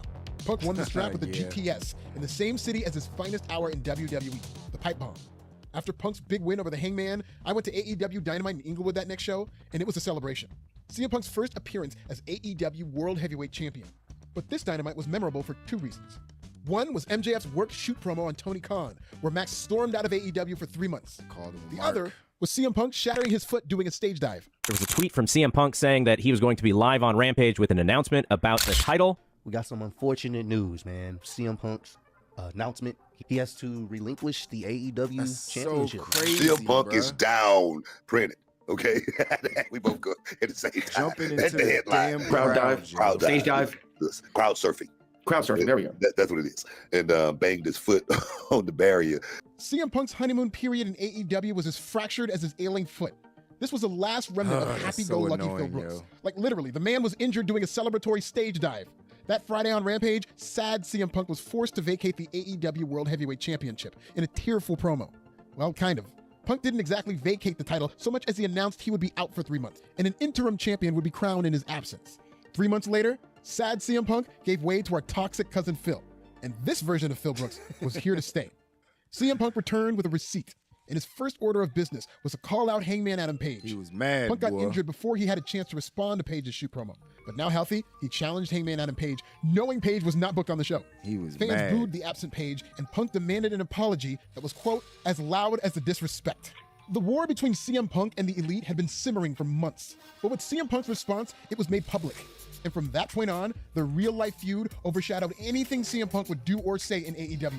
This includes Punk's storyline feud with Jon Moxley, who had become the interim AEW World Champion while Punk was gone. Moxley unified the titles with an outright destruction of CM Punk on Dynamite in Ohio. CM Punk went down in flames in his first AEW World title defense. Some thought this was punishment for Punk's shoot promo, but it was all part of the story that they were telling. Punk had come back too early, and for both storyline and shoot reasons, he wasn't focused on the task at hand. Punk took his eye off the ball and lost his return match to a hungrier challenger. The angle was based on Rocky III. Ace Steel, CM Punk's real-life best friend, was in the Apollo Creed role as a retired veteran who snaps his friend out of his funk. Ace Steel's pep talk to CM Punk on the August 31st Dynamite inspired Punk to challenge Moxley to a rematch in Chicago at All Out. With CM Punk's home crowd behind him, he beat Jon Moxley to regain the AEW World title. Once again, CM Punk was AEW World Champion. Great match. And once again, he wouldn't defend it for months. Because CM Punk's championship win, and even MJF's return to the company, was lost in the wake of a detonated pipe bomb. Well, the scrum began, and the very first thing he wanted to do was talk about Colt Cabana, Scott Colton. Man, relationship with Scott Colton ended long before I paid all of his bills. Oh, I shit. had every receipt, and I finally had to countersue him. Through discovery, we discovered he shared a bank account with his mother. Oh, that's a fact. We start talking about these EVP. That was the one. That was if he just left that one out. I think that was you can't. He shared a bank account with his mother. Like, come on, bro. That's fucked up, Phil. You can't do that. Keys who, whatever. What did he say? The fact that I have to sit up here because we have irresponsible people who call themselves EVPs who couldn't fucking manage a target, and they spread lies and bullshit and put into a media that I got somebody fired when I have fuck all. Oh yeah, I did hear about that. I fucking heard what you said. I'll make you have some regrets, and no, I never forget. There were some reports that CM Punk had gotten somebody fired or whatnot. He was definitely upset at the EVPs and Hangman. What did I ever do in this world to deserve an empty-headed, dumb fuck like Hangman Adam Page to go out on national television? Oh! I don't play no gimmicks. I'ma take you to the clinic. I made it really clear in Forbes, and I just want to make it clear again. Nick, It's not his position to make it very fucking clear. There's people who call themselves EVPs that should have fucking known better. So who's the boss again? Like, who's the CEO of the company? Because I couldn't. He just told him it wasn't his job, and I could have swore that the other guy was supposed to tell him that. This was crazy. Why am I gonna sit here and be like, yo, Punk, listen, we've already told y'all, Phil is going to be Phil. I don't know why anyone is surprised. Kevin Durant. Never Who's the satisfied. black creators? Say that again. Who's CM Punk? Kevin Durant. CM Punk is Kevin Durant. Satisfied. Never satisfied. Everybody involved in this whole situation, whether that's CM Punk, that's the Elite, specifically the Bucks and Kenny Omega, and Tony Khan, all look like stupid morons here. The whole damn lot of them. It's funny that you asked about CM Punk, because we're cut from the same cloth, IWA Mid-South, and that's how we were taught, like, that's how we were trained to protect ourselves and to kind of be harsh like that. And I think, and I'm sure both of you probably agree, will end up being a transformative night in the history of AEW, for better or for worse. You know, if the guys in the locker room deciphered it the way I would have deciphered it if I was one of those guys in the locker room, you'd be fighting every time you walk through the locker room. This is the face of a man in crisis. A man who wants answers but doesn't have any. A man at odds with an entire locker room. He's hurt. He's lost. No, not that face. This one. That's AEW President and CEO Tony Khan. But based on body language alone, this is a scared-to-death man-child in over his head. A lot can be said about Tony Khan. Visionary, Twitter-happy, dignitary, Nepo baby. Tony Khan answers the age-old question, what happens when a wrestling fan, who just happens to be a billionaire, gets to book the product? As insulting as this question sounds, the answer is actually pretty encouraging. Tony Khan, Shad's kid, was able to leverage his passion and wealth to build one of the most successful wrestling companies of all time. Nobody can take that away from him. And I don't think people understand how hard that is, regardless of resources. The wrestling business is a rapidly changing enigma, one that caters to fickle fans of a very specific taste. If success as a wrestling promoter was about wealth, the UWF would still be a thing. But AEW has done what 99% of modern-day wrestling companies could not. It became a successful national promotion, one that can attract big-name free agents, draw on pay-per-view, and even beat a WWE national show head-to-head for over a year. That's exactly what happened during the Wednesday Night War, AEW's coming out party. As a wealthy kid in Jacksonville with no prior experience in the wrestling business, Tony Khan lies somewhere between Rudy and Richie Rich. If ever an underdog story can feature a trust fund kid as its main character, this was it. Tony Khan had the bank account of a billionaire, but all the grace of a groupie. Tony's biggest strength as a promoter is his love for wrestling. His biggest weakness is his love for wrestlers. This is a business where paranoia casually strolls through the locker room like COVID in a bat orgy. If your love for wrestlers overshadows your authority over them, they'll eat you alive. Every single time. CM Punk's composure vanished with Tony Khan's leadership that night. Punk suffered a serious triceps injury in his match against Moxley, and this time, he didn't want to wait until he was healed to cut a shoot promo. Until this moment, we didn't know much about Tony Khan's leadership style. Turns out, Tony didn't have one to begin with. Because as CM Punk brutally tore into his ops, Tony Khan was helpless to stop it. He didn't even try. AEW's rise was defined by a series of difficult tests that they passed. They tested the New York market by selling out Arthur Ashe Stadium for Grand Slam. They were tested by WWE on Wednesday nights, and now NXT is a Tuesday show. In 2023, AEW's first big test overseas resulted in a record-breaking crowd for All In, depending on whom you believe. But on this night, AEW's biggest star buried the company and everybody in it. In what was AEW's most viral moment to date, and Tony Khan's toughest test as a leader, Tony was too scared to even pick up the pencil. He froze. He choked. CM Punk committed the ultimate sin of eviscerating kayfabe right in front of the boss fan. And in addition to breaking kayfabe, I think it broke Tony Khan too. CM Punk's all-out meltdown was biblical. Seriously, it's wrestling's version of the Last Supper. The main course was Mindy's Donuts. Punk ranted uninterrupted for 20 minutes plus. But these images tell you everything you need to know. A wounded warrior at the end of his wits. A shell-shocked owner. Tension in Chicago Lash thicker than legend. Sky Blue. And I say that with 2 C's. CM Punk went from honeymoon Sky period Blue, to divorce Lord. bars in just over a year. He pretty much did I'd the rather explosive watch Sky podcast Blue. featuring Colt Cabana before he quit the company. It was a chaotic end to one of AEW's darkest days. But it good was on Lash only the Legend, beginning. bro. I've heard dozens of different accounts of the AEW brawl out. It's the world's worst game of telephone. It's telephone if the carrier was Boost Mobile. Apparently there was an altercation after the press conference. Many people said that there was an altercation with Punk and the Young Bucks. Nobody is disputing that CM Punk punched Matt Jackson. And prep No one is disputing that Ace Steel threw a chair and hit Nick. in the ice. And nobody is Sabonis disputing he pulled. Sabonis went crazy tonight. What's the score of the game? Hold on, my bad, y'all. It's 101-93 Kings over the Clippers right now with 8 minutes left.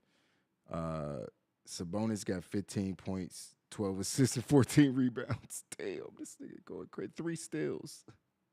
I just need one block. Give me one block, man. That's crazy.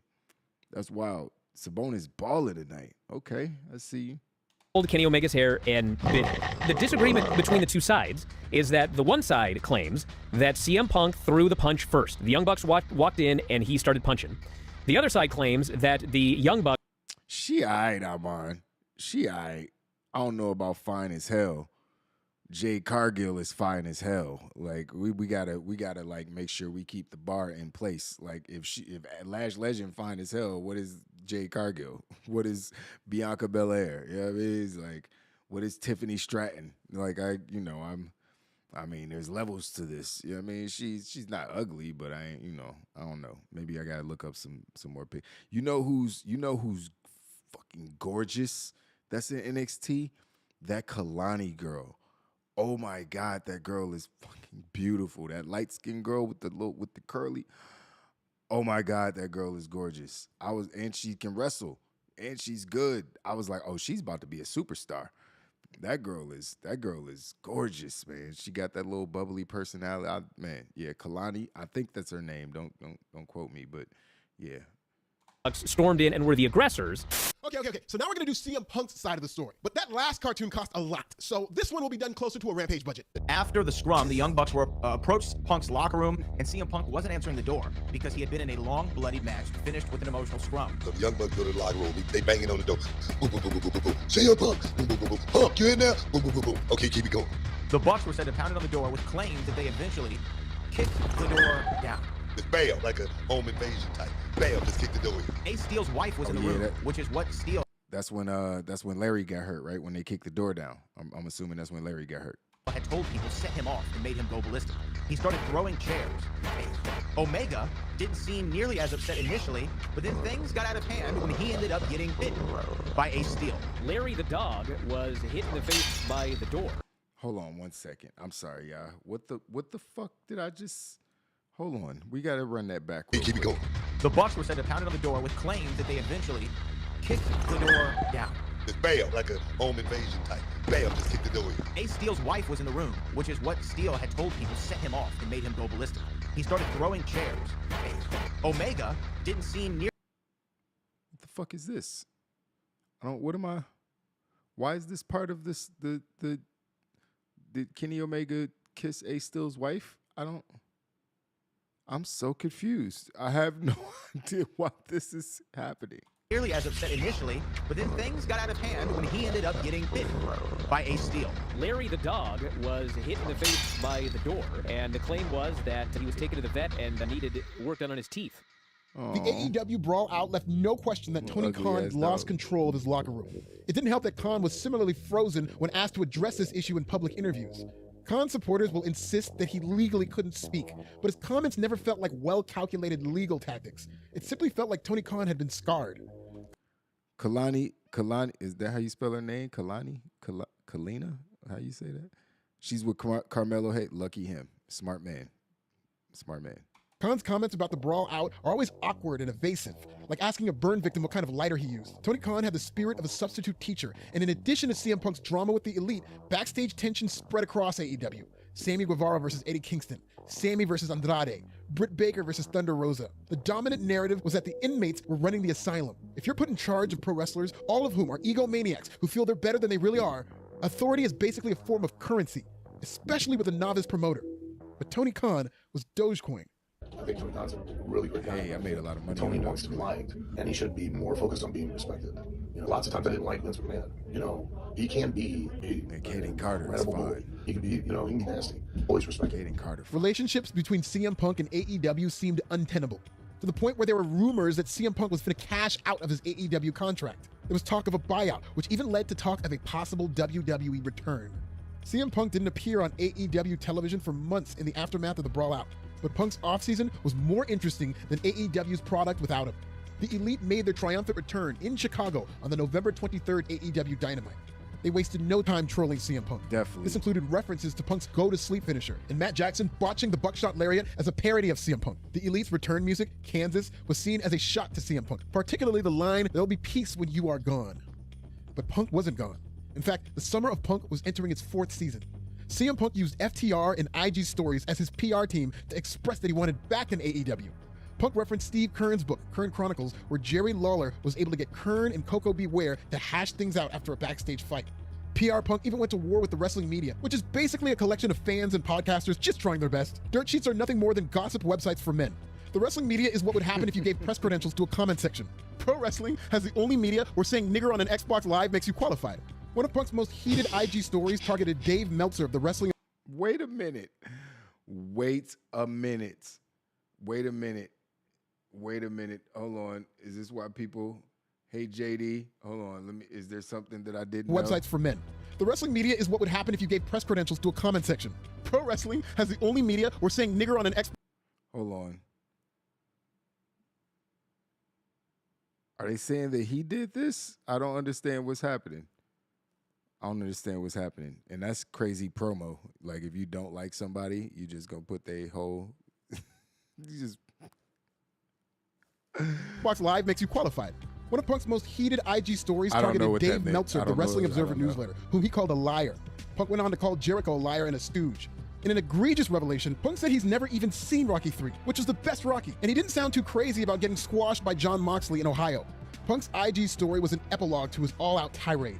The off-season odyssey continued when CM Punk showed up backstage to Raw in Chicago. A lot of people have their theories as to why he did this. Was he trying to show up the Elite and shift the narrative to how forgiving he is?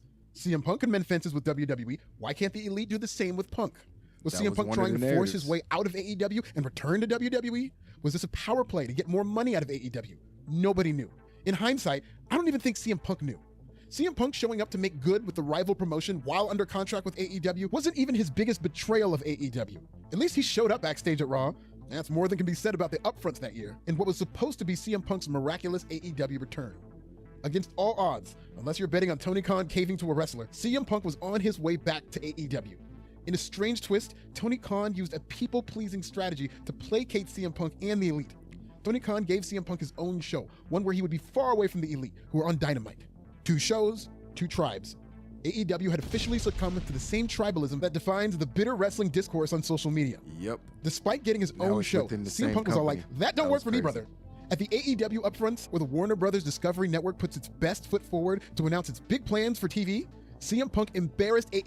So JD from NY was saying the N-word on Xbox Live. Is that what you're telling me right now? Like, I need some confirmation. Was that a real thing? How did that story get out? I need to see some evidence. I'm going to have to look this up. AEW once again by not showing up. Punk no-showed an event where he was to be announced as the star of AEW Collision, a new TV show built around the guy who flamed out of the company less than a year earlier. Like, what could go wrong? AEW had to scramble and remove Punk's likeness from all imagery and graphics, and Khan's big announcement later on that night on Dynamite was ruined. Sometimes the universe gives you a sign and you just have to go with your gut. This was one of those moments where Khan was burned yet again by the most polarizing man in his locker room. The writing was on the wall then, but Tony Khan was in too deep. CM Punk was healthy and ready to return. As part of a toxic press run, CM Punk issued a warning shot in an ESPN interview that took aim at Hangman Adam Page. On June 17, 2023, AEW Collision debuted and CM Punk returned, 4 days before the summer solstice.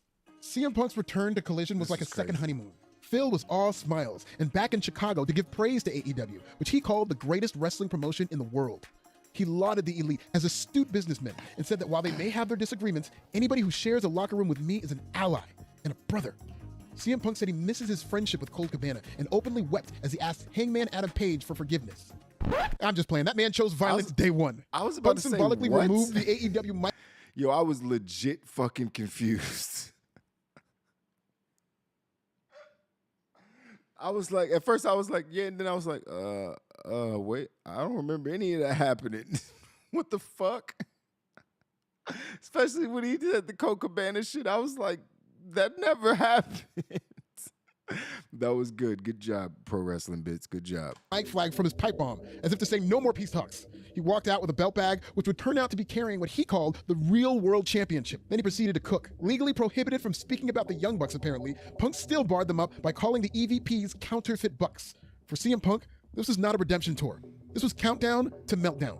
In 2023, CM Punk didn't come back for a second chance or even a 20-second chance. He's ready to go. He was not here to make nice and show the world that he could mend fences. CM Punk was here to finish what he started it all out, to rid AEW of the Elite and rebrand the company in his vision.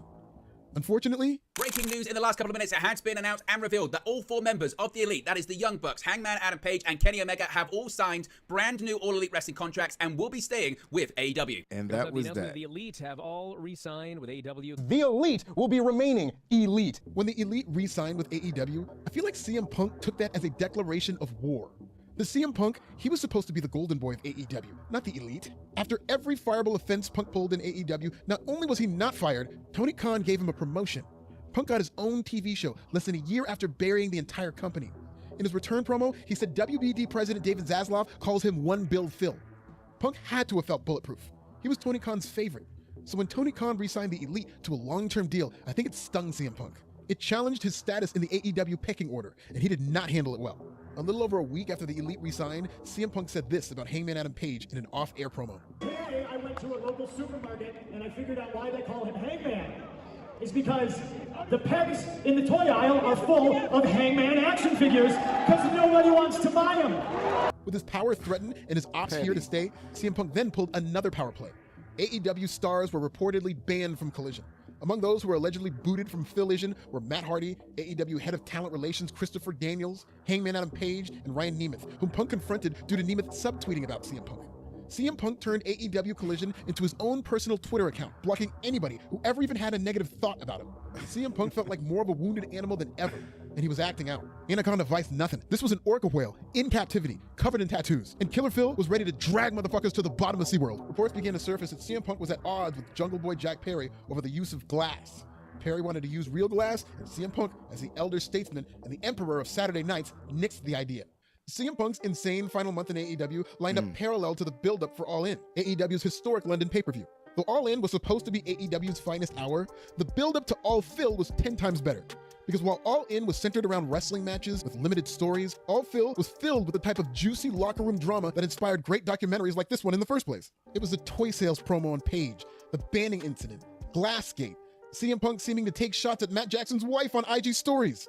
Like any great build-up, there had to be a payoff. And like any great payoff, it happened at AEW's biggest pay-per-view of all time. AEW All In's legacy will be setting the paid attendance record in pro wrestling, potentially lying about said paid attendance number, and a show bookended by AEW's hottest storyline when MJF and Adam Cole won the ROH tag titles and went on to main event against each other that same night. But no matches really stood out as historically memorable. I think the most memorable image of AEW All In was this one. CM Punk walking out of All In and out of AEW for the last time. Because moments before what would be his final AEW match against Samoa Joe, guess what? There was a little backstage problem with CM Punk this week. Again? You're shocked. Just minutes before CM Punk opened up All In against Samoa Joe, there was a physical altercation between both Jack Perry and CM Punk right before Punk went out to the ring. During Jack Perry versus Hook, there was a little moment where Jack Perry was tapping on the limousine glass. Obviously, that was a shot at CM Punk. CM Punk's brawl in against Jack Perry came almost 1 year to the day of the brawl out. After the fight, Punk reportedly threatened to no-show All In, but ultimately decided to be professional and defeat Samoa Joe for the Real World Championship. But this would be his last defense of that title and his final match in AEW. During a cold open on the September 2nd broadcast of Collision in Chicago, Tony Khan announced the firing of CM Punk for cause. Khan tried to do damage control by addressing the live crowd after the news broke. The crowd was furious. This was the first time this incident that I have ever feared for my safety in a wrestling Get show. the that fuck I out have ever feared for of my life in a here. wrestling show. All right, bro. Helpless to combat the jeers, Tony Khan was booed out of Chicago like he was John Cena at Money in the Bank. With his leadership more flaccid than ever, Tony Khan's company line was that he feared for his life during CM Punk's backstage brawl. I appreciate the honesty, but this did nothing to salvage Khan's reputation as an authority figure that this locker room desperately needs. He actually made it worse. Tony Khan was clearly traumatized by CM Punk's tumultuous tenure in AEW, but there's also a lot to be learned from it. CM Punk and AEW will either be a valuable lesson for Tony Khan, or it'll break Khan entirely. Punk's exit from AEW hasn't been a death sentence for Collision. Of course, Collision gets massacred when they go head-to-head with WWE PLEs. Sure? But overall, Collision hasn't quite This is an drowned old as much as video. it's treaded water without Pretty sure CM that Punk. shit dead. AEW's attendance has been very low in the post-Punk era, a cause for concern, and AEW brought in Edge as somewhat of a spiritual successor to CM That Punk. didn't work. AEW is still weathering the CM Punk storm, and while they do have the resources to survive, they will not be able to thrive without a leader. As for CM Punk, it's another off-season for Cousin Phil. And this time, it sounds like he wants back in WWE. Punk posted this IG story of Iron Man and Doctor Doom agreeing to a truce in the Doom Quest comic book series. Many are speculating that Survivor Series in Chicago would be the perfect target date. Maybe Punk could be a surprise entrant in the Royal Rumble. Punk might not be worth the headache in WWE, but star power is like crack in the wrestling business because wrestling promoters are addicted to star power, even when it's liable to tear a whole locker room family apart. And as the wrestling war between WWE and AEW gets more heated, WWE will have more incentive to bring in CM Punk, baggage and all. Well, we know how that story ended, guys. We all know how that story ended. CM Punk is now in WWE, and guess what? He's injured. So, yeah, it's not funny because I'm a CM Punk fan. I wish he wasn't injured all the time, but it is what it is. Doop, doop, doop, doop, doop. All right, I might be getting ready to get up out of here. I might hang out for a few minutes. We got more people falling into the chat. Shout out to everybody coming through, hanging out with your boy. We just talking some pro wrestling, some basketball. It's 125 left in that game. I'm not going to hit any of those bets. I just lost $30, I think. Hold on, let me refresh this just to make sure. Yeah, that's fucked up. Sabonis, I had him at over 21.5. He got 17. And I had Sabonis getting the block, but he had no blocks, but he had 3 steals. That's that bullshit. That's why I don't be gambling. That's why I don't be doing it. After football season, I just stopped doing this shit. You know what I mean? And Harrison Barnes, I had 1 block, and he didn't get no block. He got a steal though. So there's that. But I did break even because I hit that. I hit 2 of my bets tonight, 3 bets tonight. So I made some money. I'm not gonna complain. Probably made like $2. But let's see. What y'all want to? Let me turn on some vibes real quick while we go through these joints. Shout out to anybody new. Berserkers was cracking. Thanks for stopping through, homie, hanging out with us.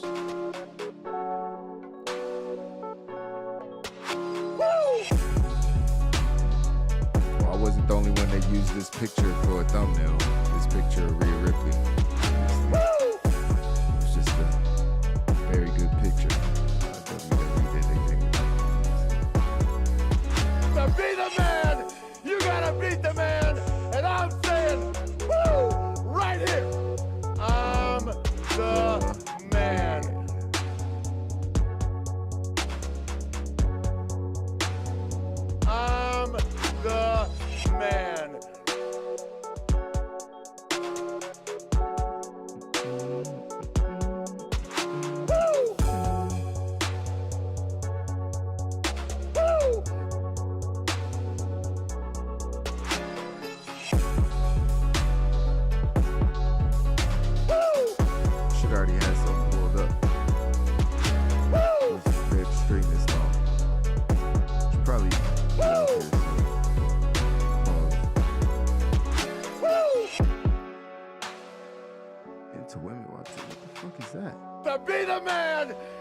gotta beat the man, and I'm saying, woo, right here. I'm the man. Woo!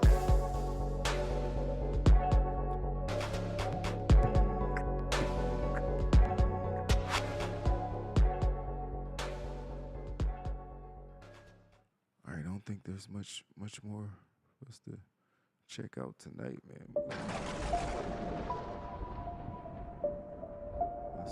Let's see. Did Wrestle Juice drop anything? Steve from Steven Larson makes entertaining videos.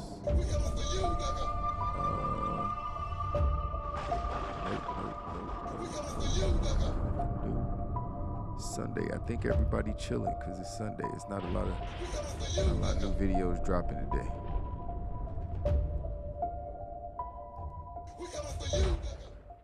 What is it? Oh, you're also thrusting them. Waters showcases his lyricism very well. To quickly sum up this album, it's basically Red spitting raw lyrics over raw beats. Album. But on the track title, Yes, Yes, Y'all, Red possibly says one of the gayest rap lines ever. Come on, man. Get off my dick and tell your bitch to come here. Male groupies getting shaky when I come from the rear. I really don't understand why he said this. Because in the previous line, he's asking the dude to bring him his girlfriend. Get off my dick and tell your bitch to come here. And then he proceeds with male groupies get shaky when I come from the rear. Like, why the hell are your male fans getting nervous when you're coming behind them? Like, what the hell are you? Like, they're supposed to be having a shake that ass contest, which is supposed to just involve women. But Birdman decides to gather up a bunch of dudes, all while screaming, I fuck with niggas too! Alright, now that we know what this guy's capable of when it comes to gay shit, let's just get into the rap lyric. I like my dick suck fast. I like to fuck him in the ass while he beat up the pussy. Yeah, you heard that shit correctly. He said he's going to have anal sex with the man, while the man he's fucking is having sex with the woman. These niggas gonna be stacked on top of each other like one big gay peanut butter and jelly sandwich. Like, I don't think there's another way to interpret this. Oh, no. He just blatantly says this shit. I like it. All right, I'm uncomfortable. This doesn't make me comfortable at all. I am not comfortable watching it. All right, man, let me check this shit out, man. I'm gonna check this shit out just for you for 2 seconds before I get out of here. I feel like you about to get me lost in some shit. What the hell? This dude got a tattooed face? What is going on here? Hold on, man. I put laxative in my uncle's drink without him. What? Picking my uncle up just fully like a G&G member to get his react. What the hell is going on? Are these gang members like pranking each other? Okay, this just looks wild. I don't even. What is this? Okay. Okay. I'm not big on toilet humor. Okay, that was gross. Let's see. I got my first face tattoo. My uncle wasn't. I dressed up as Spider-Man to get my angry. What is this shit, bruh? What do you be watching? What's good, YouTube? It's your boy Ryan Trey, back again with another video, back again with another banger. I told my uncle pick me up at the park, you know what I'm saying? I told him to make sure he's vlogging though, cause I got a little surprise for him, you know what I'm saying? And today y'all can see I'm gonna be dressing up as Spider-Man to get his reaction, you know what I'm saying?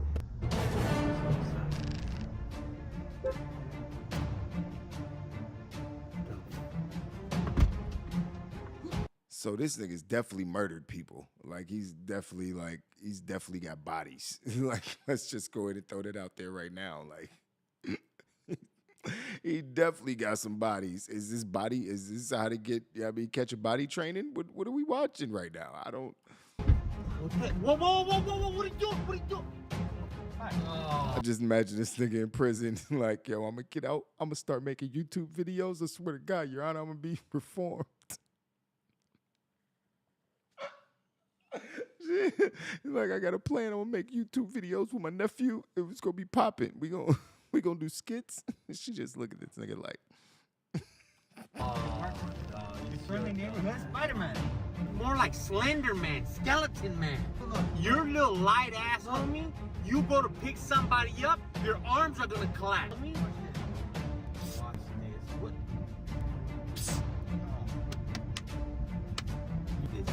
This stupidity, dog. You go from being a... Stop.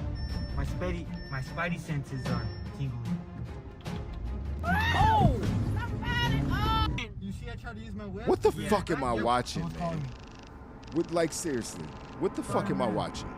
What do y'all got me watching right now? You need me.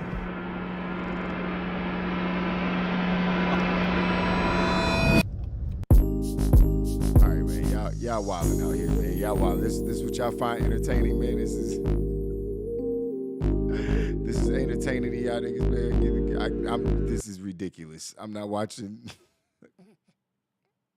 grown ass man with tattoos all over his face would do pranks with his nephew on it. That was okay. I can't do it. Let's see. Oh, Stash Club makes good. I videos. haven't gotten a single one yet. I don't know. Oh my This is bad. This is gonna be my worst performing quiz without a doubt. Welcome back to Stash Club Wrestling. My name is John. My name is Dante. Those are actually our real names. Yeah, I know these because guys. today we are playing Guess the These Wrestler guys- by their. These guys make dope content because it's original. I would love to do this. I would need to find somebody. I would need to find like a full-time streaming partner, somebody that could make content with me, and a producer to help us do stuff like this. They make good content. I like this stuff. Real name. Basically, Sophia's gonna give us a wrestler's real name. We gotta guess who that is. Pretty simple. Okay. Oh, so it's not the other way around? She gives us the wrestling name. We have to guess the real name. That would be much No. harder. Oh, thank God. Sophie, who is this email from? This is from Forrest. Forrest. Thank you for the quiz. Sweep City merch is still available. Shop.clutchpoints.com. With that said, I'm putting my Sweep City Championship, as they call it. It's not what they call it. SCW Championship on the line. Beautiful. Today. Dante, I'm ready to get started. All right, John. Let's start. Let's do it. Good luck. Good luck. Everyone watching, like, subscribe. See you on the other side. See you on the other side. Tyson Smith. That's All right. Tyson. These ones always freak me out because I'm thinking like, is it like That's, current? Is it also a mix of the past? WWE and that's No, I know, but Tyson. like, is it like former That's WWE superstar? Like, are they actively Natty's wrestling, husband, or is, right? you know what I mean? Damn good We're gonna question. find I out. don't know. I do That's not know. Natty's I think, husband. I'll be honest with you, we got this one once before. It's the only reason I know it. You have a better memory than I do. That's not true. Did you put Tyson Kidd? 3, 2, 1. Tyson Yeah, Kidd. Kenny Tyson Omega. Kidd. Kenny Omega is correct. Oh wow. That's his real Oh, name, no. really? Tyson? I only remembered it didn't because know like we that. got it before, and I was That's like, that's crazy. weird. And then I would have thought that His name's I Tyson thought his Smith. name would have been Kenny, That's not Omega. wild. Well, I had no idea. Kenneth Omega. Well, tough start. Okay. I understand why you put That's Tyson crazy. Kidd. I think I also, but the first time we got it, I put Tyson Kidd. I mean, how could you not? How could you not? Exactly. All right. Sweep City, here I come. That's crazy. Number 2, Car started. Trevor Mann. Okay. I lucked out on the first one, I'll be honest with you. Trevor Mann. This is gonna be a bad quiz. Can we Trevor. get clues? Who looks like a Trevor? Do y'all Yeah, get these are always. clues? I don't know why these get so many views. These are just a crap Stop shoot. watching these videos, guys. I don't want to do part Wardlow. 4. Right, this is part 3. Fucking know. Why am I even answering this Trevor. What's it? Trevor Mann? Trevor Mann. The whole Two N's? Yes. Wow. The whole AEW inclusion always fucks me up too, because It there's is so many AEW wrestlers. included. There's so many people. I'm gonna say Who could Trevor Wardlow. be? Who looks like a Trevor? I'm trying to think. Yeah, who looks like a Trevor? Trevor's very like Monster Energy, Like you know. redneck, Yes. Yeah. mullet maybe. GTA Trevor. I think of. I don't know why I'm thinking. Like, there's nothing to think about. I have know no- I why don't I'm have thinking. It's either you anyone. know it or you don't. Is really. I have the- no one Exactly. that's coming to my head right Yeah, I'm just trying now. to put a person. I'm gonna put. That's cap, Gruss. I just watched these dudes go to wrestling school. So that's cap. I just watched them do a video about going to wrestling school. They was taking bumps. They were doing all the amateur or all the beginning wrestling like they were taking fucking clotheslines and shit from real wrestlers, big motherfuckers. So I ain't gonna sit up here and say somebody that's done that don't know nothing about wrestling. They know more about wrestling than I do because they've actually experienced that shit. You know what I mean? So you gotta go watch that video for real. They did a we went to wrestling school video. I think it was recent too, if I'm not mistaken. You know what? Fuck it. I keep on thinking of You people know what? I know. This is as good of a guess as it's gonna be. I actually really like my guess because he actually does look like a Trevor. To be completely honest, you came at the last second. 3, 2, 1. Otis. Adam Page. Ricochet. Oh, you know what's funny? Ricochet. A part of me almost Trevor. put His name is it quickly Trevor. went away. Adam knew Page that. popped in my head. Yeah. I knew his name was All Trevor. right, no Tough. creep city. There that goes. At least you got the keys in the ignition. I didn't know his last name was Shop.clutchpoints.com. Nash. Number 3, Demi Bennett. We did felt. Demi Oh. Bennett. Oh no. it's- Bennett. Bennett. Demi. No, Mike Demi Bennett's Bennett. name is Demi. Canelo. Oh, I heard DMI? DEMI, yeah. Oh, Demi, you know who Demi. I was thinking? Demi Lovato. Bennett. Yeah. What are you thinking? I was thinking Lita. No. I know, so I know. Yeah, but no, she I looks was like a thinking, Demi, you know, Ooh, that's a good Maria. guess. Her name was Maria. Her husband, Canellis? Mike Canellis. Canellis. Yeah, because Bennett is her husband's last name. So I was thinking, her name's Oh, her her actual name's name's Canellis. Like His I didn't name's even think of Bennett. that. That's good context. I I think there's someone. I think this is like another. What is it? Demi what? Bennett.